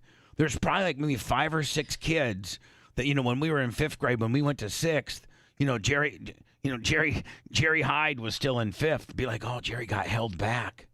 Like they used to hold kids back sometimes. Yeah, one of my good saying, friends got held back. His mom was a guidance counselor in the schools, and she did not think he was emotionally ready for 1st grade. She held him back in kindergarten, and he ended up being our class president and like the most popular kid in school. Yeah. So, but now they're like, listen, there's no holding back. If little Sally's dumb as a rock, keep it moving along. Because you know why? Little Sally's she's gonna be sad when her friends are in 4th and she's back in 3rd. It's not gonna make little Sally work harder or try to learn or more. Just back up the supply chain. You have like 50 kids in a class. It's just gonna make little Sally be dumber in 4th grade than she would have actually been about right for 3rd, taking it 2 times, but she's going to be dumb in 4th and dumb in 5th and dumb in 6th. She's always going to be dumb. And she's going to slow down the progress of those around her because now she's going to be taking up more time and resources from the school. Mrs. Johnson has to explain to her 4 times. We all get it on the 1st or 2nd time. And for those old enough to work, state law currently prohibits teenagers from working certain times and hours when there is school the next day. Here in Tampa Bay, man, that was never the case for. I mean, I think there was, and the fact that you had to be home by I think you could work during the week, but you had to be home by 10 o'clock. 10 o'clock. Yeah, it was 10 o'clock cutoff for me because I would work 2 to 10 because I'd get out of school early and I'd work a full. But they couldn't work you Yep. past 10. You all had jobs in high school? Yeah.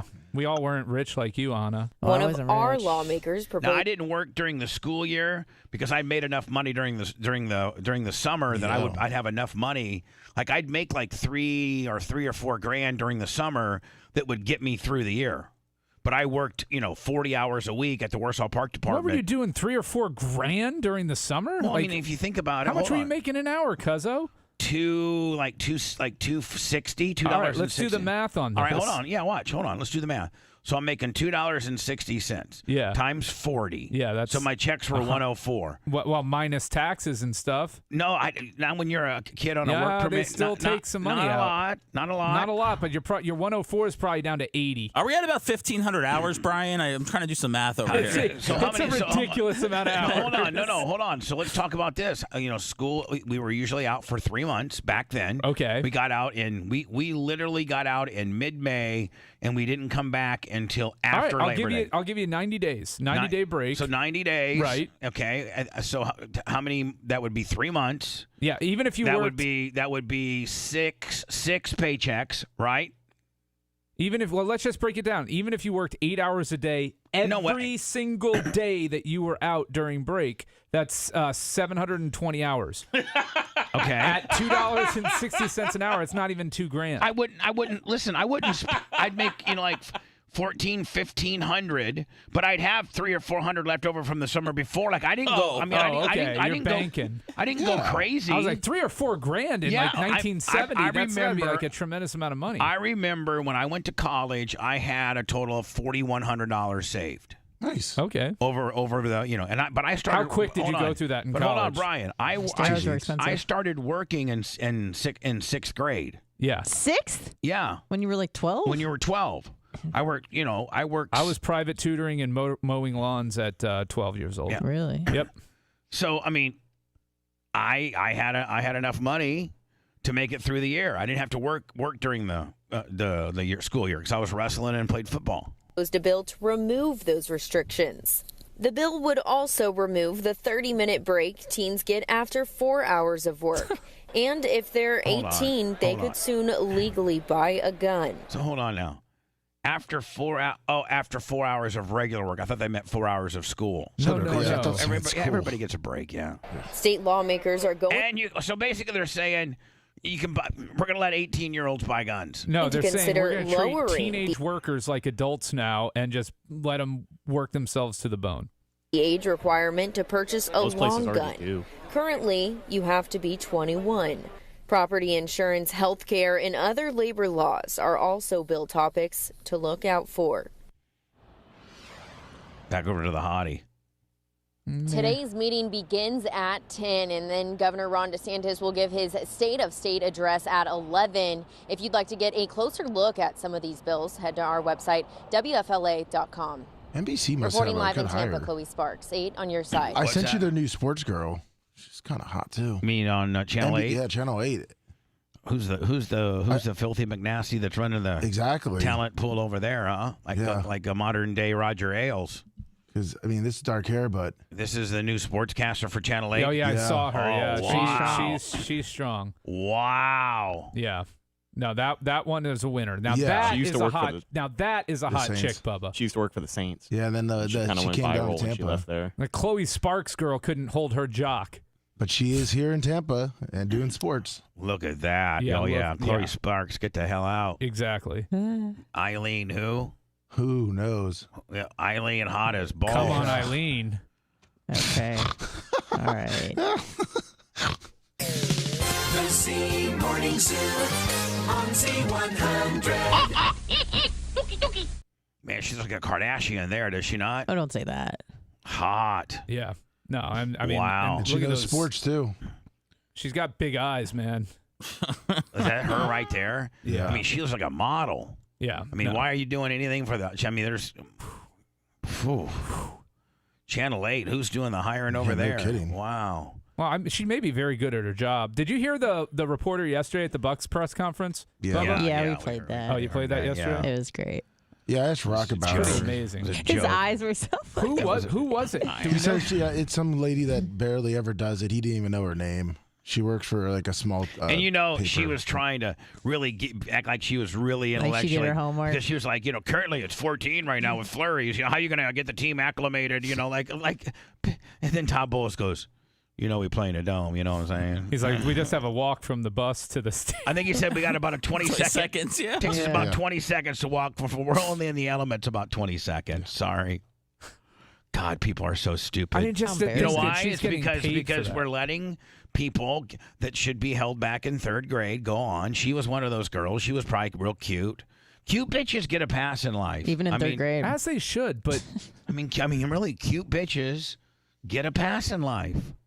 A lot of teachers like the way they're cute and kind of flirt with them. I mean, it's just saying. Third grade? Yeah. I mean, Crazy no. how uptight they are with giving away press passes, but somehow someone who doesn't know anything about football gets in there and looks like a complete And idiot. you know Well, why? And she you might know have been why? a woman of. And you know why? Of what? Because she's cute. What, Cute. Lummy? She was a very cute woman of a different. He's saying this like She Lummi- was not, Lummi- she was not a alluding large. to the She was not a melanin large in her white man. skin. That's why. Okay. She what? She was not a large white man. But she was or a large large. fat white man. What was she? She was a pretty woman of another race. Do we know now who asked that stupid question of Todd Bowles? There was yesterday or 2 days ago, Coach Bowles for the Tampa Bay Buccaneers was having a press conference, and it wasn't a visual thing. He was on camera, but the person asking the question was not. And the question was, Coach Bowles, this past weekend, weather had a lot to do with some games, and currently it's 14 degrees in Detroit and with snow flurries. How are you going to do, or what are you going to do to get your team acclimated to these conditions? And Coach Bowles goes, man, we're playing inside of a dome, and we only exposed for about 20 seconds. And so, Lummi, you're saying we do know who? It was just a voice. The person has not been named, but He just said it's a large black lady. I did not say a large black said lady. that's what she I said sounds like. Pretty. Oh no, I had an inside source that was there and said look that. at the setup that she had, and she had been sitting there that whole press conference like, I can't believe nobody's asked my question yet. Oh, I know. With every question, she's like, "Okay, great, they didn't get mine." Good. Can I tell you? Because I only got question's one. still good. I only got one real good question. I don't know anything about football, but man, I really studied up on the weather, and so this is going to be a very viral moment. I'm going to get him on a zinger. I think a high percentage of coaches would have bitten her head off. Like way more. Could you imagine Bobby Knight getting this question? or Bill Belichick, right? What about Dion? I mean, Dion would be like, you got to be kidding me. Yeah, but like, no. Sister girl, we're going to play inside of a dome. Listen, let me tell you something. Lord says sometimes people don't ask the right questions, and you need to might need to learn the game there better, sister. We play outside. We play indoors, girl.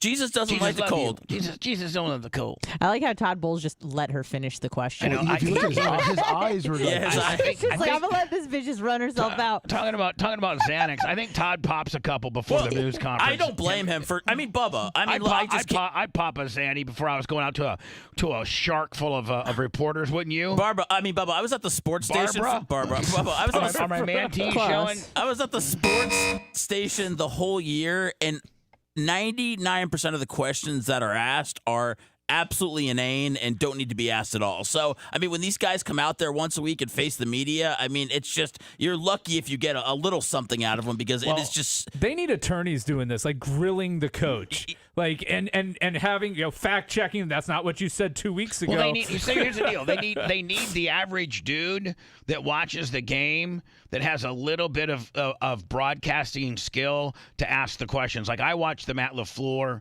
press conferences after the game. I go to the Green Bay Packer YouTube channel, then I'll sit there and watch. And, like, they don't – there's been a couple times, like, when they got beat by the Giants, when Danny DeVito had a perfect passing rating on him. Oh, Tommy Cutlets. Yeah, Tommy Cutlets, Danny DeVito. When they barely beat Carolina by 1 with a last-second field goal. Like, there was just some really ass bucket moments. When they got smoked by the Bucs. There was a couple times where he was just simply flat out coached, where the player should have gone out of bounds but stayed in bounds.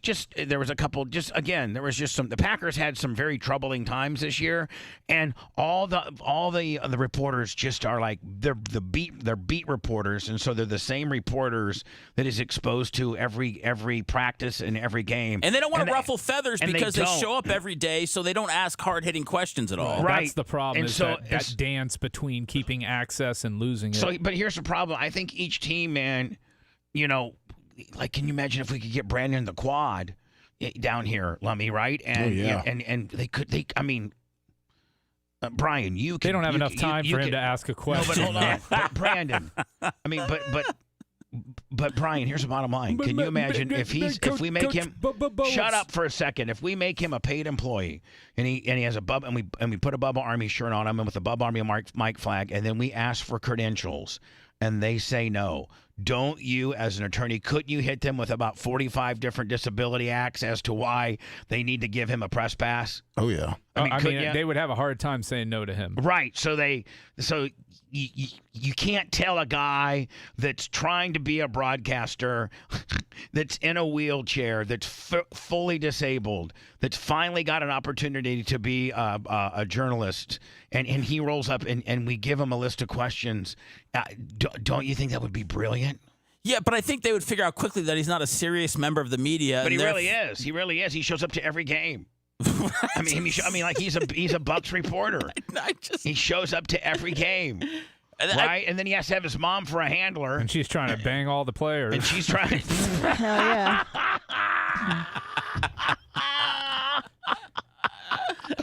Todd Bowles turns her on. Right? She's like, Brandon, don't ask to. Mom, Brandon, where's your mom? I got some real ball busting questions that Seth wrote for me. Be easy on Todd Bowles. I kind of got the hots for him.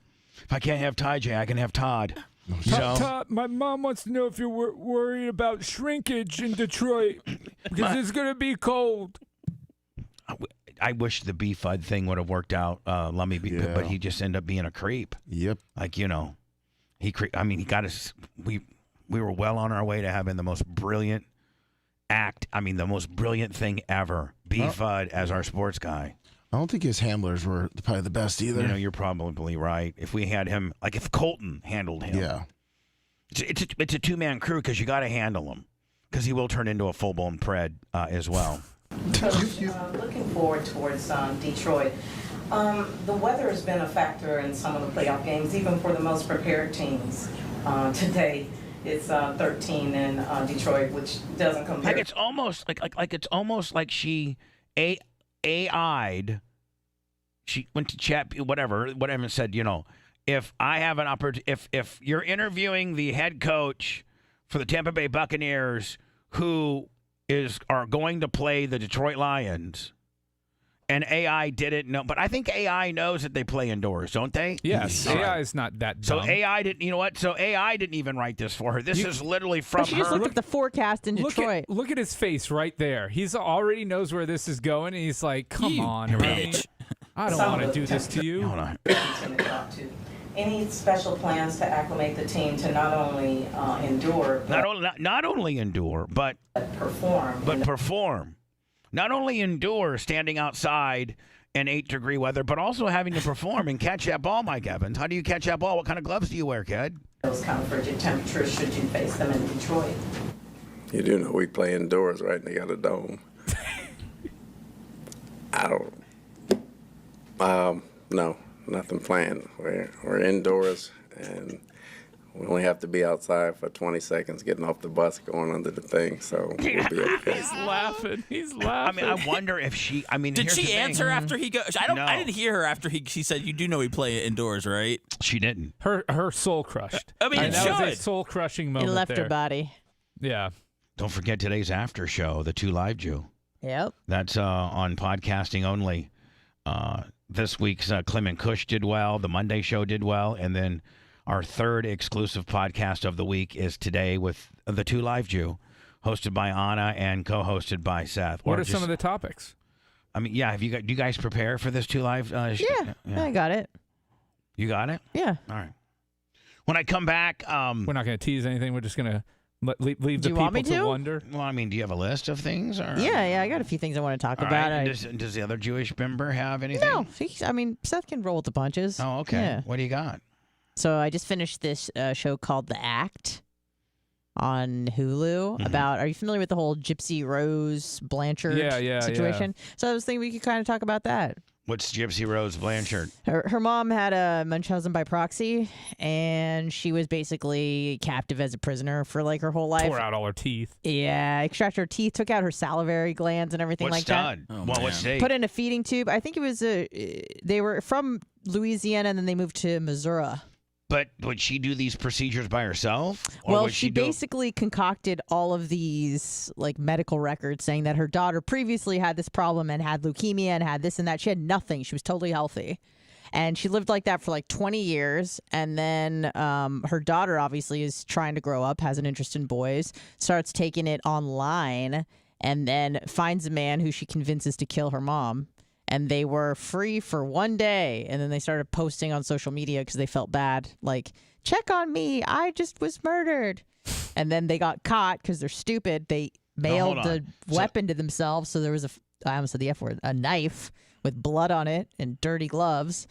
And they got caught. Man, I got to say. She just got out of prison about a month ago, and he's going to be in prison for life. I'd love to. What is that called again? It's called The Act. It's on Hulu. It's like And a. so it's his mom. She's got drug- Munchausen by proxy, which means you think that your kid's sick with every possible ailment known to man. Yeah. And really, your kid's probably okay. And you take it to the doctor 5 million times, Yeah. and they try to tell you that it's okay, and you just keep going from one doctor to another doctor until they finally, co-sign with whatever ailment you think. Like if your kid literally has a snuffy nose, just like a little bit of a cold, like you would completely think the kid's gonna die, and so. She does this. She makes her use a wheelchair for her whole life when she can walk. Right. So so finally at 20, I think it was 23. This kid's like, I am over this. Got my teeth pulled. Salivary glands removed. So the mom said she was drooling on herself. So she gets I'm assuming, does she give some vagina to a boy? Oh yeah. So she gives some vagina. The mom didn't mess with the vagina or the reproductive parts, did she? I don't think so. Seth looks very She had, like, a enthusiastic about this feeding topic. tube. Well, he's got a daughter that he has to look forward to. Well, that's the topic. Yeah, but Seth's Is she daughter. going to be on Dancing with the Stars? No, Seth's daughter's going to be Gypsy Rose? pickpocketing with the stars is what No, she's going to not be Seth's on. daughter. he's I'm talking talking about about Gypsy Gypsy Rose. Rose. Man. That'd be a great get for Dancing with the Stars. What? Gypsy Rose? Get her on there? She probably will be. And then after I watched the docudrama. Is she cute? No. All right. And then I watched the docudrama. Then I watched. She's cuter than her mama, though. Oh my God! Somebody send me Oh, it's bad. Somebody send me the trailer. Somebody send me the trailer. After I watched the docudrama, I watched the actual interrogation of the guy that killed her. and he's like a little bit of a little slow, on the R side of things, and he just admits to everything. Just tells I killed her. exactly I how did it went down. I killed it. Once I got that vagina, I had to kill her. Yeah, he goes, she asked me to, but I wouldn't kill her unless just Gypsy, because I love her so much. There's nothing I wouldn't do for her. There's nothing I wouldn't do for her. It's pretty sad, but There's a Gypsy Rose parody song to Desert Rose by Sting. Oh, I love that song. I sent you the trailer. All right, we'll do it next. That particular situation was getting pretty hairy. All right. Want to make sure you're on top of it. Time for some words before we get back to the mayhem with the Bubba the Love Sponge show.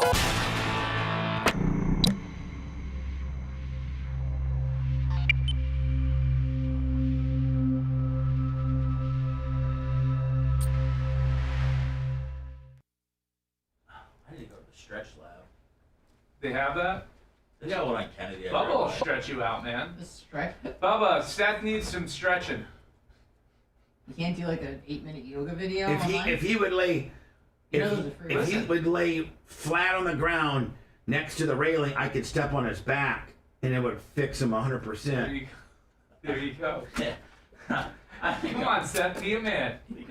I mean, you're a fucking man now, buddy. You change your own oil. You get your fucking. Let your boss walk. You rotate your tires. Come on, let him walk. So he walks all over everybody figuratively. Now let's do it literally. No, I'll just give you a squeeze squoze first. Come on. Yeah, squeeze squoze. Why do you look so scared? I just don't. It feels good. I was just making a. I actually might order one. May I have one after him? She wants a squeeze squoze. You want me to go first? Show you how it's gonna be okay? Yeah. Have you had a squeeze squoze? Yeah. Oh. I think from Lummy. Oh, no, Right, Bubba's crack me squeeze out. squoze is better. Mine are How do you want it? right there. Yep.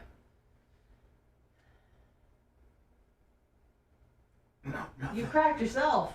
Yeah, Nothing. I heard we're popping on you. You're pretty. I'm gummed up. No, I think you're pretty fluid. You didn't feel tight. You felt like just like you're okay. Goosey goosey. No, you're not under arrest. You're under arrest. Okay. You're not under. Watch out! Watch out! Okay, what shit? Oh shit! Did you hear that? I Yeah. just screamed over it. That was a deep pop. Well, no, I heard the deep. It was a deep pop. Oh man. We got you. When it comes crashing down and it hurts inside. What in the? You cracked into the Hulkamania, man. I just cracked the Hulk out of him. Yeah, you cracked the Hulk out of it. Man, I wonder if Hulk got a full body crack before that music hit. That was a deep one too. Dude, I'm telling you, man. Now you know I feel like the Hulkster. I feel all tense and stuff. Now you should feel fucking. Dude, I feel tingly, Yeah, her man. real one Yeah. is so ugly. Gazelle-like, say it. I feel like a gazelle. I'm gonna go run around the parking lot. Okay. On all fours. Oh my god, her real mom is. Oh God, such a pig.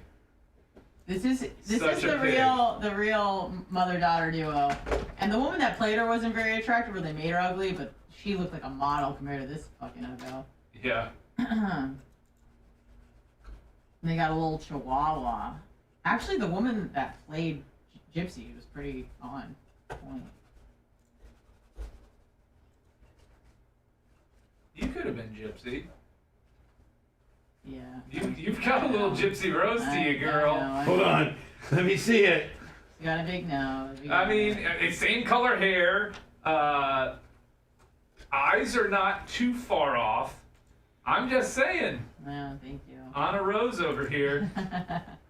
Gypsy Hummel. Oh no. You're kind of a gypsy too. You've moved all around the world. That is true. No real home country to speak of. Okay.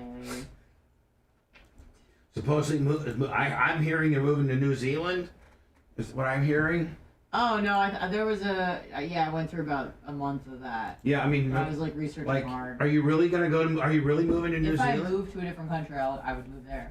Why? I fucking loved it. I did a little research on it. They say it's very remote and the cons on it is everything's so far away. I mean, That's one of the pros of it it's too. a country. Not like You can get over to there's no- Australia pretty quick. Like 6-7 hours. Oh, from New Zealand? Yeah, no, I'm it's like, like not 3 from hours. here. No, It's no, like no. 15 from LA. No, New Zealand to Australia is It's like less, it's it's like 3. 2 hours flight, 3 hour I flight. flew from Sydney to Auckland in about 3.5. and then from Auckland to Queenstown. Well, you can give me your notice before you go. I will. I don't think I'm moving. It says 5 hours and 32 minutes. I think you are. I mean, I heard. It's what I heard. I did it like 11 years ago. So Yeah. That's a fucking long flight to get to the next nearest country. it's awesome. Yeah.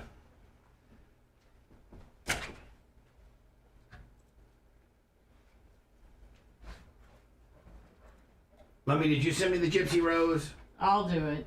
I sent you a picture of her mom. Do you want the act? Like I sent the trailer for the act. You did? Yeah. Okay.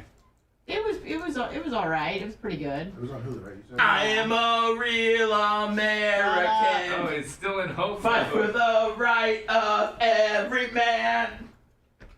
Oh, there goes our copyright. What'd you say? there goes the copyright. Yeah. One more verse and It's over. we would have been done. You're close.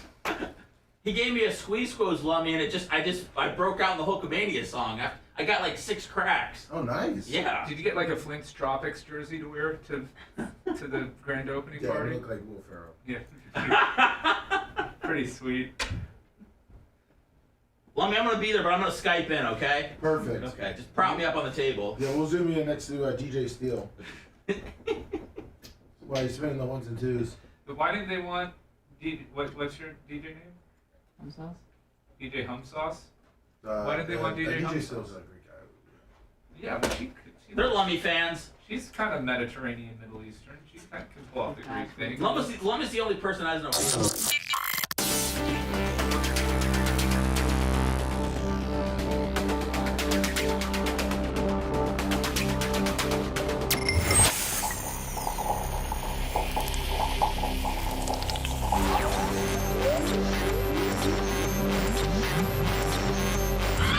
There's nothing sexy or glamorous about this broadcast. Just press play. Bubba the Love Sponge. You're listening to the Bubba the Love Sponge Show. February is Heart Health Month in the United States, and more than half of the U.S. population could still benefit from some sort of blood pressure support. Superbeat Heart Chews are the #1 doctor, pharmacist, and cardiologist recommended way to support healthy blood pressure. They even promote heart-healthy energy without all the stimulants. Paired with a healthy lifestyle, the antioxidants in Super Beets are clinically shown to be nearly 2 times more effective at promoting normal blood pressure than a healthy lifestyle alone. And we used to be 30,000, but Lummy, now we're 40,000 5-star reviews and counting. Nice. Super Beet Heart Chews support healthy circulation, so you not only get blood pressure support, but you also get productive heart-healthy energy without the crash. Support your heart health with Super Beet Heart Chews and get a free month supply of Super Beet Heart Chews on all bundles, plus a free full-size bag of what, Lummy? Turmeric. That's right. That's super good for your heart as well, and that's valued at $25 with your order. And it all starts and stops by going to BubbaLovesBeats.com. Get this exclusive offer only at BubbaLovesBeats, BEETS.com. Thank you, Lummy. Appreciate you. Thank you. This is the show that Anna. I just finished it last night. And it's It's 8 episodes. Oh, 8? Yeah. Oh, that's a little. Yeah, I know. This is the state's case against Gypsy Rose Blanchard. Against her? What is she doing wrong? Oh, she killed her mom. plotted Right, it. I'm Well, sorry. the boyfriend killed, and She he got provided life. the weapon, and yeah, she She's got plotted, planned it. paraplegia, epilepsy, heart murmurs, and she's allergic to sugar. Everything I do for her. My mom is my best friend. All she wants to do is keep me safe. Gypsy! Have you been able to confirm the girl's medical history? Now think about this. Now, this is obviously something that happened. You know, Yeah. Gypsy Rose was a real person, you know. And but, is, yeah. And is a real person. Yeah, but she's think alive. about how many Gypsy Roses go undiagnosed or uncaught or like they never catch the mom, or the mom does it for the kid's entire life, or like, you know, they caught this particular woman, but don't you think there's probably they others? didn't. It's because she was murdered. Right. So, like, I mean, how many women? I mean, you know, Munchausen by proxy, was it Munchausen syndrome by proxy? Yes, is, you know, a thing that women, moms, participate in, and not all of them probably get caught. Right? Yeah. I mean, there's probably a percentage of women that are Munchausen syndrome by proxy and don't get caught. Or you have the reverse, because they're looking out for it, and then you have what happened with that Maya girl. Remember, they kept her mom away from her because they accused her of having it. Right. So it's like you have problems with that too. Which part? Any of it. That's what being a mom is. Never being sure you're doing the right thing, but doing it anyway. With the Children's Division of Missouri Social Services. Open.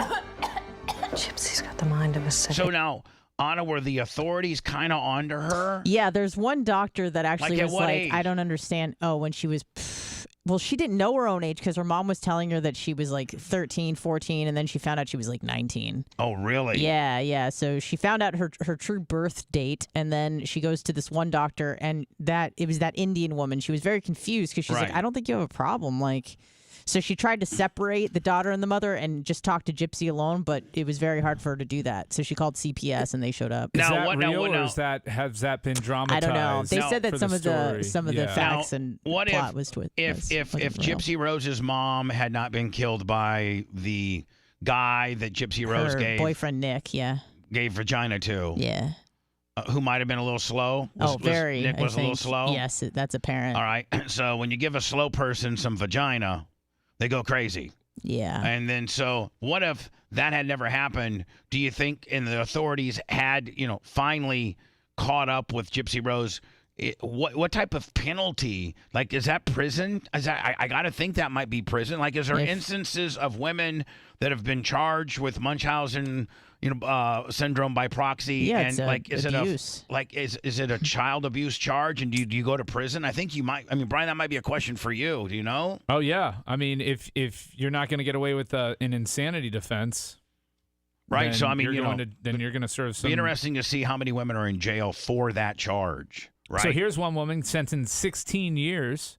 The most insidious of crimes. Mom who admitted causing daughter's death in Munchausen by proxy case. She only got 16 years in prison. She caused her 7-year-old's death. To die. sent you the link. So she Yeah, the news story. basically killed her 7-year-old by fretting over her and having this Munchausen by proxy. She faked her daughter's terminal illness, raised money off it, and ultimately caused her death. This right here, let me. Yes.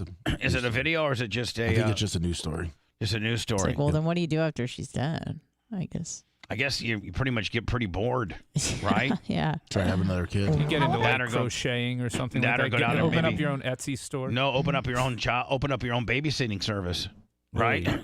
That's Oh, yeah. she's 15, born in 1995. I thought you said I was born in 1993. I'm just going to ask you a few questions, all right? Can you read? Do you love me? I think I have that with Merch Crick and Bella. What? Like she babies Bella like you wouldn't Oh, believe, and I'm trying to okay. I'm trying to get rough. I'm trying to get rough with Bella, She's and got worms, doctor. I swear. And like she's like oh my god, and I think she wants to go out. I think like it's just she just babies that dog, and I'm like, it's a pit bull. You got to kind of get rough with it, and lay pin it and Kick it, slap it. slap it around a little bit, get it riled up. And she's like, Waterboard oh it. no, you cannot. I'm like, give me that shock collar. Oh, It'll stop jumping. It's a mild shock at best. Well, Merch Crick likes wearing it, so. Sorry. What are you giggling about? I met my Prince Charming. Hi. I never once disrespected my mama the way you do. I'm so. It's almost like a Kathy Bates and a Dirty Birdie. It with so the, is. with the hobbler, is it not? Yeah. You know? Yeah, I was definitely referencing her the whole time. Mr. My mama says.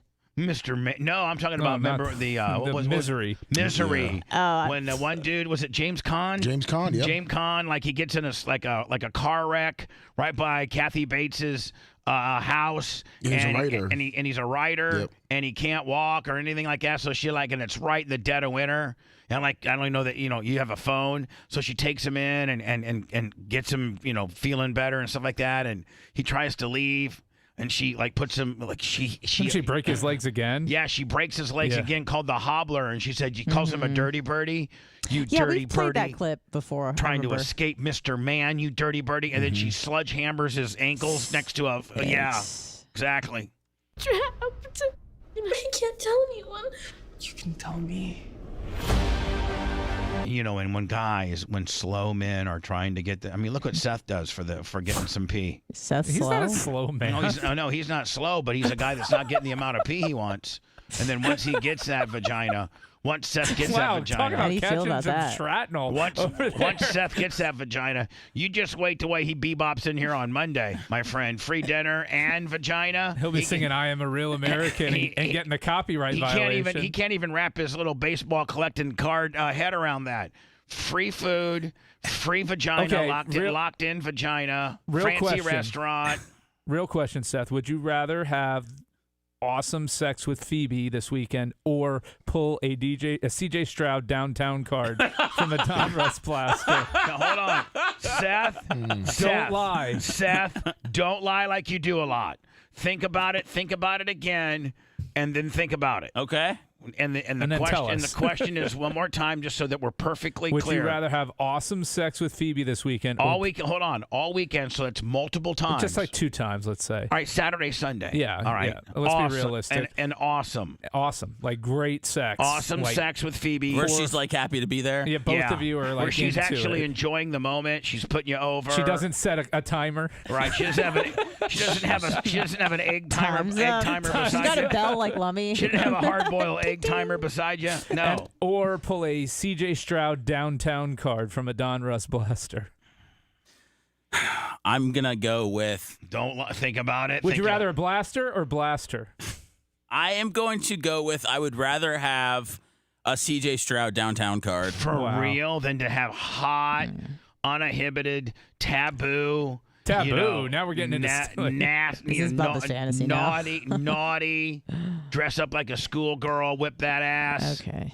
You know what I'm saying? Yeah, no, I know what you're saying, but I'm saying that this CJ Stroud's probably worth between like $2,000 and $3,000. So I feel like you could go buy some. I feel like she would get hot and bothered by the fact that I had an expensive card. So you think she might actually be more sexual the fact that you didn't mount her and made $3,000? She loves when I sell cards for like a big That's price. Like foreplay for her. So like if you said, "Hey honey, guess what? I didn't give you the mounting, but I made $3,400 on this card." Oh yeah, take me. That might get you that might get you the mounting. You know what? You might have the long play going on. You're Seth. damn right I do. Hell yeah. Someone give me a blaster. Nobody's gonna ever do more for you than I do. She's never gonna let us be together. Sooner or later, everybody knows everything about everyone. Does it show her and the blasting? Kind of. You see his butt. Gypsy Rose Blanchard, how do you plead? That's great. It was kind of cheeseball, but it was good. No, I think it's going to be good. Yeah, well, yeah, I watched it. We watched the trailer of how they depicted the people. This is the real. Yeah. Now is this Mama? That's Mama. And this is Gypsy Rose. Yeah, that's Dee Dee and Gypsy Rose. Claudine. Her real name, was Claudine. But and Gypsy just got out of prison, right? Yes. She did how many years? 8. 8 years. Yeah. And she said she felt more free in prison than she did at home with her mother. I bet. Yeah. So she said it was a really great transition to the real world. I swear to God, that's what she said. Jeez. She did? Yeah. I mean, if you think about it, she actually had friends and people to talk to. It's a social structure.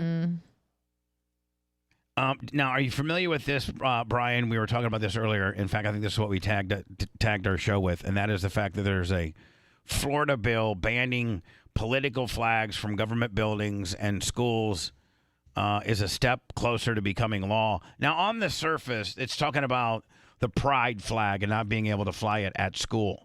And I'm thinking, well, I don't think that there should be a problem with flying the proud flag if you can fly any flag. Like, I mean, as a First Amendment issue, I think you should fly any flag. You know, Black Lives Matter should be able to. These are public buildings. Confederate flags? Yes. Okay. Yes. Or a Nazi flag. Yeah. Yeah. Swastikas everywhere. So no, hold on. So on the surface, as I was initially thinking, yeah, fly any flag. It's your, you know, people died for that right of our First Amendment to be able to fly any flag you want, although it be maybe offensive to some. It's your right to fly that flag. But then I got to thinking, this is government buildings, schools, and what have not. So I think at that point it's either all, and you know, you'd have every flag up there, or none. And you make it uniformly a rule, making it none, and the only 3 flags that you could display would be the American flag and maybe your state flag that your school, whatever the school is, and then potentially whatever maybe your mascot or your school colors were, like your school flag. Right. Like, yeah, so in that part, like in that case, it would be like your business. Like, for instance, Tesla could fly the American flag, the Texas flag, and the Tesla logo flag. Sure. There you go. Yeah. There's the flags you can fly. Yeah, Boom. Because if you open it up for where you can now start displaying the pride flag at school, you got to let everybody fly their flag. Yeah, I'm with you on that. I think you know, these buildings are supposed to be inclusive buildings where nobody feels discriminated against in any way, and you don't have to actively promote any one group to make sure that they don't feel discriminated against in those buildings. So I'm if you're going to open it up, open it up for the pride, which I have no problem, then you got to open it up. Game on. Open the floodgates. Then you know the Confederates need to have theirs. The Black Lives Matter other countries' flags, you know, stuff like that. Yeah. Why not? If you're a private, which I see all the time, and it pisses me off. If you're a private business, you should be able to run any flag you want. Of course. If you were, a gay nightclub, run the pride flag. Run it all you want. Run it hard. But if you're, I don't even know. I don't even want to. Public library. Yeah, if you're, City Hall or whatever. If you're Gibbs High School, you might be only, the rule is you can run your United States of America flag, you can run your state of Florida flag, and then you can run your, whatever the Gibbs mascot is. The Spartans, are they the Gladiators Spartans or something like that? The Gibbs Spartans flag. But on government, buildings and things like that, you're going to just have to lock it down. And I'm sorry, pride people. There's no need to apologize. There's no need to apologize because the nobody's getting a flag. Right. There's no need to apologize. There's no hurt feelings. That's the rules. But they're making a big deal about this. Because the only flag they're talking about is the pride flag. They're not also saying you can't fly the Confederate flag. See, don't you wish that a politician or even a newscaster would break it down in that manner by saying this isn't really an issue, right? This because if you're gonna fly the gay pride flag, you got to allow the Confederate flag. I think that's a clickbait title because yes, that's probably the impetus for whoever drafted that bill is to get the pride flags out. The net effect of it is you're going to be eliminating all the flags from being able to be displayed there, which is probably the right way to go. Now, what's happening, I didn't know. I knew there are states like Colorado and Maine, and there's a bunch of others. I don't know how many total states now officially are trying to keep Donald Trump off the ballot. I don't know. It's only 2 so far that I'm aware of. Oh, that's it? Maine I think Colorado? two other states got turned down. Well, Joe... How a dust-up between Joe Biden and the New Hampshire Democrats kept him off the primary ballot. Does the primary ballot even matter? Not really. Like, it's what I'm saying. Like, is this clickbait, too, in the fact that, okay, maybe he pissed off the New Hampshire Democrats, and they're like, Joe, we're not putting you on. It does. I don't think that the primaries mean anything in the Democratic field, do they? Yeah, no. Not this year. Yeah, I mean, like it doesn't matter. Not this year. Put Mickey Mouse on there. Put Donald Trump on there for all you matter. It doesn't really matter. No. And Brian, do they even consider anybody else? They should have. Bill O'Reilly says it's going to be Michelle Obama. Well, that's what Bill that's a O'Reilly possibility. I says. Bill think- O'Reilly says that like the last, like relatively soon here, because let's not forget the election is in this fiscal year. We are in the year of the election. So stuff is really going to start amping up. Mm-hmm. And so if the Democrats were going to do something, it's got to be soon. Real soon. Probably by maybe around summertime. Does Joe slip on a patch of ice at the White House, bang his head? They take him to the emergency room. They says he's in a coma. Take him out like Kennedy. No. Blame it on MAGA. He's just in a coma, and then Harris has to run around the country. Well, and Kamala's been traveling the last 2 weeks everywhere. And then Barely see her Michelle in the news. rolls in and says, "I'll do it."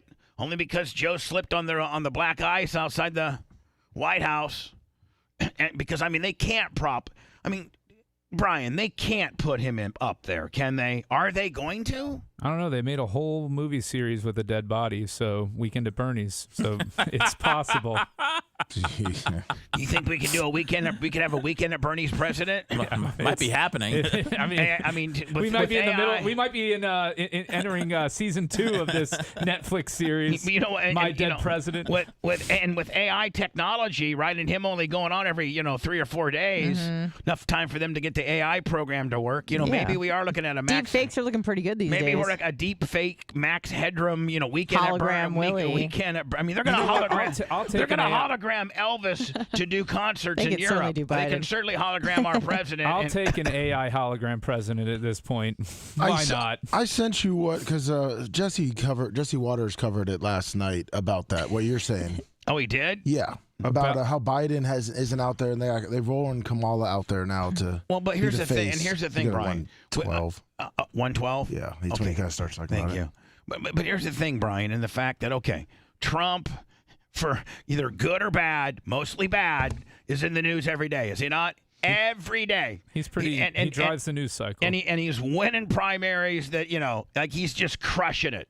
And it may not even matter that he can't get on these particular primaries because he's just crushing it. No, it won't matter. I think Nikki Haley will give him a run for his money in New Hampshire, but Trump is doing so well with the evangelicals that he's going to crush her in her home state of South Carolina, and then that'll be the end of it.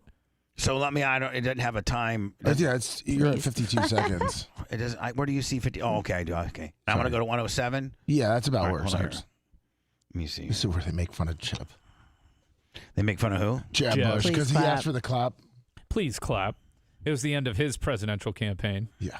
Okay. Who's more handsome, Jesse Waters or Babyface? Oh, Jesse Waters is big time. Yeah. I can't. I got a face made for radio. I keep getting a buffer Willie here.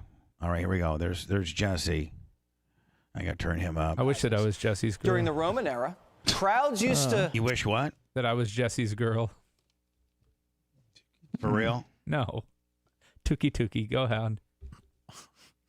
Z Morning Zoo on Z100. I will tell you, man. I think he's doing pretty damn good. Yeah, he is. He's number one. Tucker Carlson's a tough person to follow. The guy I think that set all the records. I think he broke all of Bill O'Reilly's. He did. Just that time slot alone is just conducive to being good. And when you're good like Tucker, then you got some great ratings. Mm-hmm. And Jesse's killing it. I don't know if Jesse will ever get Tucker type ratings, but I like the dude. I like the guy's delivery. Yeah. I think the guy's got the it factor. He's strong. Of this country to get back in the business of creating a more peaceful world. Please clap. Was that Jeb Bush's? I think 2 days later he suspended his campaign. Yeah. Literally 2 days later he suspended his campaign. If you can't garner applause, you can't win over a crowd. And politics is all about winning over the crowd, especially in an election year. And I'd have Disco Joe out every day doing the monkey bars and doing looking like he's training for Al Qaeda. Yeah.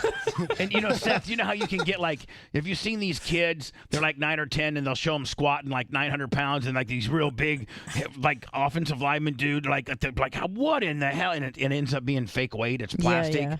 They should have Joe give him some plastic weights and it looks like it's 245 and he's inclining 245. Really, it's like 18 pounds. He's curling like hundreds. Yeah. That's what.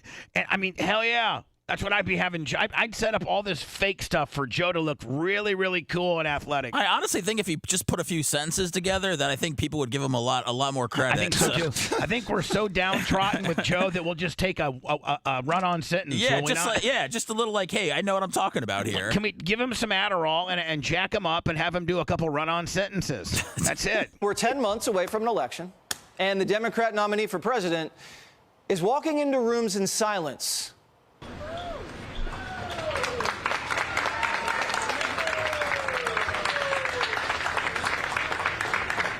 Now, is that his attempted run? Is that silence though? It's well. I mean, can't win over a crowd. I mean, hold on. And politics is all about winning. The Democrat nominee for president is walking into rooms in silence. Now, I would need to know how many people are there. Now, if there was 300 people there, and this is the response he got, well, Jesse, I think you're onto something. But if there's 30 people there, because he's walking into a produce market or whatever the hell he's walking into, and there's a very limited amount of people. I mean, the amount of people being there is a major contributor as to how pathetic or non-pathetic this really is. Right. Right? Mm-hmm. Right.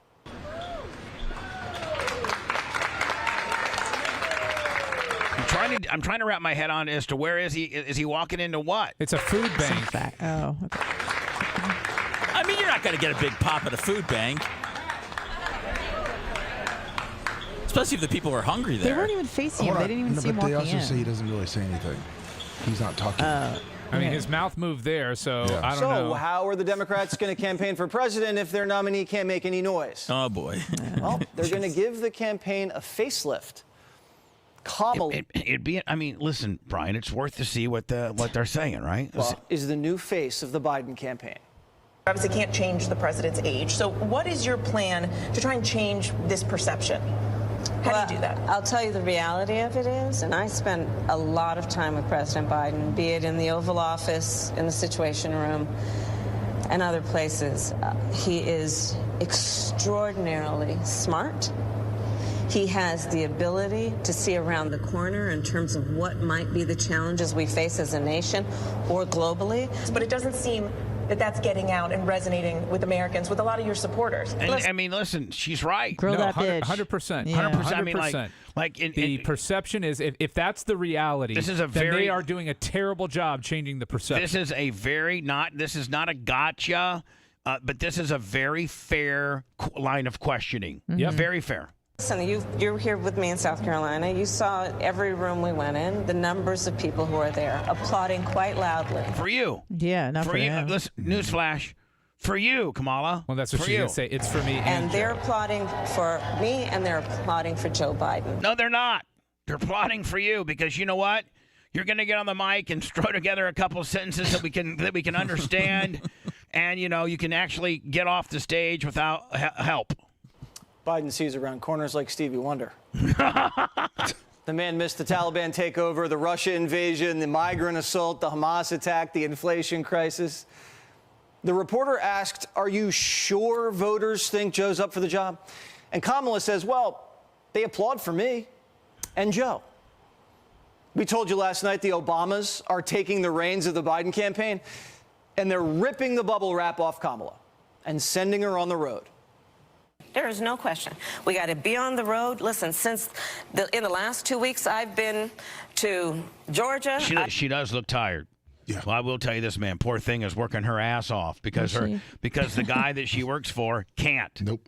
So this poor thing's got to be on the road, busting her ass. I've been to Nevada. I've been to North Carolina. Damn, who's the smoke show on the far right, Lummy? And I've been to South Carolina twice in the first 2 weeks of this year. Oh. I will be out on the road. We have to earn the reelect, and we have to communicate what we have achieved. Yes. And that is going to be.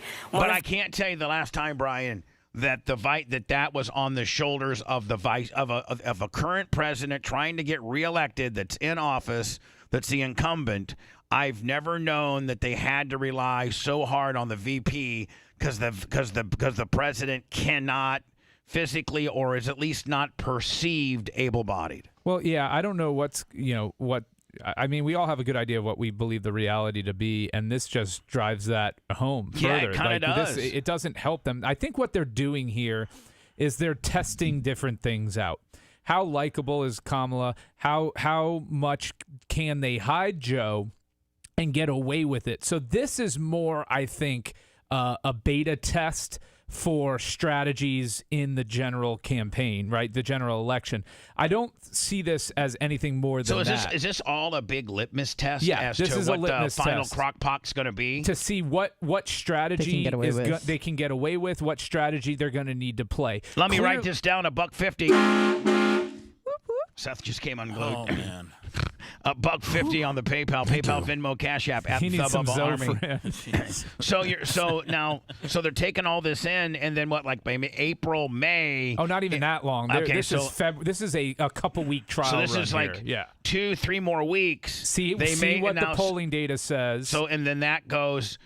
What are your options? How does this improve Kamala's likability? How does this improve Joe Biden's ratings? How does this improve his head-to-head with Trump in the polls? They're looking at all this. This is just data aggregation. This is window dressing for an ulterior motive that they need to have to come up with here in the next 3 to 4 weeks as a plan as to what they're going to do for the general election. Well, what are see a couple other strategies. Well, that they what are their employ. other options? Like getting Gavin out there. I think that's going to happen. Well, they did getting that. Michelle out there. So they put Gavin out there after the debates. So he was the mouthpiece for the Democratic Party after the debates, and they tested and saw how they did. And how did that data come up?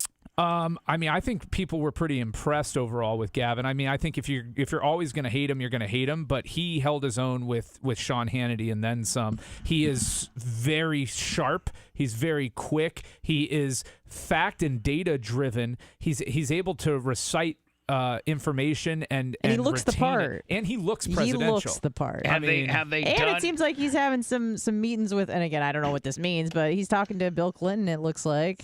Going on vacay with him. Before I go into words, have they done the data run with Gavin versus Trump? I'm sure there's polls out there. I think he would need more lead time than Michelle Obama would. I think he would need. And do you throw Michelle Obama as the VP on that deal? I mean, you could. I think he needs less time because the more time he's out there, the more time people have the time to dig up dirt on him. But I think at the same time, a lot of Americans are unaware of Gavin Newsom, whereas most Americans know who Michelle Obama is. I'm not talking about like people that are politically plugged in, but the apolitical, because that's really what decides these elections. You have 40% that will never vote Democrat, you have 40% that will never vote Republican, and then you have 20% in the middle. And that's where you win or lose. You lose by getting your base out, which is going to be a problem for the Democrats this time around. It's never going to be a problem for Trump. Okay, but the Democrats have relied in 2016 on an anti-Trump platform. It wasn't Biden as a great candidate. It was he's not Trump. And so if they're going to try and run that back again, it could work, but it's not good.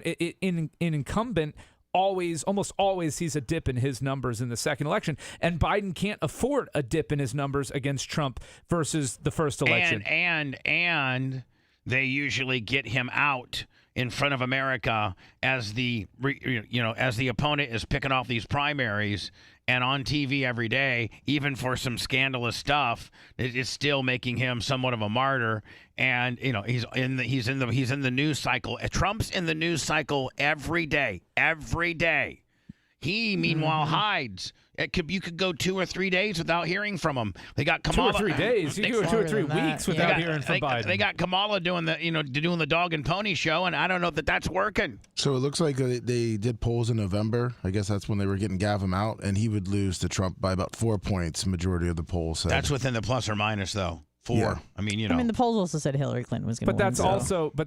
She did technically win. That's also without. No, she didn't. Well, she technically won. That's also without. She won Gavin. the popular vote. But that's not how you win the presidency. I understand that. We live in a messed up country where the majority doesn't actually rule. But it does say that a lot of the swing states, Michigan, Wisconsin, Georgia, would flip back to Trump if Newsom ran. Yeah, I think it's early, but that's a promising. Promising number that you have a guy who is not running, hasn't been announced to run, and is polling within 4% of the presumptive Republican nominee. That's promising for them. I'll tell you what's promising is we got to go to words, and then let me come back with a better. Have I done a better help? No, you have not. So I got a better help to do yet before we end the show. Okay. Now, since nobody else has got the guts, the people's hammer has spoken. How does that sound to you, mister? I think it sucks. The Bubba the Love Sponge Show returns after this.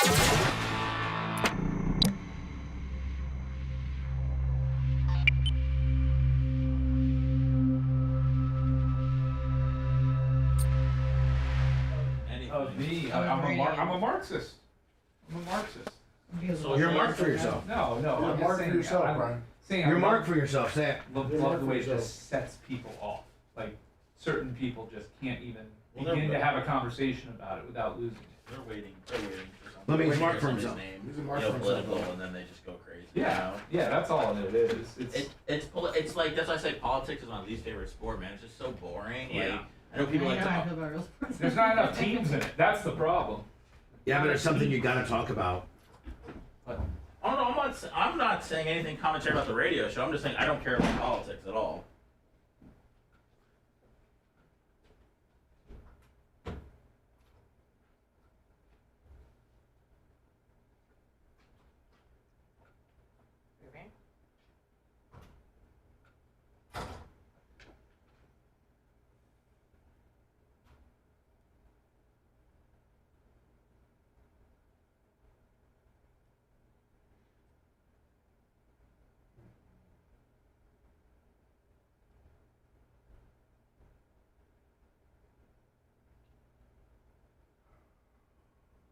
What's up, Stop and Go, Steve?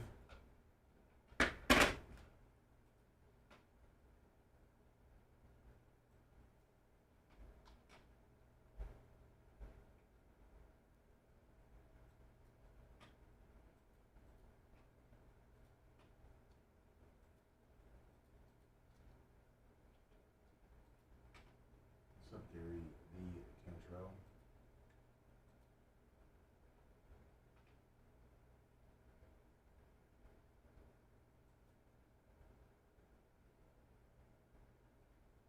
Nice, Tom. Shooting Perez.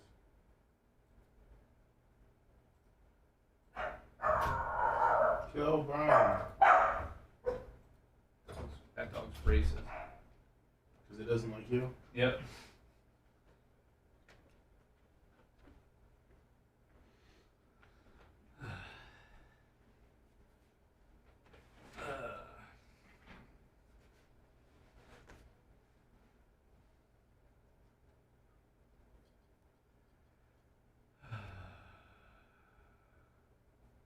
Be nice to Gary, everybody. He's not a bad guy. He just disagrees with you on things. So what? You used to live in a country where you could disagree with the people on things and have a conversation, a civil conversation about it, without resorting to name calling and things like that. That's gone. Good morning, Grouper Lips. On all sides of the spectrum. No, I'm not singling out any one party. The fact that you went to that is No, just like, I yeah. didn't say anything else. No, I said it, yeah. No, I said everything. Doesn't matter if it's politics. It's just, yeah, it's people live in echo chambers now, and they never get information outside of what their worldview is. You assumed I was going to apologize. I was saying Oh, everything. no, I apologize. was saying everything. Yeah, I apologize. If you literally hate on Morning, Sicilian. the stupidest Good morning, thing. semi-autoglass Travis. It was nice My meeting boy, you I as got well. two hats. I got two hats, lover. Yeah. You some other guys? Maria Guatemala. I haven't gotten to see your outfit yet from Bart because there's no video or pictures anywhere yet. Yeah, we did a really shitty job at that. I'm sure I'll see something soon. Hashtag soon. That's not cool. I'm gonna tell him. It's not cool, right? Not cool. It was like the red. Even Seth was cringed on that. What happened? Seth wasn't even here, sir. That's right there. I'm right here. I'm right here, sirs. He's getting ready for the Two Live Jew show. Brian is? Good morning, You LM. are. Good morning, No, you Big are. Blunger. Talk about act. Thanks, Skippy. I try my best. It's a full-time job, and I'm only here one day a week. feel like I work 40 hours in the 4 that I'm here, though. It's a 40-hour feel, isn't it, cuz? It's a 40-hour feel. Say it. It drains you like you just put in 40. Mentally. I go right to work and do another draining job for the rest of the day, and then go home and I'm a father. Wear many hats. And the husband. Son-in-law. Son. Not a son-in-law anymore. I don't have to deal with that as much. Head of the homeowners association. Yep. A fuck toy. You ain't seeing nobody getting a fucking Black Lives Matter flag in your neighborhood, buddy. Nope, we don't allow that. Tell you that right now. You'll get a fucking violation if your sidewalk is too moldy as well. Well, fucking yeah. I mean, don't be white trash. What about team flags? Can we hang up team flags? Nope. I mean, look, if you want to put it out for a day, we'll let it slide. If you're going to put it out there for weeks at a time, Like the when they're season. not even playing, Brian, you're gonna get Florida State plays on Saturday. You're gonna get a knock. Hey, you're gonna get a knock on your door with Brian all toothed up, with a clipboard telling you you're in violation of 5'9" or 4'9" or 6'9". He said, "Put your fucking flag up for one day and take it down." Yeah, fuck boy. If the Lightning ain't playing, you don't need your flag up. Yeah. Like, I mean, he runs. I mean, that's a tough neighborhood. That's a tough neighborhood right there. That is tough. We're voted one of the toughest neighborhoods. I mean, you got any assistants or you're you may come across a little wimpy in life, but you run a tough HOA, don't you, motherfucker? That's it. We run a tight ship. You got any assistants or anybody under you? Oh yeah, I got my VP.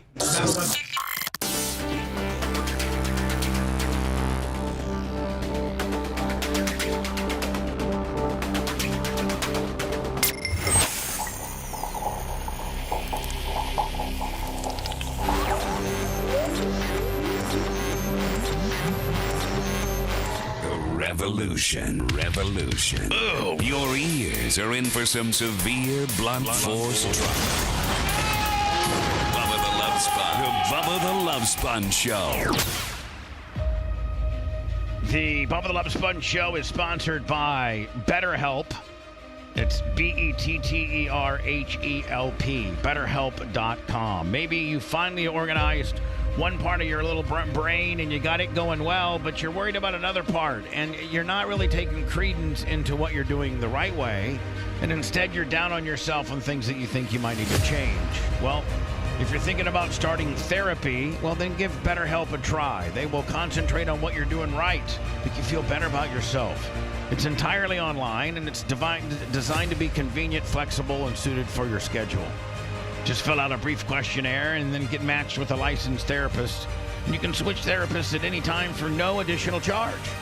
Celebrate the progress that you've already made, my friend. Visit BetterHelp.com/BTLS. That'll get you 10% off your first month. That's BetterHelp, BetterHelp, BetterHelp.com/BTLS for your first month and 10% off. During the hot mic, we learned, I had known, I don't think Seth had known, that Brian is the president of his homeowners association, and he runs a real tight ship. Man, if you're like a Lions fan and your flag's up now, you're going to be getting a visit from a set of urinals real fast. I thought he was joking, but he was serious. And then I said, hey, can you hang up team flags? And he's like, you can hang it up for a day. Or two. Right, but I thought you could hang it up for a whole season. But I think you could too. Like I thought, like if you were a Buccaneer fan, goes up in September, comes down when you finally are out of the playoffs. No, not right? according to our bylaws. I didn't write them. I just enforce them. So what is your bylaws? By the founding members of your neighborhood. No flags other than you could have like certain limited flags that are constitutionally protected. Can you give me a list? Like the U.S. flag, right? I think a fallen soldier one, any arms force. Don't tread on me.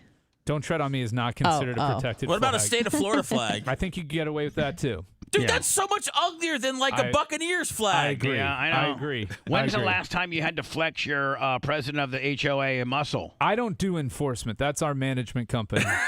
I wouldn't narc on anybody. I'm not there to cause problems. I'm there to just make sure that the HOAs can become those Karen measuring, checking the shade, and I didn't want that. So I became president simply so I could keep the HOA in check and keep it Same. Oh, he's acting like he's a man of the people, but he still doesn't allow team flags. It's not that I don't allow it. Or moss our on your homeowners' sidewalk. Rules. Well, I mean, don't be trashy. Power wash. Come on, man.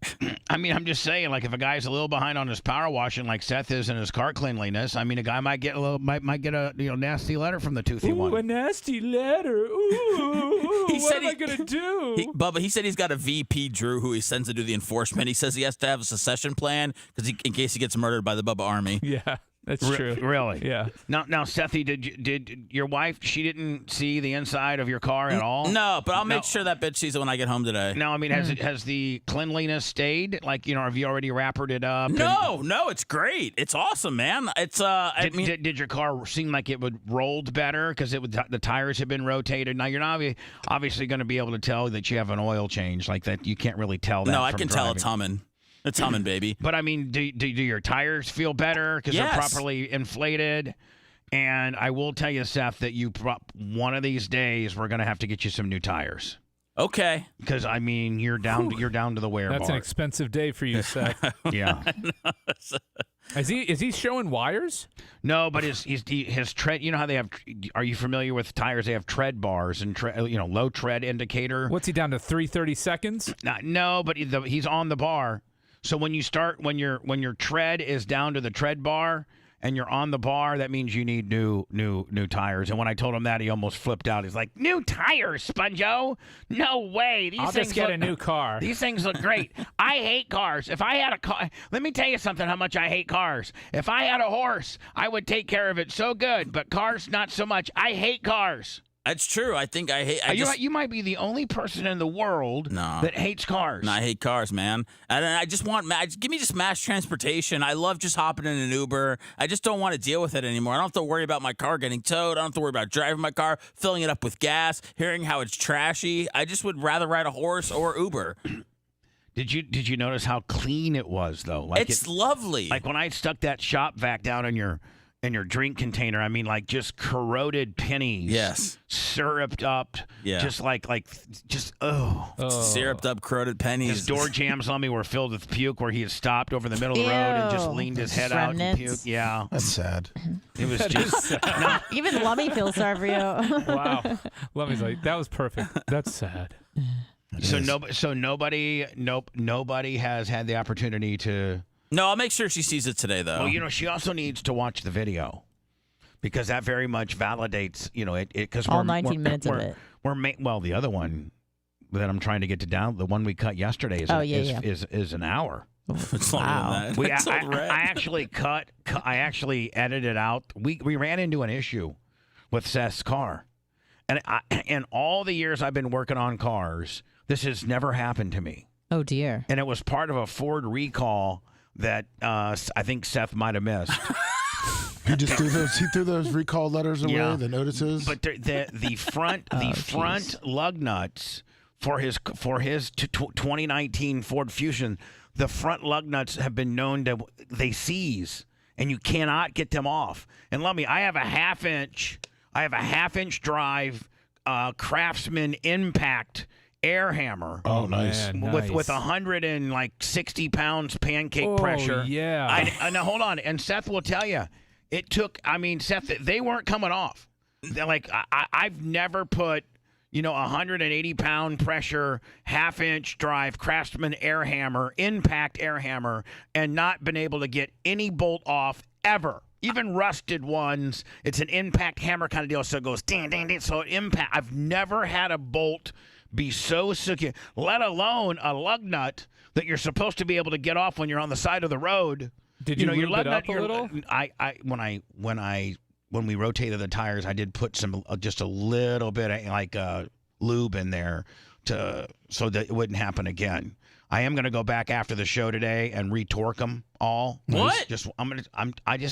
Gonna go retorque. I'm gonna retorque all of your. No, you don't have to do a retorque, Willie. Man, the torque's feeling nice. It doesn't take but about 2 minutes. Okay. I'm just going to retorque. I got actually a torque wrench, and I got to find out what the torque is on it. I was hoping Bubba would give up with the lug nuts yesterday because it took like half an hour to finally get him off. And he was like, this is the last time I'm trying. And I was like, oh, thank God, we're going to get out of here. And then it worked. His front lug nuts were seized. Oh, no. He said that. Like almost somebody put Loctite on them. Yeah, he said somebody screwed with me and put them on too tight. My nuts are seized, too.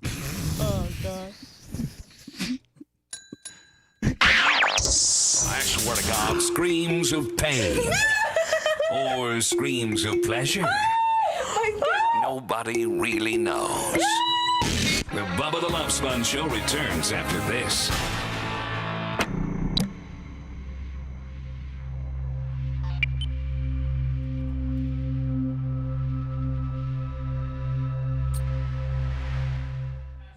For the Super Bowl. Reba? What is it, 1994 again? Post Malone's doing America the Beautiful. Who's doing the halftime show? Usher. Is it what's here? 1990. No, Is he gonna have a Marlboro? 2002. Is Post Malone gonna have a Marlboro Light when he's doing it? Oh yeah, you know it. Jelly Roll. Might as well put some full white trays. I mean, you get Jelly Roll in there, right? Yeah, I like Post Malone's a nice guy. They're talking name, image, and likeness for high school athletes. I know it. Fuck out of here. Honest to God, Brian, it's going to ruin. It's going to ruin. College football is now going to be called semi-pro football. It's the transfer portal and the NIL has fucking killed. Yeah, but they're talking about it for high school students. I know. Name, So image, that and further, that doesn't that even further fuck it up? I mean, the only state it makes sense in is Texas, like where their quarterbacks could sell like Dodge Durangos or whatever, true, yeah. Ram pickup trucks, whatever it is. But other than that, like, who's gonna have the local high school kid advertise their business? Well, in Texas, they're famous. Like the high school. Yeah, that's what I'm saying. Yeah. It makes sense there, but here, not so much. Even in I feel like even in Miami though, like down. Maybe a couple kids. Like, it's going to impact like 7 kids in the state of Florida. Look, I could see if you, had a little business and you wanted to pay somebody like, $500 to, maybe tweet about you or something. Like, I'm sure some of these kids have good social media followings, but I wouldn't put out my money. Let them, if they're that good, let them wait another year and get that bag when they're in college. Yeah. Well, I just think it's up to them. I don't think a lot of businesses would want to, I don't know. Who knows? I don't know. I pitched an idea when I worked at the sports station for them to sponsor a kid at USF. I was like, just find like a punter, a long snapper. I was like, somebody cheap. Yeah, I was like, just pay him, and I was like, then he can talk about the station. I was like, obviously name. Come on. Yeah, I was like, obviously name sports station isn't something that 18-year-olds are listening to. So I was like, it could. Well, now there was an article in Radio Inc. yesterday where this top 40 radio station in, I think Portland, Oregon, or something like that, got a local influencer, a local Instagram girl who had like 261,000 on Instagram. She didn't have any YouTube at all. She had 8,800, but she had 261 on Insta. And so this top 40 station used her to give away the concert tickets for whatever concert was coming to town. They used her, so they basically said, hey, this is whatever 104. Go over to Shelly McGillicuddy's Instagram. She has the tickets, and she would promote on her platform that she had tickets. But so now radio's working with social influencers on the local level to potentially either give them shows or have them promote. That's how fucking bad terrestrial radio is. They can't even develop their own stars, and their own stars can't develop a following enough to be able to promote their station. The whole influencer thing, I'm so over it. Oh, I am too. I don't follow anybody. I don't listen to anybody. I don't fucking care what you do with your hair or with your diet or any of that shit. I'm an adult. I can live my own life. I can figure shit out on my own. Like, I just can't stand it. Yeah, I know a lot of people can't. It's just and instead they're getting led down a path. The radio is contributing to their own demise by using social influencer to promote their radio station. I mean, they should have, because they can't grow their own social. That's what I'm saying. That's what I'm saying. Like it's embarrassing. That's what I'm saying. Is the fact that just shows that they can't do their own. They can't create their own stars, so they have to go into the community and get their stars. It's fucking horrible. I'm telling you, man, from just having been in corporate radio a couple months ago, it's fucking they're clueless when it comes to social media, when it comes to digital stuff, when it comes to video. They're just all figuring out how to fucking get PPM shit still, which is just really speeding up your demise. Which at the end of the day, that means less and less too. You're trying to find one fucking person. Well, and you're now selling your advertisement to people that are actually in their car listening to the radio. That's the only time people listen to the radio now. People don't listen to the radio when they're at home and they turn their fucking radio on or in their bedroom or anything like that. They're online, they're on their phone, you know. Yep. We got to see when our Bubba Army mic flags are going to be done. They coming from China? No, they're coming from Rainbow Rick. Thank you, Rainbow Rick and Kim split? Yeah, I think so. What's that? I think they did. It's been a while since they've not been good. Have there been anybody that's ever gotten together because of like Barb? Like they were not a couple and then they became a couple? Because of Barbara, because of just Bubba Army stuff. Bubba Army stuff? Oh, or yeah. Like there's people that have fallen in love. Like maybe we should have like a Bubba I Army don't know. dating They site. fucked. I don't know if they've fallen in love. Oh, okay. Well, I know about you, but I'm talking about everybody else. I'm just saying that was there for the taking.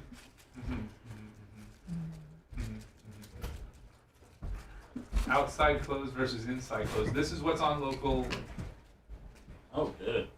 This is what the news is talking about on the Why? Fox.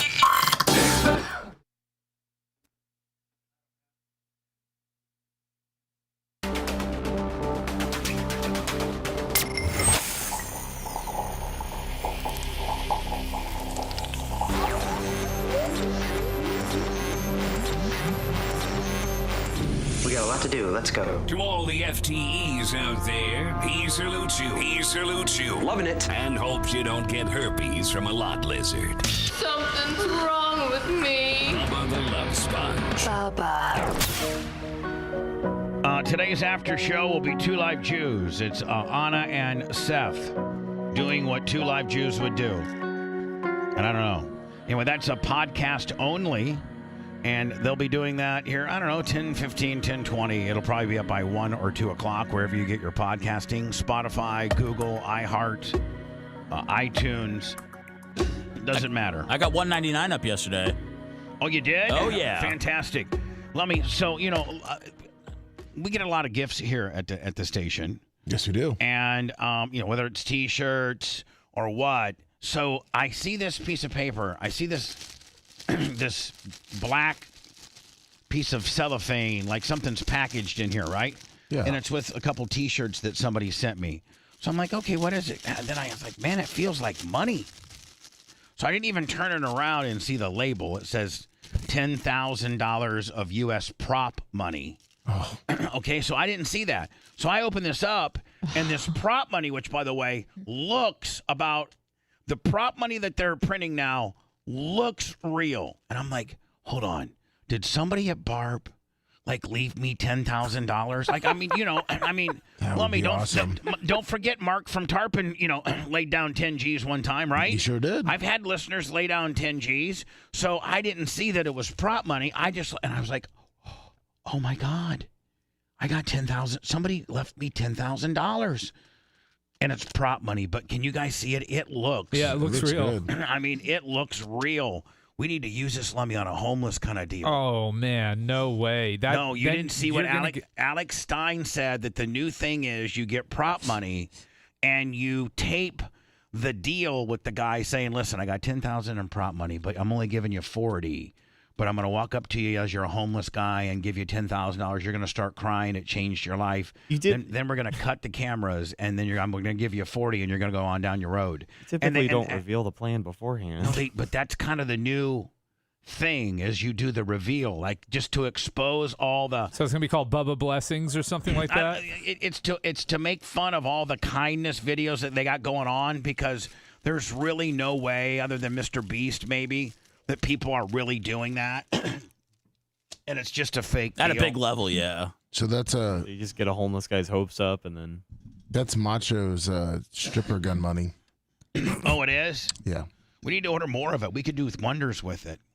We need to get, I'll tell you what we need to do is we need to get that Make It Rain machine working. Can you imagine if I hit the button right now, Lummy, and it dispersed $20, how fast Seth and Anna would, Just hit it the would ground. literally look like an NFL guys going for fumbles. I mean, one $20 It would bill or look- many? Like, do I have to take her down, or can I just go in my own area? Like if I get my Make It Rain machine working again, which Macho Man's gonna try to work on it. It's right at the very. Can you guys see the? Oh yeah. Can you see where it's at? Yeah. Where the wires are? Oh yeah. Oh, right above Seth. That's where it hangs. And then I can if it's fixed correctly, I can get it to dispense out, 50 of whatever denomination. Full his. Or 25. So if Anna and let's Seth are say it- smart, they just agree to split everything. like if it was No way. if it was 50, Tanya Harding that knee. if it was Goes 50 and I put ones in there, then it would be 50. Yeah. But if I put fives in there, that would be 250 running from the sky. Seth, you would stab a guy for that. I mean, I would definitely hit a Shake. woman So over it. here's the question: would Anna choke Seth out to get all Oh, the I money? forgot she knows. Or would the inside Iggy be that it was the fake money that we had? And No, jokes it's on not them? fake money, Lummy. I'm not putting fake money No? up there, Lummy. Okay. I'm not hitting a woman over fake money. If I am. If I get the Make It Rain machine working, which we have all the parts and stuff, Macho Man said he knew a guy in the ATM business. It's just like an ATM as far as the mechanical aspect of it. If we can, it's a 50-50 shot at best as to whether we can get it going. But think about just how much we could drive Seth insane if I just all of a sudden hit it and $51 bills came splitting out of there. I'm not the only person that that needs money to survive. I think you would be the one that would be the most aggressive You're about telling it. me that if $50 was just floating around, that me and Anna would be the only people that got up out of our seats? Yeah. Dr. Dan wouldn't get up for anything less than 5,000. Dan's not getting up, and neither are you, Brian. You're not getting up and fighting a guy for a dollar bill. I would do it for far less. I wouldn't. I mean, if it fell on top of it, I would let the kids go after it. but if $1 or $2 or $3 bills happen to, paper airplane into your area, you'd take them. Sure, Yeah, I'd no grab problem. a couple singles. But you're not diving on it like it's an NFL fumble. Not for singles. No, Seth is diving full blown. It all adds up. And then hitting The Anna turnovers. in the knee like Nancy Kerrigan to get the remaining amount of money. Seth would be the money grabbing champion of the world. I don't know. His daughter might be. Oh ahead yeah. of him. Oh my God, you're right. I'll take both of them on. Oh, Let me wow, Father take on daughter the whole duo. Kushner clan. Let me. Yes. We've often thought about what we could do with the shower. We could make it a modern day, cash cube. Like one of those Oh, there wind you go. things where it blows up. Oh yeah. Cash machine? We could make it. I've a never done one of those. We could make. It's always been my fantasy. We could make the shower into a cash cube. Yeah. I mean, if we Don't just play got, with my emotions. Like if we got 4 leaf blowers in there, and you turn them on. That's so white trash. Yeah, I mean, You really hold just on. need one, Bubba. Hold on, our cash cube isn't ran with fans and blowers. Ours are run with full blown Craftsman leaf backpack leaf blowers. Yeah. That would be great. We got Big Red in there with you, and he's like, there's no way you can grab any of it. That'd be great if each Friday, you pick one person to go in there and grab as much money as we could. Go into the cash bonus cube. of the week for Yeah. whoever was employee of the week. Yeah. Right. Yeah. Be like, Anna, you know what? I feel that you've done the best this week, and you've stayed off my nerves and my radar. I'm really trying. And guess what? What? At 9:30 on Friday, you get to go into the Bubba Army Cash Cube.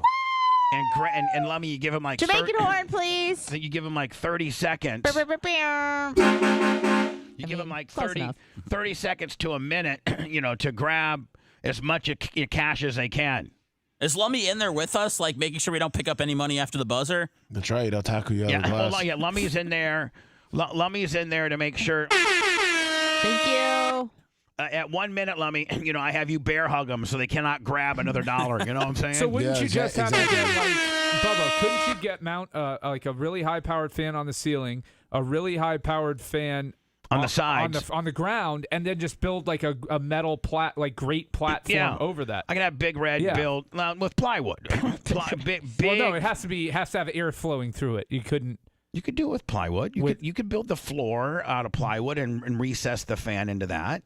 Absolutely, you could. Recess the fan. I got you. I get what you're saying. Okay, okay. I'm enjoying Babyface Velo over here. I didn't know that he could make one of these things. Velo. This is all I can do is build cash cubes. That's all I know how to do. We've got to take the. We've got to make the shower into a cash cube. Yeah, we just got to figure out where to put that equipment. Yeah, Macho and I were thinking that yesterday. Maybe sell it. Oh. I mean, I'm saying, you know what? I had somebody told me they'd buy it. I got a perfect eBay rating if you need anything. We need another Bubba garage sale here. Yeah, we probably do. Would you guys have things to? I mean, Lummy, could you bring things from home you'd want to sell? Oh yes, a lot. And we do it right here in the lot. Like we do it like Vendors Row. Yeah, let's do it. And we put on over in the corner over there by Bake More Pies. That's her section. Seth's out there slinging baseball cards. Seth's out there slinging little Sethy hand-me-downs and baseball cards.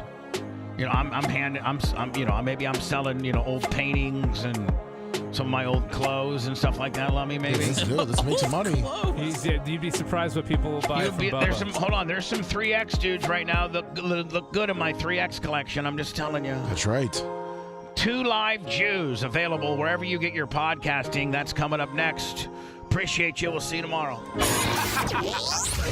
Thanks for letting me finish. You've been listening to the Bubba the Love Sponge Show, starring me, Bubba the Love Sponge. Co-host and show historian, Lummox. Co-host, Anna Hummel. Co-host, Dr. Dan Diaco, Esquire, of Council. Co-host, J. Diaco, Esquire, the Spitting Cobra, of Council. Brett, the Filthy Ginger, video editor. Yeah, back here wiring up. It's Mini Macho. The BRN agent, Thomas Buttoned Up B. And for everything else, go to thebubbaarmy.com. Now, time for the legal disclaimer. Exactly. The Bubba the Love Sponge Show is intended solely for the enjoyment of our listening audience. Any rebroadcast, retransmission, or other use of this show without express written consent of the Bubba Radio Network is prohibited. We must dissuade him of this delusion. Until next time, always remember. I'll repeat hello.